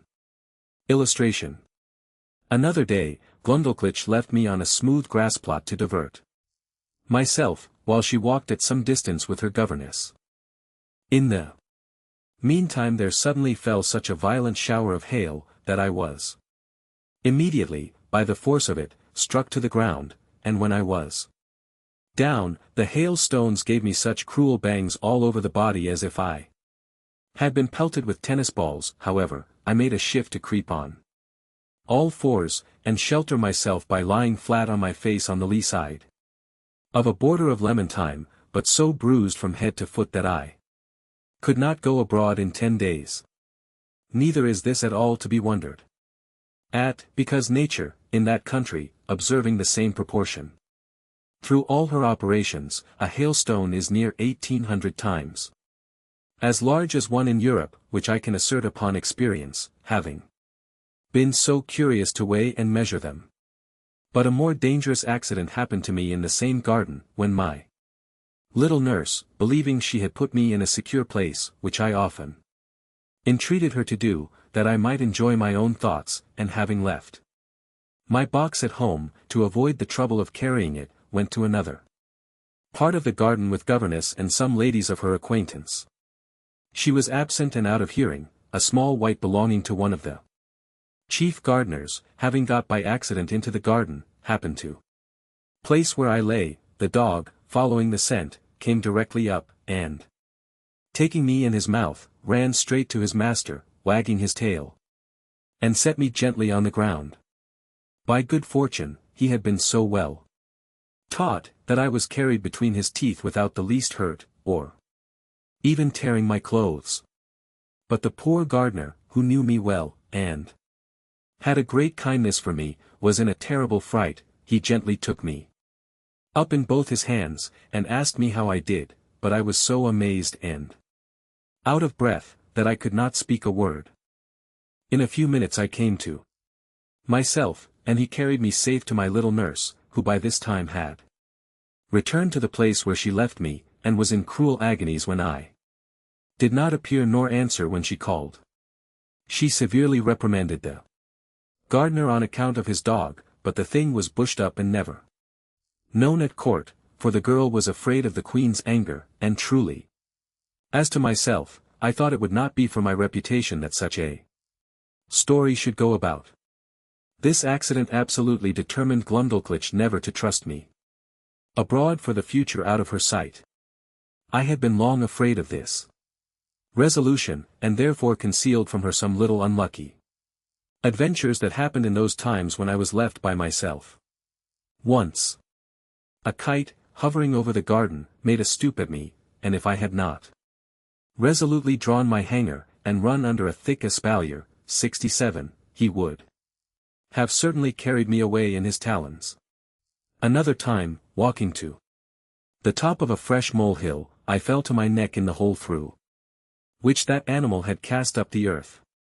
I likewise broke my right shin against the shell of a snail, which I happened to stumble over as I was walking alone and thinking on poor England. I cannot tell whether I were more pleased or mortified to observe in those solitary walks that the smaller birds did not appear to be at all afraid of me, but would hop about within a yard's distance, looking for worms and other food, with as much indifference and security as if no creature at all were near them. I remember a thrush had the confidence to snatch out of my hand with his bill a piece of cake that Glumdalclitch had just given me for my breakfast. When I attempted to catch any of these birds they would boldly turn against me, endeavoring to pick my fingers, which I durst not venture within their reach, and then they would hop back unconcerned to hunt for worms and snails as they did before. But one day I took a thick cudgel and threw it with all my strength so luckily at a linnet that I knocked him down, and seizing him by the neck with both my hands ran with him in triumph to my nurse. However, the bird, who had only been stunned, recovering himself, gave me so many boxes with his wings on both sides of my head and body, though I held him at arm's length and was out of the reach of his claws, that I was 20 times thinking of letting him go. But I was soon relieved by one of our servants, who wrung off the bird's neck, and I had him next day for dinner by the Queen's command. This linnet, as near as I can remember, seemed to be somewhat larger than an English swan. The Queen, who often used to hear me talk of my sea voyages, and took all occasions to divert me when I was melancholy, asked me, whether I understood how to handle a sail or an oar, and whether a little exercise of rowing might not be convenient for my health. I answered, that I understood both very well, for, although my proper employment had been to be surgeon or doctor to the ship, yet often, upon a pinch, I was forced to work like a common mariner. But I could not see how this could be done in their country, where the smallest wherry was equal to a first-rate man of war among us, and such a boat as I could manage would never live in any of their rivers. Illustration: the smaller birds did not appear to be at all afraid of me. p. 57. Her Majesty said, if I could contrive a boat, her own joiner should make it, and she would provide a place for me to sail in. The fellow was an ingenious workman, and, by my instructions, in 10 days finished a pleasure boat, with all its tackling, able conveniently to hold 8 Europeans. When it was finished, the Queen was so delighted that she ran with it in her lap to the King, who ordered it to be put in a cistern full of water, with me in it, by way of trial, where I could not manage my 2 sculls, 68, or little oars, for want of room.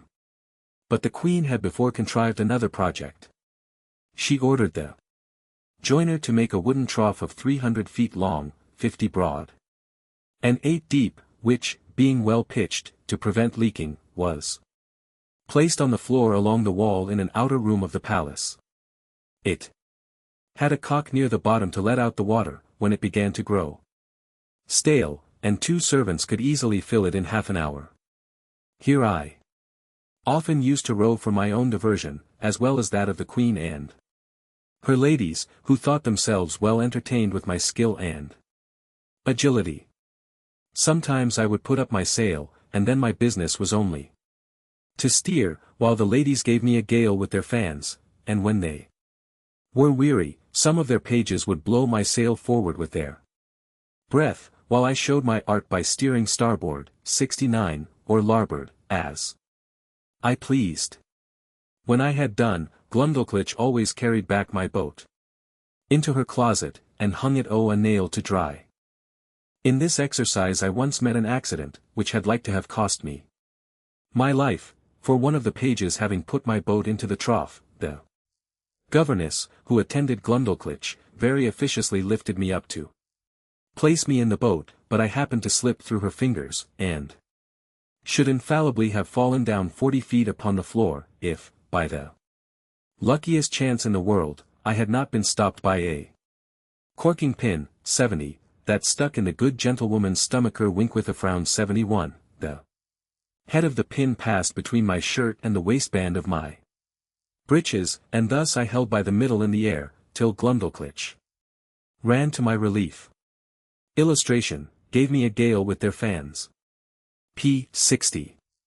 Another time, one of the servants, whose office it was to fill my trough every 3rd day with fresh water, was so careless as to let a huge frog, not perceiving it, slip out of his pail. The frog lay concealed till I was put into my boat, but then seeing a resting place, climbed up, and made it lean so much on one side that I was forced to balance it with all my weight on the other to prevent overturning. When the frog was got in, it hopped at once half the length of the boat, and then over my head, backwards and forwards. The largeness of its features made it appear the most deformed animal that can be conceived. However, I desired Glumdalclitch to let me deal with it alone. I banged it a good while with one of my sculls, and at last forced it to leap out of the boat. But the greatest danger I ever underwent in that kingdom was from a monkey, who belonged to one of the clerks of the kitchen. Glumdalclitch had locked me up in her closet, while she went somewhere upon business or a visit. The weather being very warm, the closet window was left open, as well as the windows and the door of my bigger box, in which I usually lived, because of its largeness and conveniency. As I sat quietly meditating at my table, I heard something bounce in at the closet window, and skip about from one side to the other, whereat, although I was much alarmed, yet I ventured to look out, but not stirring from my seat, and then I saw this frolicsome animal frisking and leaping up and down, till at last he came to my box, which he seemed to view with great pleasure and curiosity, peeping in at the door and every window. Illustration. I retreated to the farther corner of my room or box, but the monkey, looking in at every side, put me into such a fright that I wanted presence of mind to conceal myself under the bed, as I might easily have done. After some time spent in peeping, grinning, and chattering, he at last espied me, and reaching one of his paws in at the door, as a cat does when she plays with a mouse, although I often shifted place to avoid him, he at length seized the lappet of my coat, which, being made of that country silk, was very thick and strong, and dragged me out. He took me out in his right forefoot, and held me as a nurse does a child, just as I have seen the same sort of creature do with a kitten in Europe, and, when I offered to struggle, he squeezed me so hard that I thought it more prudent to submit. I have good reason to believe that he took me for a young one of his own species, by his often stroking my face very gently with his other paw. In these diversions he was interrupted by a noise at the closet door, as if somebody were opening it, whereupon he suddenly leaped up to the window, at which he had come in, and thence upon the leads and gutters, walking upon 3 legs, and holding me in the 4th, till he clambered up to a roof that was next to ours. I heard Glundulklitch give a shriek. At the moment he was carrying me out. The poor girl was almost distracted. That quarter of the palace was all in an uproar, the servants ran for ladders, the monkey was seen by hundreds in the court. Sitting upon the ridge of a building, holding me like a baby in one of his forepaws, whereat many of the rabble below could not forbear laughing. Neither do I think they justly ought to be blamed, for without question, the sight was ridiculous enough to everybody but myself. Some of the people threw up stones, hoping to drive the monkey down, but this was strictly forbidden, or else very probably my brains had been dashed out. The ladders were now applied, and mounted by several men, which the monkey observing, and finding himself almost encompassed, not being able to make speed enough with his 3 legs, let me drop on a ridge tile, and made his escape. Here I sat for some time, 500 yards from the ground, expecting every moment to be blown down by the wind, or to fall by my own giddiness, and come tumbling over and over from the ridge to the eaves, but an honest lad, one of my nurse's footmen, climbed up, and putting me into his breeches pocket, brought me down safe. I was so weak and bruised in the sides with the squeezes given me by this odious animal, that I was forced to keep my bed a fortnight. The king, queen, and all the court, sent every day to inquire after my health, and Her Majesty made me several visits during my sickness. The monkey was killed, and an order made that no such animal should be kept about the palace. When I attended the king, after my recovery, to return him thanks for his favors, he was pleased to rally me a good deal upon this adventure. He asked me what my thoughts and speculations were while I lay in the monkey's paw. He desired to know what I would have done upon such an occasion in my own country. I told His Majesty that in Europe we had no monkeys, except such as were brought for curiosities from other places, and so small, that I could deal with a dozen of them together if they presumed to attack me.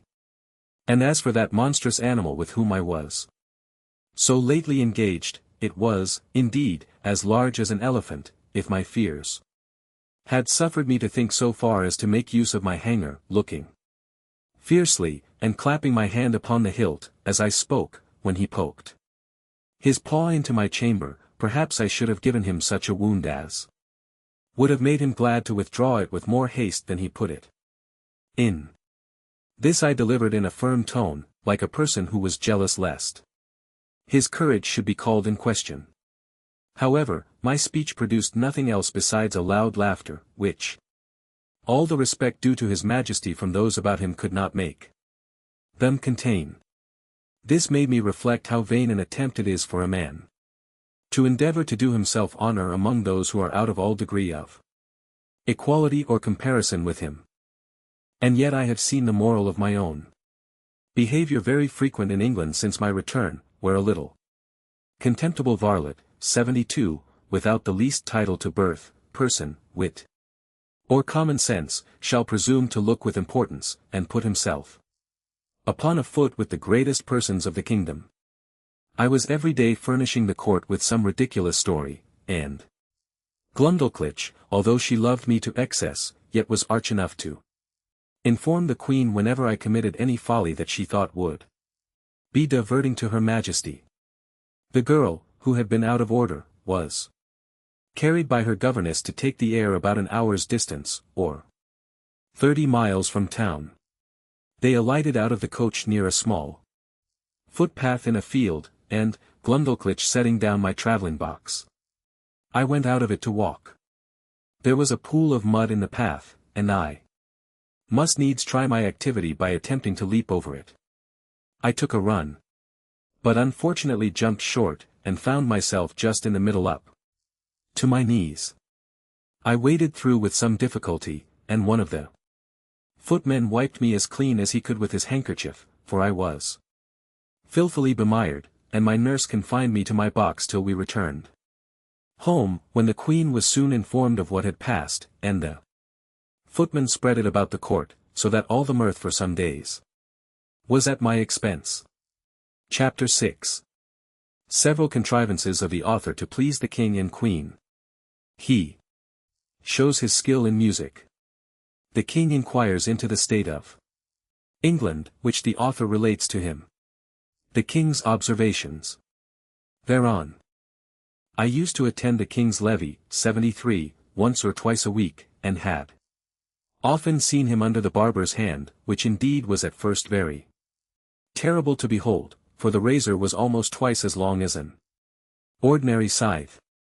His Majesty, according to the custom of the country, was only shaved twice a week. I once prevailed on the barber to give me some of the suds or lather, out of which I picked 40 or 50 of the strongest stumps of hair. I then took a piece of fine wood and cut it like the back of a comb, making several holes in it at equal distance. With as small a needle as I could get from Glumdalclitch, I fixed in the stumps so artificially, scraping and sloping them with my knife towards the points, that I made a very tolerable comb, which was a seasonable supply, my own being so much broken in the teeth that it was almost useless. Neither did I know any artist in that country so nice and exact as would undertake to make me another. And this puts me in mind of an amusement wherein I spent many of my leisure hours. I desired the Queen's woman to save for me the combings of Her Majesty's hair, whereof in time I got a good quantity, and consulting with my friend the cabinet maker, who had received general orders to do little jobs for me, I directed him to make 2 chair frames, no larger than those I had in my box, and then to bore little holes with a fine all round those parts where I designed the backs and seats. Through these holes I wove the strongest hairs I could pick out, just after the manner of cane chairs in England. When they were finished I made a present of them to Her Majesty, who kept them in her cabinet, and used to shew them for curiosities, as indeed they were the wonder of every one that beheld them. Of these hairs, as I had always a mechanical genius, I likewise made a neat little purse, about 5 feet long, with Her Majesty's name deciphered in gold letters, which I gave to Glumdalclitch, by the Queen's consent. To say the truth, it was more for show than use, being not of strength to bear the weight of the larger coins, and therefore she kept nothing in it, but some little coins that girls are fond of. The king, who delighted in music, had frequent concerts at court, to which I was sometimes carried, and set in my box on a table to hear them, but the noise was so great that I could hardly distinguish the tunes. I am confident that all the drums and trumpets of a royal army, beating and sounding together just at your ears, could not equal it. My practice was to have my box removed from the place where the performers sat, as far as I could, then to shut the doors and windows of it, and draw the window curtains, after which I found their music not disagreeable. Illustration. I had learnt in my youth to play a little upon the spinet, 74. Glumdalclitch kept one in her chamber, and a master attended twice a week to teach her. I called it a spinet, because it somewhat resembled that instrument, and was played upon in the same manner. A fancy came into my head that I would entertain the king and queen with an English tune upon this instrument. But this appeared extremely difficult, for the spinet was nearly 60 feet long, each key being almost a foot wide, so that with my arms extended I could not reach to above 5 keys, and to press them down required a good smart stroke with my fist, which would be too great a labor, and to no purpose. The method I contrived was this: I prepared 2 round sticks, about the bigness of common cudgels, they were thicker at one end than the other.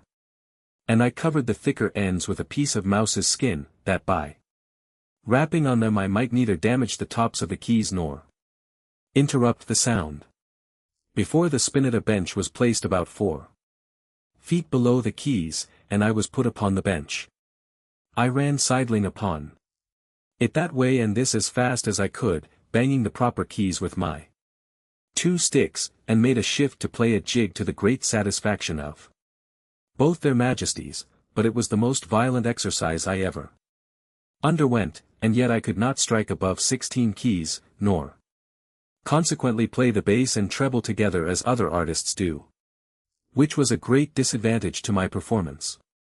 The king, who, as I before observed, was a prince of excellent understanding, would frequently order that I should be brought in my box, and set upon the table in his closet. 75, he would then command me to bring one of my chairs out of the box, and sit down within 3 yards distance upon the top of the cabinet, which brought me almost to a level with his face.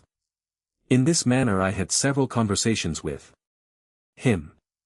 I one day took the freedom to tell His Majesty that the contempt he discovered towards Europe and the rest of the world did not seem answerable to those excellent qualities of mind that he was master of.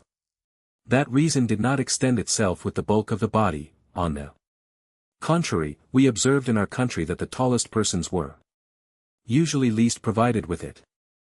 That, among other animals, bees and ants had the reputation of more industry, art, and sagacity than many of the larger kinds, and that, as inconsiderable as he took me to be, I hoped I might live to do His Majesty some signal, 76, service. The king heard me with attention, and began to conceive a much better opinion of me than he had ever before. He desired I would give him as exact an account of the government of England as I possibly could because, as fond as princes commonly are of their own customs, for he conjectured of other monarchs by my former discourses, he should be glad to hear of anything that might deserve imitation. Imagine with thyself, courteous reader, how often I then wished for the tongue of Demosthenes or Cicero, that might have enabled me to celebrate the praise of my own dear native country, in a style equal to its merits and felicity. Illustration, the most violent exercise I ever underwent. p. 71. I began my discourse by informing His Majesty that our dominions consisted of 2 islands, which composed 3 mighty kingdoms, under one sovereign, besides our plantations in America. I dwelt long upon the fertility of our soil and the temperature of our climate. I then spoke at large upon the constitution of an English Parliament, partly made up of an illustrious body, called the House of Peers, persons of the noblest blood and of the most ancient and ample patrimonies. I described that extraordinary care always taken of their education in arts and arms, to qualify them for being counselors both to the king and kingdom, to have a share in the legislature, to be members of the highest court of judicature, from whence there could be no appeal, and to be champions always ready for the defense of their prince and country, by their valor, conduct, and fidelity. That these were the ornament and bulwark of the kingdom, worthy followers of their most renowned ancestors, whose honor had been the reward of their virtue, from which their posterity were never once known to degenerate. To these were joined several holy persons, as part of that assembly, under the title of bishops, whose peculiar business it is to take care of religion, and those who instruct the people therein. These were searched and sought out through the whole nation, by the prince and his wisest counselors, among such of the priesthood as were most deservedly distinguished by the sanctity of their lives and the depth of their erudition, who were indeed the spiritual fathers of the clergy and the people. That the other part of the Parliament consisted of an assembly, called the House of Commons, who were all principal gentlemen, freely picked and culled out by the people themselves, for their great abilities and love of their country, to represent the wisdom of the whole nation. And that these 2 bodies made up the most august assembly in Europe, to whom, in conjunction with the prince, the whole legislature is committed. I then descended to the courts of justice, over which the judges, those venerable sages and interpreters of the law, presided, for determining the disputed rights and properties of men, as well as for the punishment of vice and protection of innocence. I mentioned the prudent management of our treasury, the valor and achievements of our forces by sea and land. I computed the number of our people, by reckoning how many Millions there might be of each religious sect or political party among us. I did not omit even our sports and pastimes, or any other particular, which I thought might redound to the honor of my country. And I finished all with a brief historical account of affairs and events in England for about 100 years past. This conversation was not ended under 5 audiences, each of several hours, and the king heard the whole with great attention, frequently taking notes of what I spoke, as well as memorandums of what questions he intended to ask me.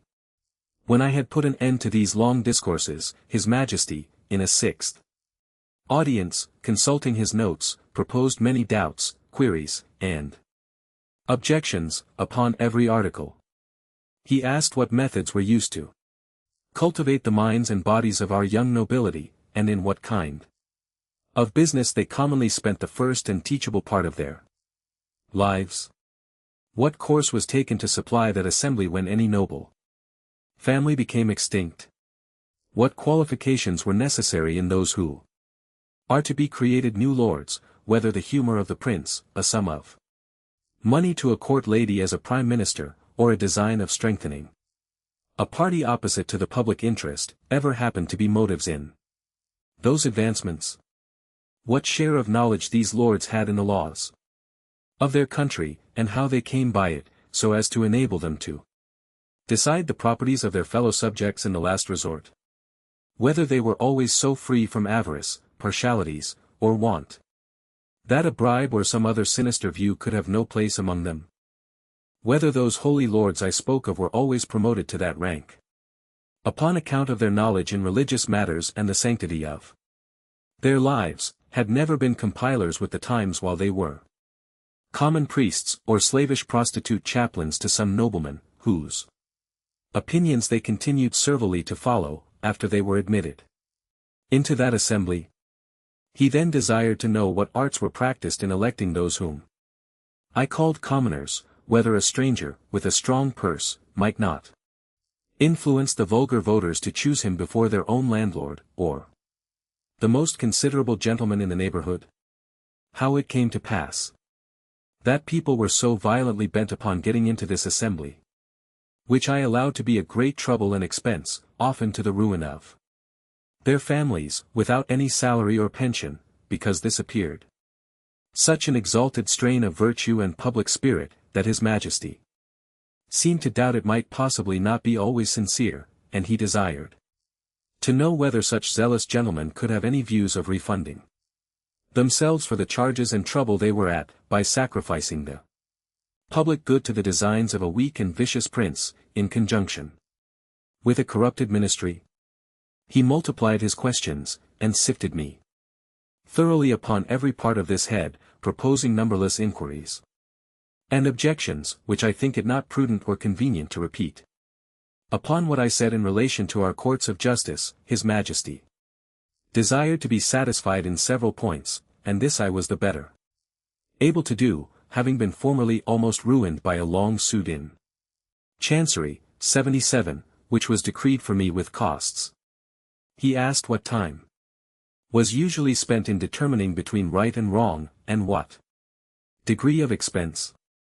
Whether advocates and orators had liberty to plead in causes, manifestly known to be unjust, vexatious, or oppressive. Whether party in religion or politics was observed to be of any weight in the scale of justice. Whether those pleading orators were persons educated in the general knowledge of equity, or only in provincial, national, and other local customs. Whether they, or their judges, had any part in penning those laws which they assumed the liberty of interpreting and glossing, 78, upon at their pleasure. Whether they had ever, at different times, pleaded for or against the same cause, and cited precedents to prove contrary opinions. Whether they were a rich or a poor corporation. Whether they received any pecuniary reward for pleading or delivering their opinions. And, particularly, whether they were admitted as members in the lower Senate. He fell next upon the management of our treasury, and said he thought my memory had failed me, because I computed our taxes at about 5 or 6 Millions a year, and, when I came to mention the issues, he found they sometimes amounted to more than double, for the notes he had taken were very particular in this point, because he hoped, as he told me, that the knowledge of our conduct might be useful to him, and he could not be deceived in his calculations. But if what I told him were true, he was still at a loss how a kingdom could run out of its estate like a private person.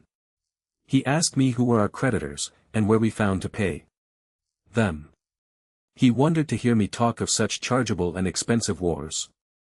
That certainly we must be a quarrelsome people, or live among very bad neighbors, and that our generals must needs be richer than our kings. He asked what business we had out of our own islands, unless upon the score of trade or treaty, or to defend the coasts with our fleet. Above all, he was amazed to hear me talk of a mercenary standing army in the midst of peace and among a free people. He said if we were governed by our own consent, in the persons of our representatives, he could not imagine of whom we were afraid, or against whom we were to fight, and would hear my opinion, whether a private man's house might not better be defended by himself, his children, and family, than by half a dozen rascals, picked up at a venture in the streets for small wages, who might get 100 times more by cutting their throats. He laughed at my odd kind of arithmetic, as he was pleased to call it, in reckoning the numbers of our people by a computation drawn from the several sects among us, in religion and politics. He said, he knew no reason why those who entertain opinions prejudicial to the public should be obliged to change, or should not be obliged to conceal them. And as it was tyranny in any government to require the first, so it was weakness not to enforce the second, for a man may be allowed to keep poisons in his closet, but not to vend them about for cordials.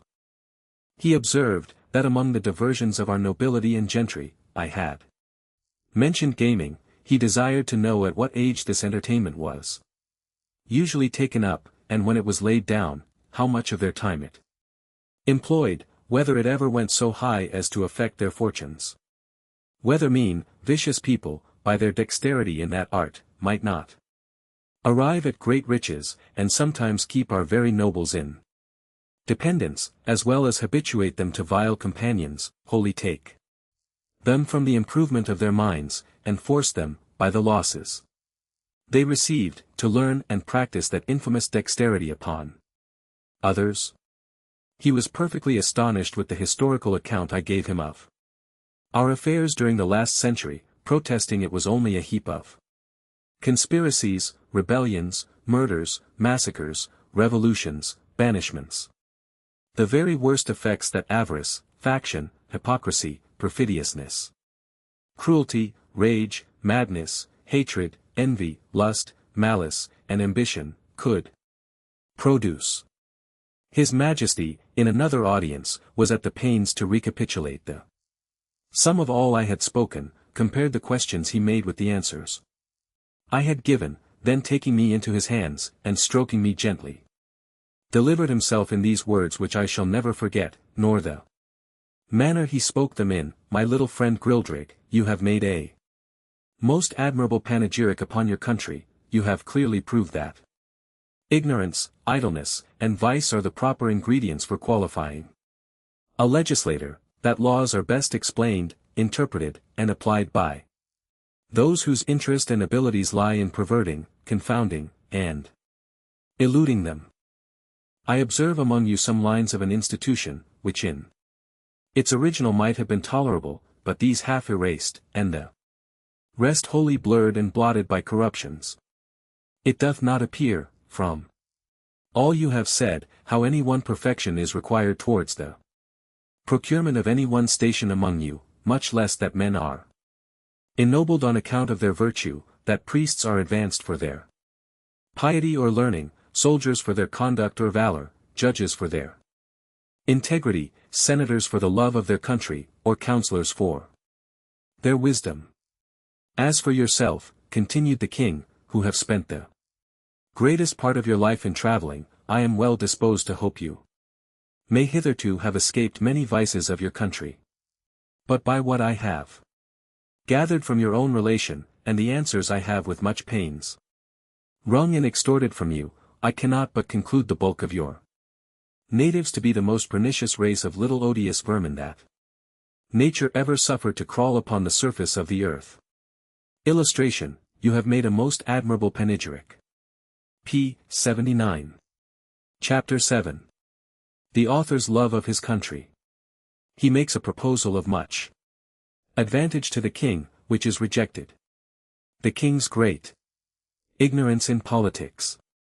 The learning of that country very imperfect and confined. The laws, and military affairs, and parties in the state. Nothing but an extreme love of truth could have hindered me from concealing this part of my story. It was in vain to discover my resentments, which were always turned into ridicule, and I was forced to rest with patience, while my noble and beloved country was so injuriously treated. I am as heartily sorry as any of my readers can possibly be, that such an occasion was given, but this prince happened to be so curious and inquisitive upon every particular, that it could not consist either with gratitude or good manners, to refuse giving him what satisfaction I was able. Yet this much I may be allowed to say, in my own vindication, that I artfully eluded many of his questions, and gave to every point a more favorable turn, by many degrees, than the strictness of truth would allow. For I have always borne that laudable partiality to my own country, which Dionysius Halicarnassensis, 79, with so much justice recommends to an historian, would hide the frailties and deformities of my political mother, and place her virtues and beauties in the most advantageous light. This was my sincere endeavor. In those many discourses I had with that monarch, although it unfortunately failed of success. But great allowances should be given to a king who lives wholly secluded from the rest of the world, and must therefore be altogether unacquainted with the manners and customs that most prevail in other nations, the want of which knowledge will ever produce many prejudices, and a certain narrowness of thinking, from which we and the politer countries of Europe are wholly exempted. And it would be hard indeed, if so remote a prince's notions of virtue and vice were to be offered as a standard for all mankind. To confirm what I have now said, and farther to show the miserable effects of a confined education, I shall here insert a passage which will hardly obtain belief. In hopes to ingratiate myself farther into His Majesty's favor, I told him of an invention discovered between 300 and 400 years ago, to make a certain powder into a heap, on which the smallest spark of fire falling would kindle the whole in a moment, although it were as big as a mountain, and make it all fly up in the air together with a noise and agitation greater than thunder. That a proper quantity of this powder rammed into a hollow tube of brass or iron, according to its bigness, would drive a ball of iron or lead with such violence and speed as nothing was able to sustain its force. That the largest balls thus discharged would not only destroy whole ranks of an army at once, but batter the strongest walls to the ground, sink down ships with 1,000 men in each to the bottom of the sea, and, when linked together by a chain, would cut through masts and rigging, divide hundreds of bodies in the middle, and lay all waste before them. That we often put this powder into large hollow balls of iron, and discharged them by an engine into some city we were besieging, which would rip up the pavements, tear the houses to pieces, burst and throw splinters on every side, dashing out the brains of all who came near. That I knew the ingredients very well, which were cheap and common, I understood the manner of compounding them, and could direct his workmen how to make those tubes of a size proportionable to all other things in His Majesty's kingdom, and the largest need not to be above 100 feet long, 20 or 30 of which tubes, charged with the proper quantity of powder and balls, would batter down the walls of the strongest town in his dominions in a few hours, or destroy the whole metropolis if ever it should pretend to dispute his absolute commands. This I humbly offered to His Majesty as a small tribute of acknowledgment, in return for so many marks that I had received of his royal favor and protection.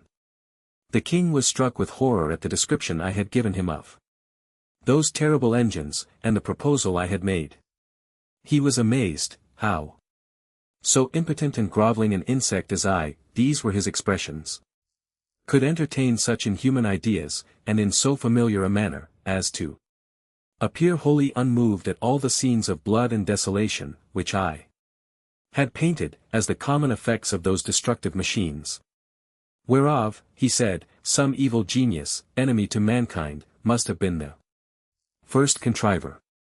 As for himself, he protested, that although few things delighted him so much as new discoveries in art or in nature, yet he would rather lose half his kingdom than be privy to such a secret, which he commanded me, as I valued my life, never to mention any more.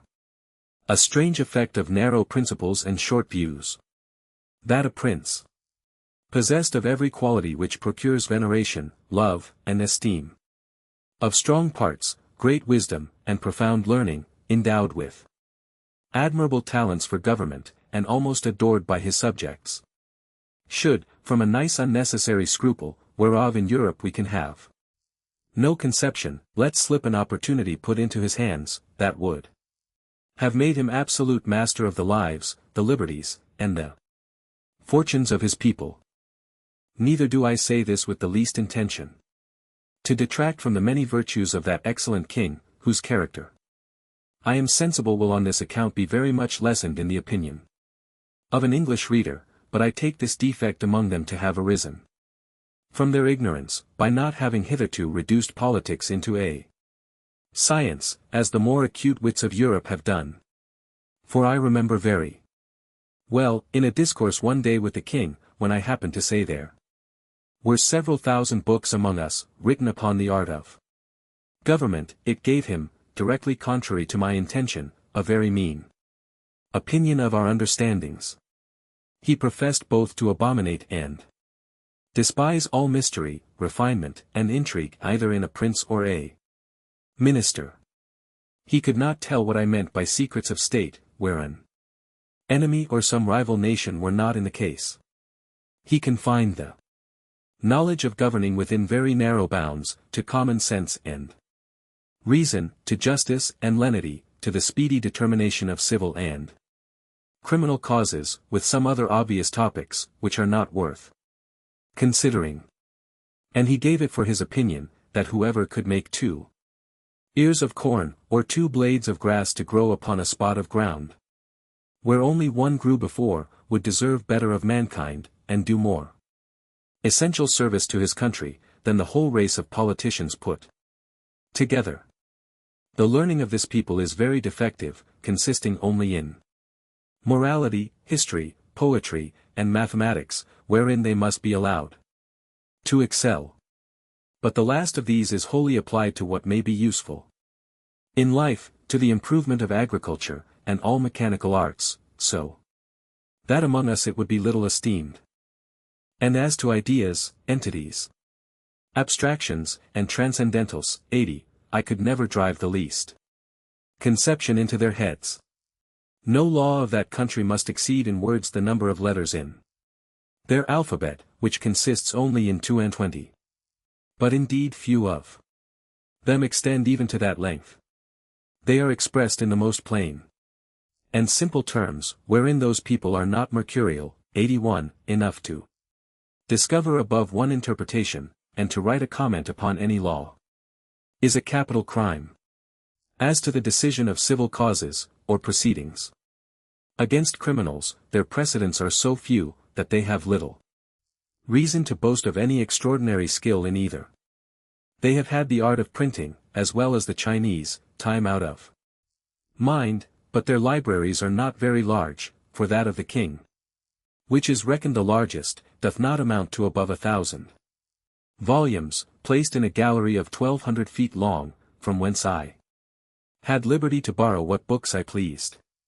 The Queen's joiner had contrived in one of Glumdalclitch's rooms, a kind of wooden machine, 25 feet high, formed like a standing ladder. The steps were each 50 feet long, it was indeed a movable pair of stairs, the lowest end placed at 10 feet distance from the wall of the chamber.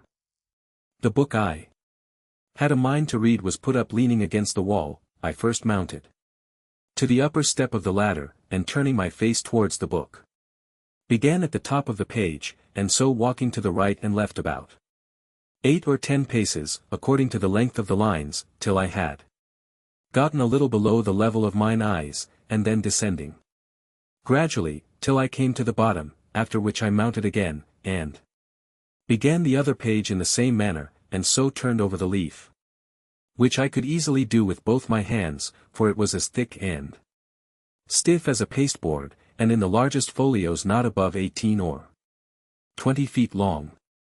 Their style is clear, masculine, and smooth, but not florid, for they avoid nothing more than multiplying unnecessary words, or using various expressions. I have perused many of their books, especially those in history and morality. Among the rest, I was much diverted with a little old treatise, which always lay in Glumdalclitch's bedchamber, and belonged to her governess, a grave elderly gentlewoman, who dealt in writings of morality and devotion. The book treats of the weakness of humankind, and is in little esteem, except among the women and the vulgar.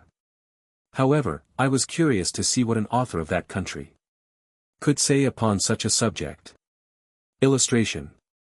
This writer went through all the usual topics of European moralists, showing how diminutive, contemptible, and helpless an animal was man in his own nature, how unable to defend himself from inclemencies of the air, or the fury of wild beasts, how much he was excelled by one creature in strength, by another in speed, by a third in foresight, by a fourth in industry. He added, that nature was degenerated in these latter declining ages of the world, and could now produce only small births, in comparison to those in ancient times. He said, it was very reasonable to think, not only that the species of men were originally much larger, but also, that there must have been giants in former ages. Which as it is asserted by history and tradition, so it hath been confirmed by huge bones and skulls, casually dug up in several parts of the kingdom, far exceeding the common dwindled race of man in our days. He argued, that the very laws of nature absolutely required we should have been made in the beginning of a size more large and robust, not so liable to destruction, from every little accident, of a tile falling from a house, or a stone cast from the hand of a boy, or being drowned in a little brook. From this way of reasoning the author drew several moral applications, useful in the conduct of life, but needless here to repeat. For my own part, I could not avoid reflecting, how universally this talent was spread, of drawing lectures in morality, or, indeed, rather matter of discontent and repining, from the quarrels we raise with nature. And I believe, upon a strict inquiry, those quarrels might be shown as ill-grounded among us as they are among that people. As to their military affairs, they boast that the king's army consists of 176,000 foot, and 32,000 horse, if that may be called an army which is made up of tradesmen in the several cities, and farmers in the country, whose commanders are only the nobility and gentry, without pay or reward. They are indeed perfect enough in their exercises, and under very good discipline. Wherein I saw no great merit, for how should it be otherwise, where every farmer is under the command of his own landlord, and every citizen under that of the principal men in his own city, chosen after the manner of Venice, by ballot. I have often seen the militia of Lorbrulgrud drawn out to exercise in a great field, near the city, of 20 miles square. They were in all not above 25,000 foot, and 6,000 horse, but it was impossible for me to compute their number, considering the space of ground they took up. A cavalier, mounted on a large steed, might be about 90 feet high. I have seen this whole body of horse, upon a word of command, draw their swords at once, and brandish them in the air. Imagination can figure nothing so grand, so surprising, and so astonishing. It looked as if 10,000 flashes of lightning were darting at the same time from every quarter of the sky. I was curious to know how this prince, to whose dominions there is no access from any other country, came to think of armies, or to teach his people the practice of military discipline. But I was soon informed, both by conversation and reading their histories, for in the course of many ages, they have been troubled with the same disease to which the whole race of mankind is subject, the nobility often contending for power, the people for liberty, and the king for absolute dominion. All which, however, happily tempered by the laws of that kingdom, have been sometimes violated by each of the three parties, and have more than once occasioned civil wars, the last whereof was happily put an end to by this prince's grandfather, in a general composition Winckworth of Frown 82, and the militia, then settled with common consent, hath been ever since kept in the strictest duty. Illustration. Chapter 8. The King and Queen make a progress, 83, to the frontiers. The author attends them. The manner in which he leaves the country very particularly related. He returns to England. I had always a strong impulse that I should sometime recover my liberty, though it was impossible to conjecture by what means, or to form any project with the least hope of succeeding.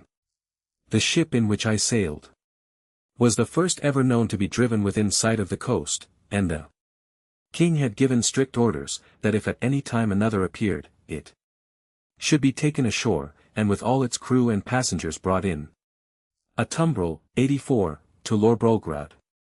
I was treated with much kindness, I was the favorite of a great king and queen, and the delight of the whole court, but it was upon such a footing as ill became the dignity of human kind. I could never forget those domestic pledges I had left behind me. I wanted to be among people with whom I could converse upon even terms, and walk about the streets and fields, without being afraid of being trod to death like a frog or a young puppy. But my deliverance came sooner than I expected, and in a manner not very common, the whole story and circumstances of which I shall faithfully relate. Illustration. She had some foreboding. p. 94. I had now been 2 years in this country, and about the beginning of the third, Glundulklich and I attended the king and queen in a progress to the south coast of the kingdom. I was carried, as usual, in my traveling box, which, as I have already described, was a very convenient closet of 12 feet wide. And I had ordered a hammock to be fixed by silken ropes from the 4 corners at the top, to break the jolts, when a servant carried me before him on horseback, as I sometimes desired, and would often sleep in my hammock while we were upon the road. On the roof of my closet, not directly over the middle of the hammock, I ordered the joiner to cut out a hole of a foot square, to give me air in hot weather as I slept, which hole I shut at pleasure with a board that drew backwards and forwards through a groove. When we came to our journey's end, the king thought proper to pass a few days at a palace he hath near Flanflasnik, a city within 18 English of the seaside. Glundulklich and I were much fatigued. I had gotten a small cold, but the poor girl was so ill as to be confined to her chamber.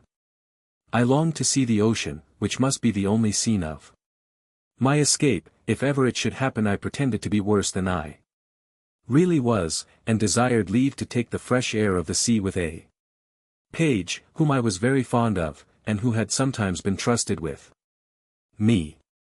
I shall never forget with what unwillingness Glundulklich consented, nor the strict charge she gave the page, 85, to be careful of me, bursting at the same time into a flood of tears, as if she had some foreboding of what was to happen.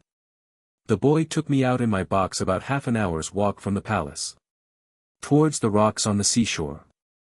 I ordered him to set me down, and, lifting up one of my sashes, cast many a wistful melancholy look towards the sea. I found myself not very well, and told the page that I had a Mine to take a nap in my hammock, which I hoped would do me good. I got in, and the boys shut the window close down to keep out the cold. I soon fell asleep, and all I can conjecture is, that while I slept, the page, thinking no danger could happen, went among the rocks to look for birds' eggs, having before observed him from my windows searching about, and picking up one or two in the clefts.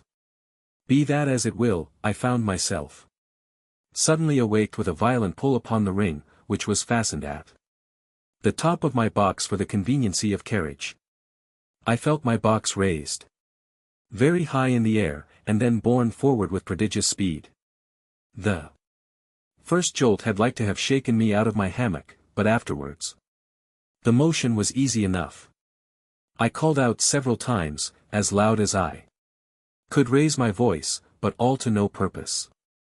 I looked towards my windows, and could see nothing but the clouds and sky. I heard a noise just over my head like the clapping of wings, and then began to perceive the woeful condition I was in, that some eagle had got the ring of my box in his beak, with an intent to let it fall on a rock like a tortoise in a shell, and then pick out my body and devour it, for the sagacity and smell of this bird enabled him to discover his quarry, 86, at a great distance, though better concealed than I could be within a 2-inch board. Illustration. In a little time I observed the noise and flutter of wings to increase very fast, and my box was tossed up and down like a sign in a windy day. I heard several bangs or buffets, as I thought, given to the eagle, for such I am certain it must have been, that held the ring of my box in his beak, and then all on a sudden felt myself falling perpendicularly down for above a minute, but with such incredible swiftness, that I almost lost my breath. My fall was stopped by a terrible squash, 87, that sounded louder to my ears than the cataract of Niagara, after which I was quite in the dark for another minute, and then my box began to rise so high that I could see light from the tops of the windows. I now perceived I was fallen into the sea. My box, by the weight of my body, the goods that were in, and the broad plates of iron fixed for strength at the 4 corners of the top and bottom, floated about 5 feet deep in the water. I did then, and do now suppose, that the eagle which flew away with my box was pursued by 2 or 3 others, and forced to let me drop while he defended himself against the rest, who hoped to share in the prey. The plates of iron fastened at the bottom of the box, for those were the strongest, preserved the balance while it fell, and hindered it from being broken on the surface of the water. Every joint of it was well grooved, and the door did not move on hinges, but up and down like a sash, which kept my closet so tight that very little water came in.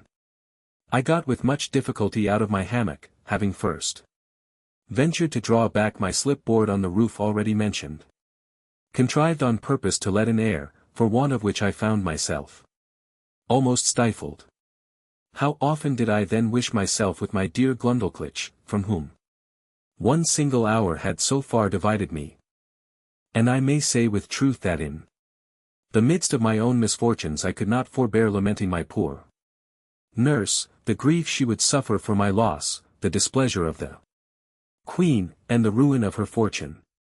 Perhaps many travelers have not been under greater difficulties and distress than I was at juncture, expecting every moment to see my box dashed to pieces, or at least overset by the first violent blast or rising wave. A breach in one single pane of glass would have been immediate death, nor could anything have preserved the windows but the strong lattice wires placed on the outside against accidents in traveling. I saw the water ooze in at several crannies, although the leaks were not considerable, and I endeavored to stop them as well as I could. I was not able to lift up the roof of my closet, which otherwise I certainly should have done, and sat on the top of it, where I might at least preserve myself some hours longer, than by being shut up, as I may call it, in the hold. Or, if I escaped these dangers for a day or two, what could I expect but a miserable death of cold and hunger? I was 4 hours under these circumstances, expecting, and indeed wishing, every moment to be my last. I have already told the reader that there were 2 strong staples fixed upon that side of my box which had no window, and into which the servant who used to carry me on horseback would put a leathern belt, and buckle it about his waist. Being in this disconsolate state, I heard, or at least thought I heard, some kind of grating noise on that side of my box where the staples were fixed, and soon after I began to fancy that the box was pulled or towed along in the sea, for I now and then felt a sort of tugging which made the waves rise near the tops of my windows, leaving me almost in the dark. This gave me some faint hopes of relief, although I was not able to imagine how it could be brought about. I ventured to unscrew one of my chairs, which were always fastened to the floor, and having made a hard shift to screw it down again directly under the slipping board that I had lately opened, I mounted on the chair, and putting my mouth as near as I could to the hole, I called for help in a loud voice and in all the languages I understood. I then fastened my handkerchief to a stick I usually carried, and thrusting it up the hole, waved it several times in the air, that if any boat or ship were near, the seamen might conjecture some unhappy mortal to be shut up in the box. I found no effect from all I could do, but plainly perceived my closet to be moved along, and in the space of an hour or better, that side of the box where the staples were and had no window struck against something that was hard. I apprehended it to be a rock, and found myself tossed more than ever. I plainly heard a noise upon the cover of my closet like that of a cable, and the grating of it as it passed through the ring. I then found myself hoisted up by degrees, at least 3 feet higher than I was before. Whereupon I again thrust up my stick and handkerchief, calling for help till I was almost hoarse. In return to which I heard a great shout repeated 3 times, giving me such transports of joy as are not to be conceived but by those who feel them. I now heard a trampling over my head, and somebody calling through the hole with a loud voice in the English tongue. If there be anybody below, let them speak. I answered I was an Englishman, drawn by ill fortune into the greatest calamity that ever any creature underwent, and begged by all that was moving to be delivered out of the dungeon I was in. The voice replied I was safe, for my box was fastened to their ship, and the carpenter should immediately come and saw a hole in the cover large enough to pull me out. I answered that was needless, and would take up too much time, for there was no more to be done, but let one of the crew put his finger into the ring, and take the box out of the sea into the ship, and so into the captain's cabin. Some of them upon hearing me talk so wildly thought I was mad, others laughed, for indeed it never came into my head that I was now got among people of my own stature and strength. The carpenter came, and in a few minutes sawed a passage about 4 feet square, then let down a small ladder upon which I mounted, and from thence was taken into the ship in a very weak condition. Illustration, somebody calling in the English tongue. p. 99. The sailors were all in amazement, and asked me 1,000 questions, which I had no inclination to answer. I was equally confounded at the sight of so many pygmies, for such I took them to be, after having so long accustomed mine eyes to the monstrous objects I had left. But the captain, Mr. Thomas Wilcox, an honest, worthy Shropshire man, observing I was ready to faint, took me into his cabin, gave me a cordial to comfort me, and made me turn in upon his own bed, advising me to take a little rest, of which I had great need. Before I went to sleep, I gave him to understand that I had some valuable furniture in my box, too good to be lost, a fine hammock, a handsome 2 chairs, a table, and a cabinet. That my closet was hung on all sides, or rather quilted, with silk and cotton, that if he would let one of the crew bring my closet into his cabin, I would open it there before him, and show him my goods. The captain, hearing me utter these absurdities, concluded I was raving. However, I suppose to pacify me, he promised to give orders as I desired, and going upon deck, sent some of his men down into my closet, from whence, as I afterwards found, they drew up all my goods, and stripped off the quilting, but the chairs, cabinet, and bedstead, being screwed to the floor, were much damaged by the ignorance of the seamen, who tore them up by force. Then they knocked off some of the boards for the use of the ship, and when they had got all they had a mind for, let the hull drop into the sea, which, by reason of so many breaches made in the bottom and sides, sunk to rights. 88, and indeed I was glad not to have been a spectator of the havoc they made, because I am confident it would have sensibly touched me, by bringing former passages into my mind, which I had rather forgotten.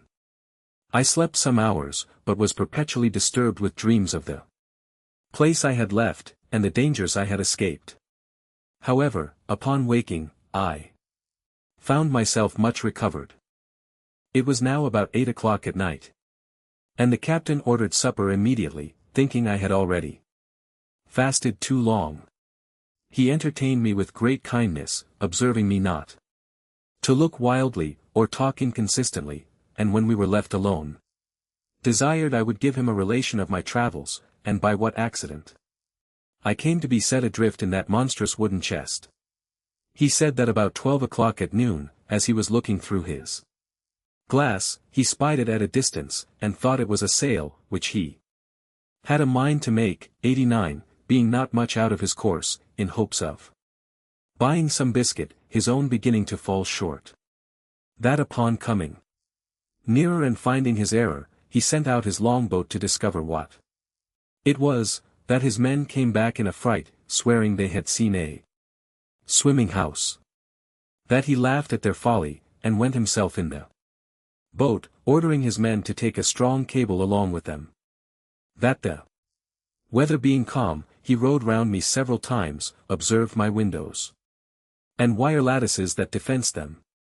That he discovered 2 staples upon one side, which was all of boards, without any passage for light.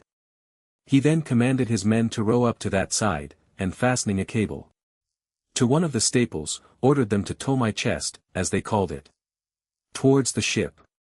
When it was there, he gave directions to fasten another cable to the ring fixed in the cover, and to raise up my chest with pulleys, which all the sailors were not able to do above 2 or 3 feet.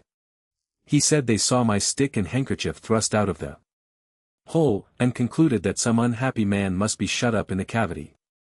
I asked whether he or the crew had seen any prodigious birds in the air about the time he first discovered me.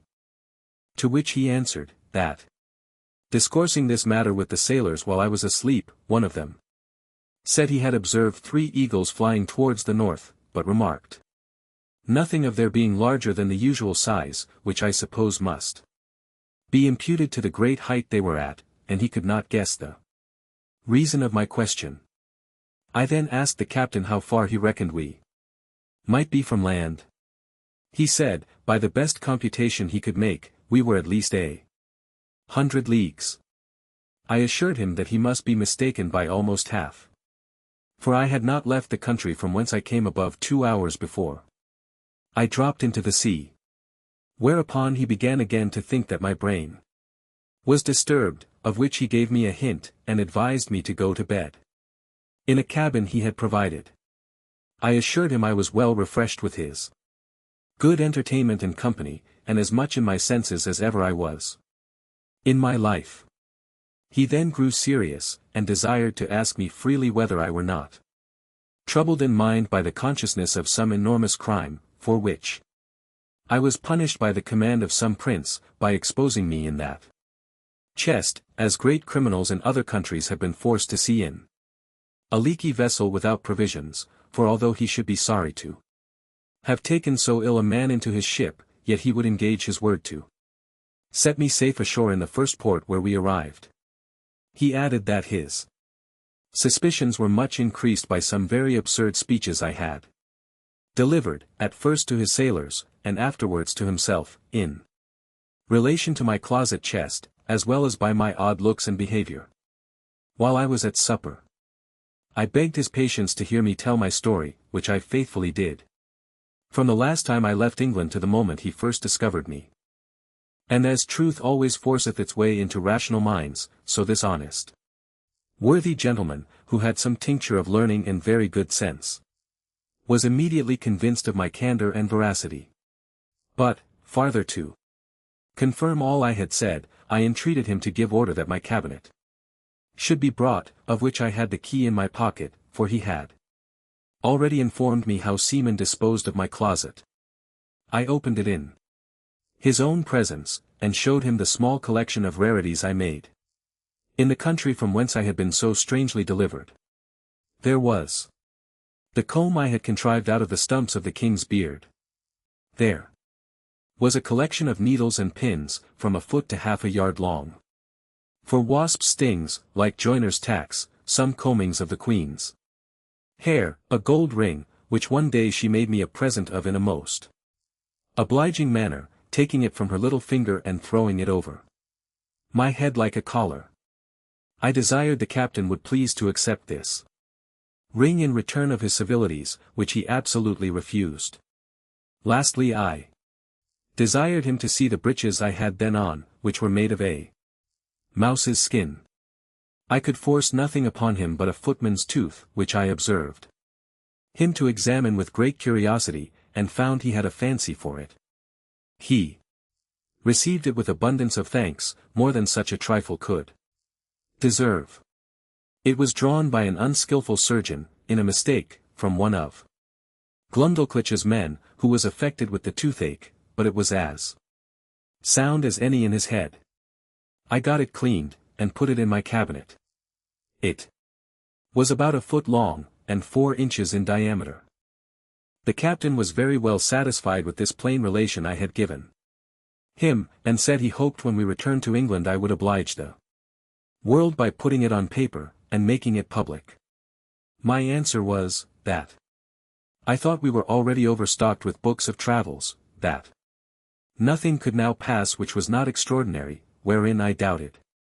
Some authors less consulted truth than their own vanity, or interest, or the diversion of ignorant readers, that my story could contain little besides common events, without those ornamental descriptions of strange plants, trees, birds, and other animals, or of the barbarous customs and idolatry of savage people, with which most writers abound. However, I thanked him for his good opinion, and promised to take the matter into my thoughts. He said he wondered at one thing very much, which was, to hear me speak so loud, asking me whether the king or queen of that country were thick of hearing. I told him it was what I had been used to for above 2 years past, and that I wondered as much at the voices of him and his men, who seemed to me only to whisper, and yet I could hear them well enough. But when I spoke in that country, it was like a man talking in the street to another looking out from the top of a steeple, unless when I was placed on a table, or held in any person's hand. I told him I had likewise observed another thing, that when I first got into the ship, and the sailors stood all about me, I thought they were the most contemptible little creatures I had ever beheld. For indeed, while I was in that prince's country, I could never endure to look in a glass, after my eyes had been accustomed to such prodigious objects, because the comparison gave me so despicable a conceit of myself. The captain said that while we were at supper he observed me to look at everything with a sort of wonder, and that I often seemed hardly able to contain my laughter, which he knew not well how to take, but imputed it to some disorder in my brain. I answered, it was very true, and I wondered how I could forbear, when I saw his dishes of the size of a silver threepence, a leg of pork hardly a mouthful, a cup not so big as a nutshell, and so I went on, describing the rest of his household stuff and provisions after the same manner. For although the queen had ordered a little equipage of all things necessary for me, while I was in her service. Yet my ideas were wholly taken up with what I saw on every side of me. And I winked at my own littleness, as people do at their own faults.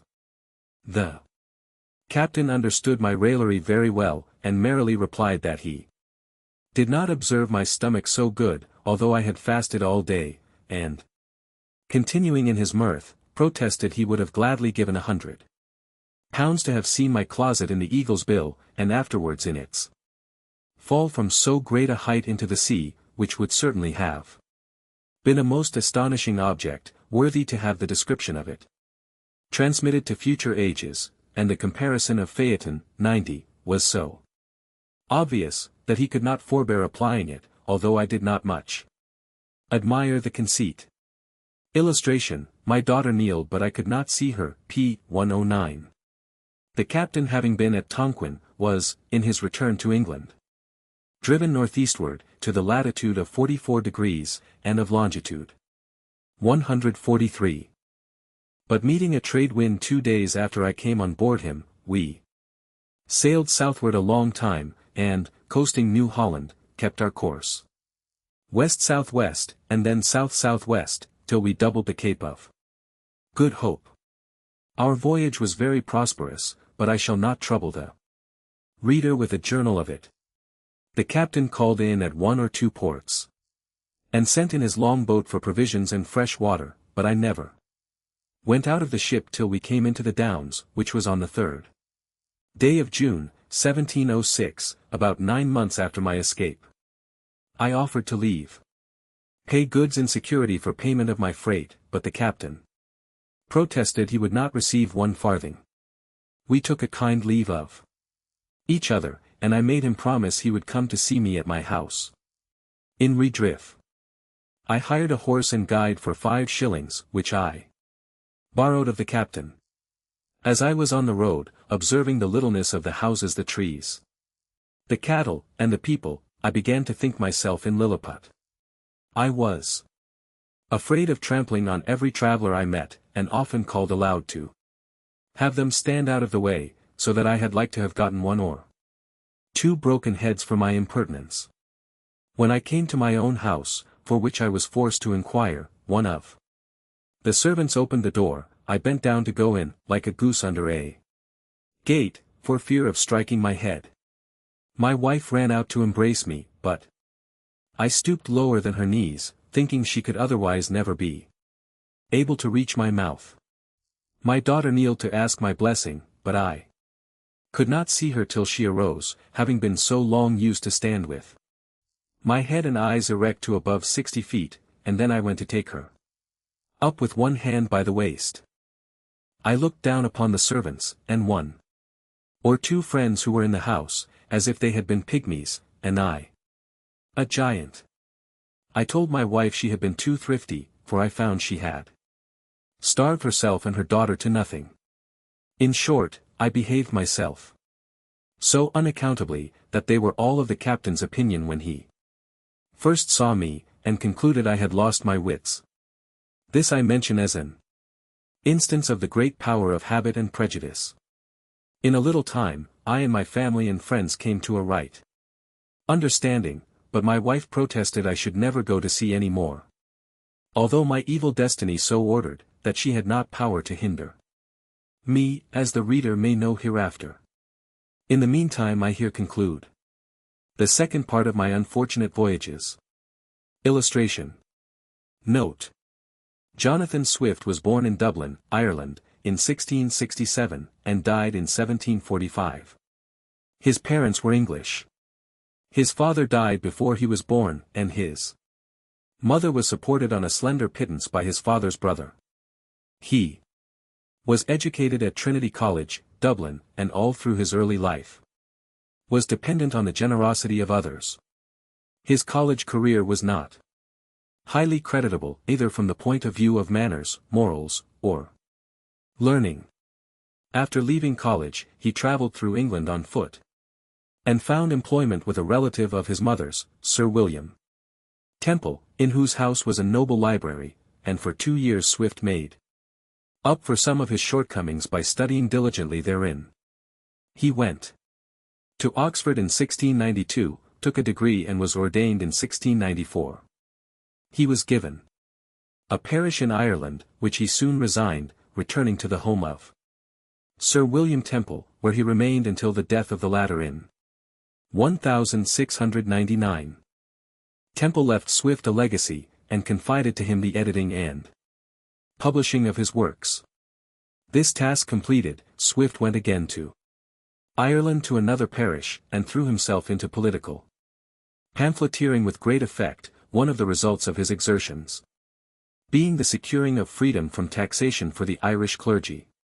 He subsequently became Dean of St. Patrick's in Dublin, and for a period achieved great popularity owing to his powerful political writings. While in what he called his exile, he wrote Gulliver's Travels which was at first published anonymously, the secret of the authorship being so closely guarded that the publisher did not know who was the author. Dr. Johnson characterized it as a production so new and strange that it filled the reader with admiration and amazement. It was read by the high and low, the learned and the illiterate. In this work, Jonathan Swift appears as one of the greatest masters of English we have ever had, as endowed with an imaginative genius inferior to few, as a keen and pitiless critic of the world, and a bitter misanthropic accounter of humanity at large. Dean Swift was indeed a misanthrope by theory. However, he may have made exception to private life. His hero, Gulliver, discovers race after race of beings who typify the genera in his classification of mankind. Extremely diverting are Gulliver's adventures. Among the tiny Lilliputians, only less so are his more perilous encounters with the giants of Brobdingnag. By a singular dispensation of Providence, we usually read the _travels_ while we are children. We are delighted with the marvelous story, we are not at all injured by the poison. Poor Swift. He was conscious of insanity's approach, he repeated annually Job's curse upon the day of his birth, he died a madman. There are numerous biographies of Swift, but probably the best characterization of the man and his life, rather than of his books, is to be found in Thackeray's _English Humorists_ and a closer study of the man and his works in Leslie Stevenson's Swift, in Morley's _English Men of Letters _. The other biographies of him are, Lord Orrery Remarks on the Life and Writings of Dr. Jonathan Swift 1751, Hawks. On His Life, 1765, Sheridan's Life, 1785, Forster's Life, 1875. Unfinished, Henry Craik's Life, 1882. The best edition of Swift's writings and correspondence is that edited by Scott, 1824.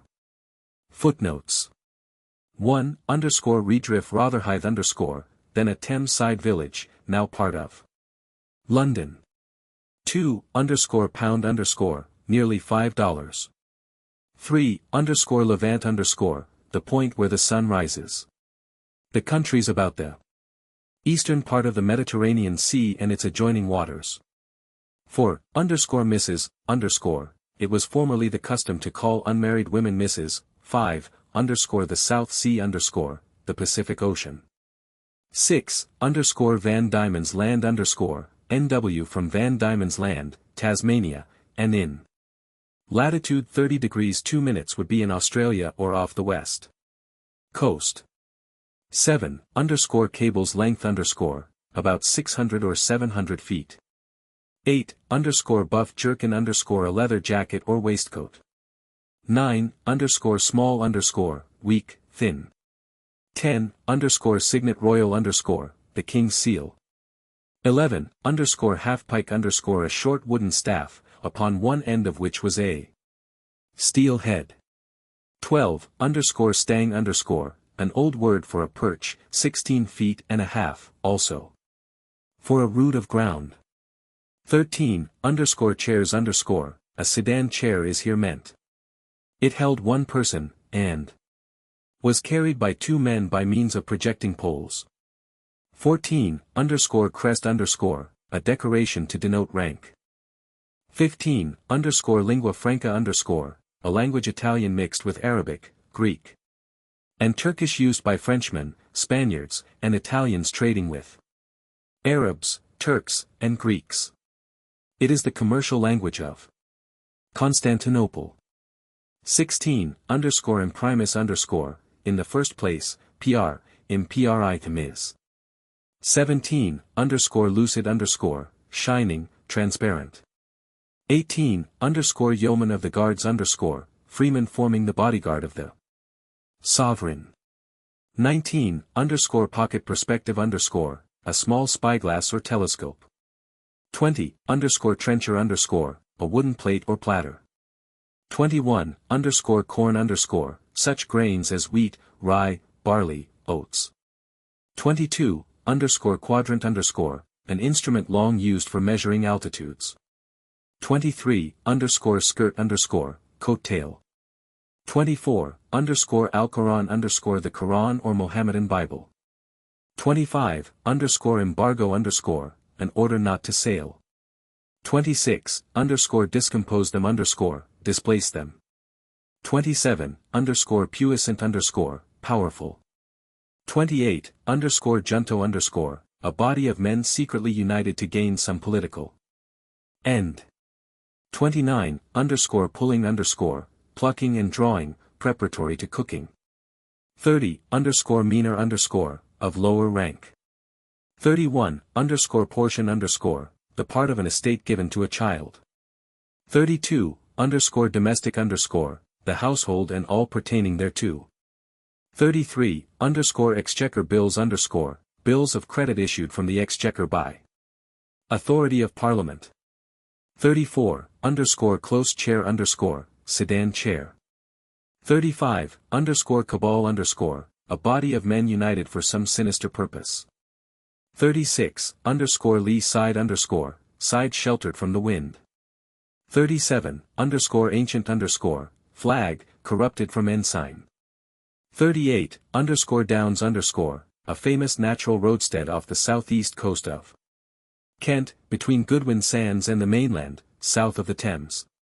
Entrance.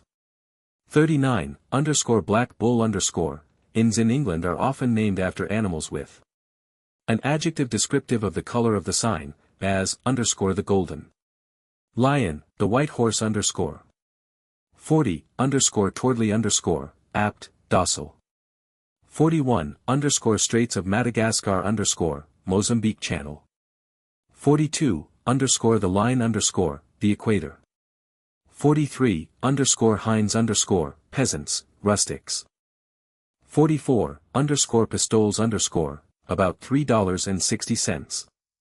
45, underscore trencher side underscore, up to his trencher or wooden plate.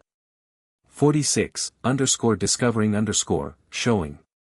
47, underscore from London Bridge to Chelsea underscore, about 3 miles as the birds fly. 48, underscore pillion underscore, a cushion for a woman to ride on behind a person on horseback. Underscore from London to St. Albans underscore, about 20 miles. 49, underscore Pumpaion underscore, pumpkin. 50, underscore parts underscore, accomplishments. 51, underscore Sanson's Atlas underscore, a very large atlas by a French geographer in use in Swift's time. 52, underscore as good a hand of me underscore, as much money of me. 53, underscore moidor underscore, a Portuguese gold piece worth about $6. 54, underscore guineas underscore, an obsolete English gold coin, of the value of $5. 55, underscore phoenix underscore, a bird of fable said to live for a long time and rise anew from its own ashes. 56, underscore cabinet underscore, a private room. 57, underscore scrutoire underscore, a writing desk. 58, underscore waiting underscore, attendance on the king. 59, underscore lusus naturae underscore, a freak of nature. 60, underscore royal sovereign underscore, one of the great ships of Swift's time. 61, underscore Dunstable lark underscore, large larks are caught on the downs near Dunstable between September and February, and sent to London for luxurious tables. 62, drone the largest tube of a bagpipe, giving forth a dull, heavy tone. 63, Gresham College in London, is named after the founder, an English merchant, who died in 1579. 64, the square of as large as the square of. 65, Salisbury steeple this is about 400 feet high. 66, battalia the order of battle. 67, espalier a lattice upon which fruit trees or shrubs are trained. 68, skull a short oar.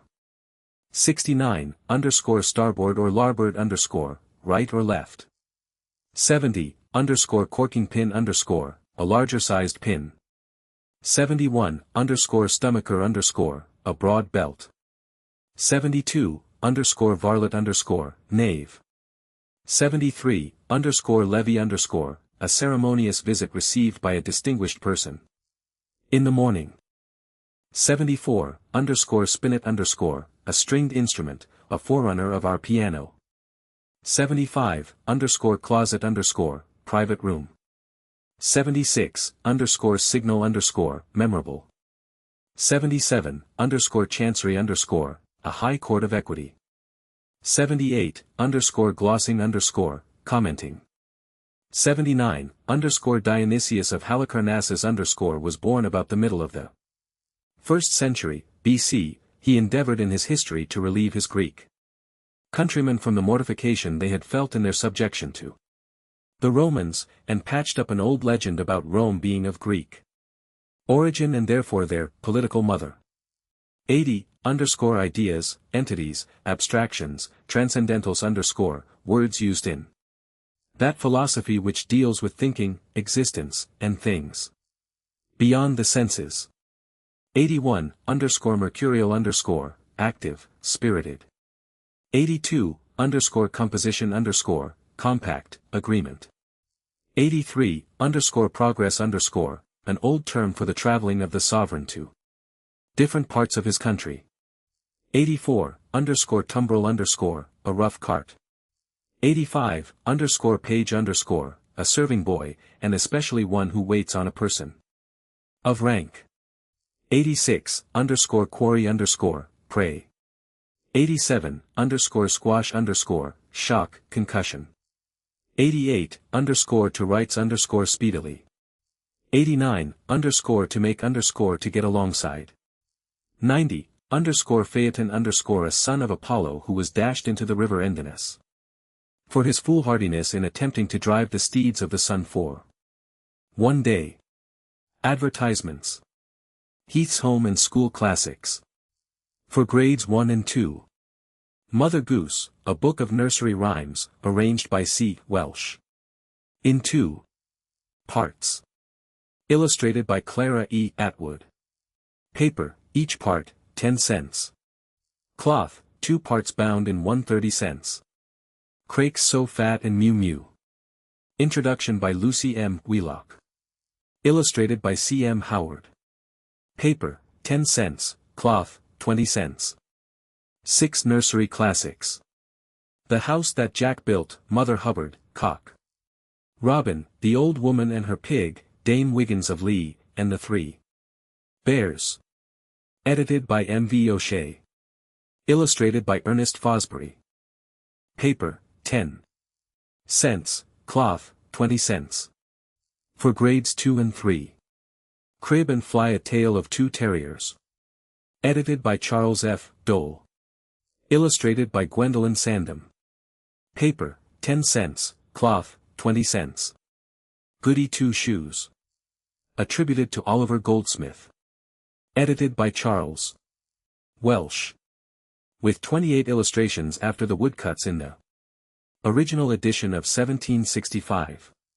Paper, 10 cents, cloth 20 cents. Seger's The Story of a Donkey. Translated by C. Welsh.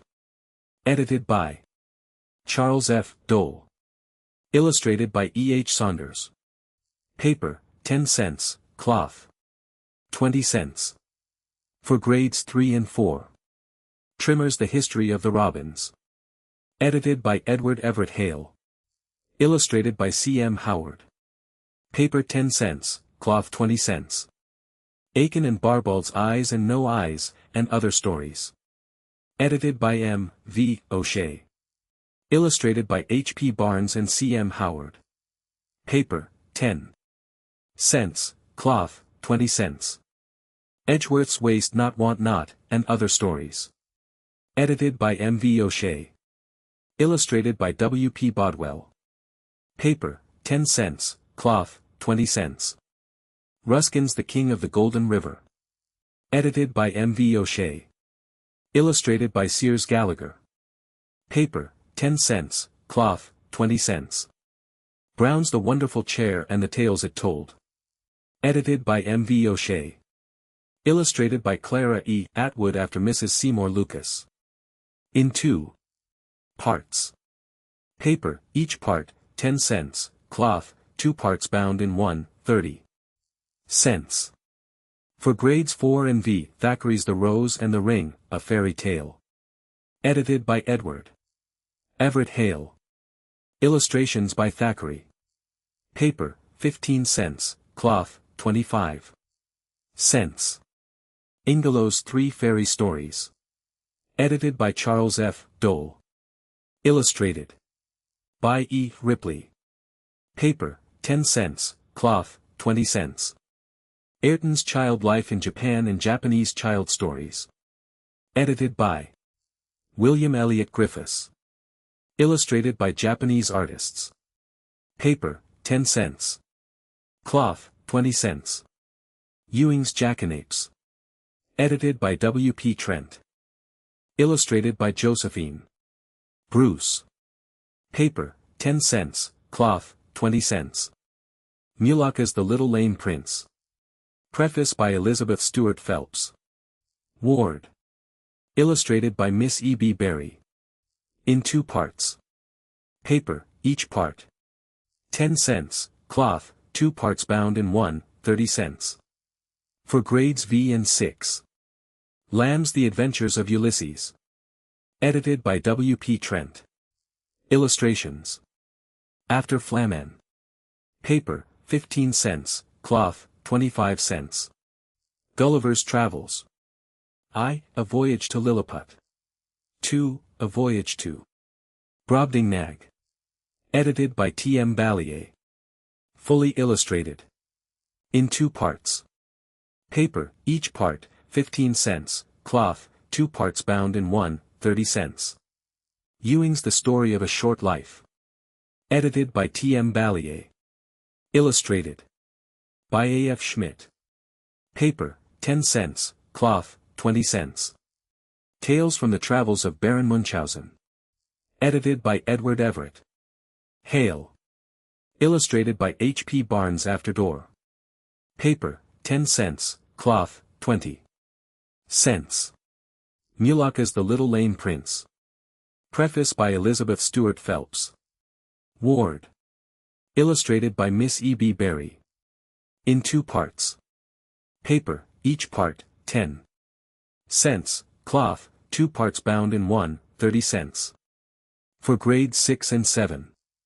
Lamb's Tales from Shakespeare. Introduction by Elizabeth Stuart Phelps. Ward. Illustrated by Homer W. Colby After Pill. In 3 parts. Paper. Each part, 15 cents, cloth, 3 parts bound in 1, 40 cents. Martineau's The Crofton Boys. Edited by William Elliott Griffiths. Illustrated by A. F. Schmidt. Cloth, 30 cents. Motley's The Siege of Leyden. Edited by William Elliott Griffiths. With 19 illustrations from old prints and photographs, and a map. Paper, 10 cents, cloth, 20 cents. Brown's Rab and His Friends and Other Stories of Dogs. Edited by T. M. Balliet. Illustrated by David L. Munro after Sir Noel Paton, Mrs. Blackburn, George Hardy, and Lum Stocks. Paper, 10 cents, cloth, 20 cents.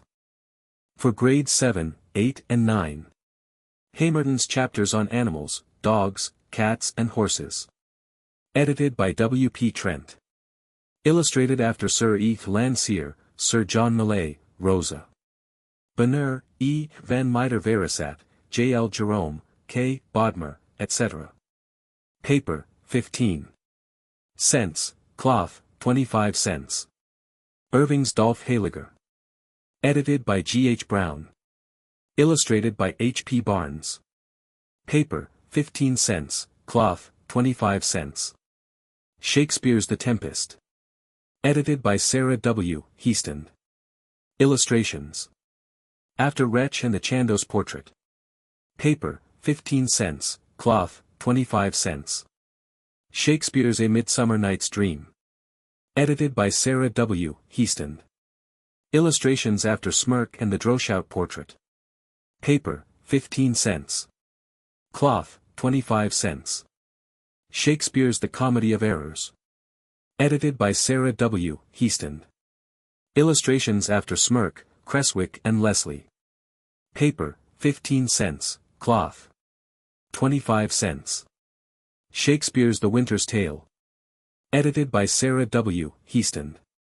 Illustrations after Leslie, Wheatley, and Wright. Paper, 15 cents. Cloth, 25 cents. Defoe's Robinson Crusoe. Edited by Edward Everett Hale. Illustrated. In 4 parts. Paper, each part, 15 cents, cloth, 4 parts bound in. 1, 60 cents. Jordan's True Tales of Birds and Beasts. By David Starr Jordan. Illustrated by Mary H. Wellman. Cloth, 40 cents. Fouquet's Undine. Introduction by Elizabeth Stuart Phelps Ward. Illustrations after Julius Hopner. Cloth, 30 cents. Melville's Types, Life in the South Seas. Introduction by W. P. Trent. Illustrated by H. W. Moore. Cloth, 45 cents.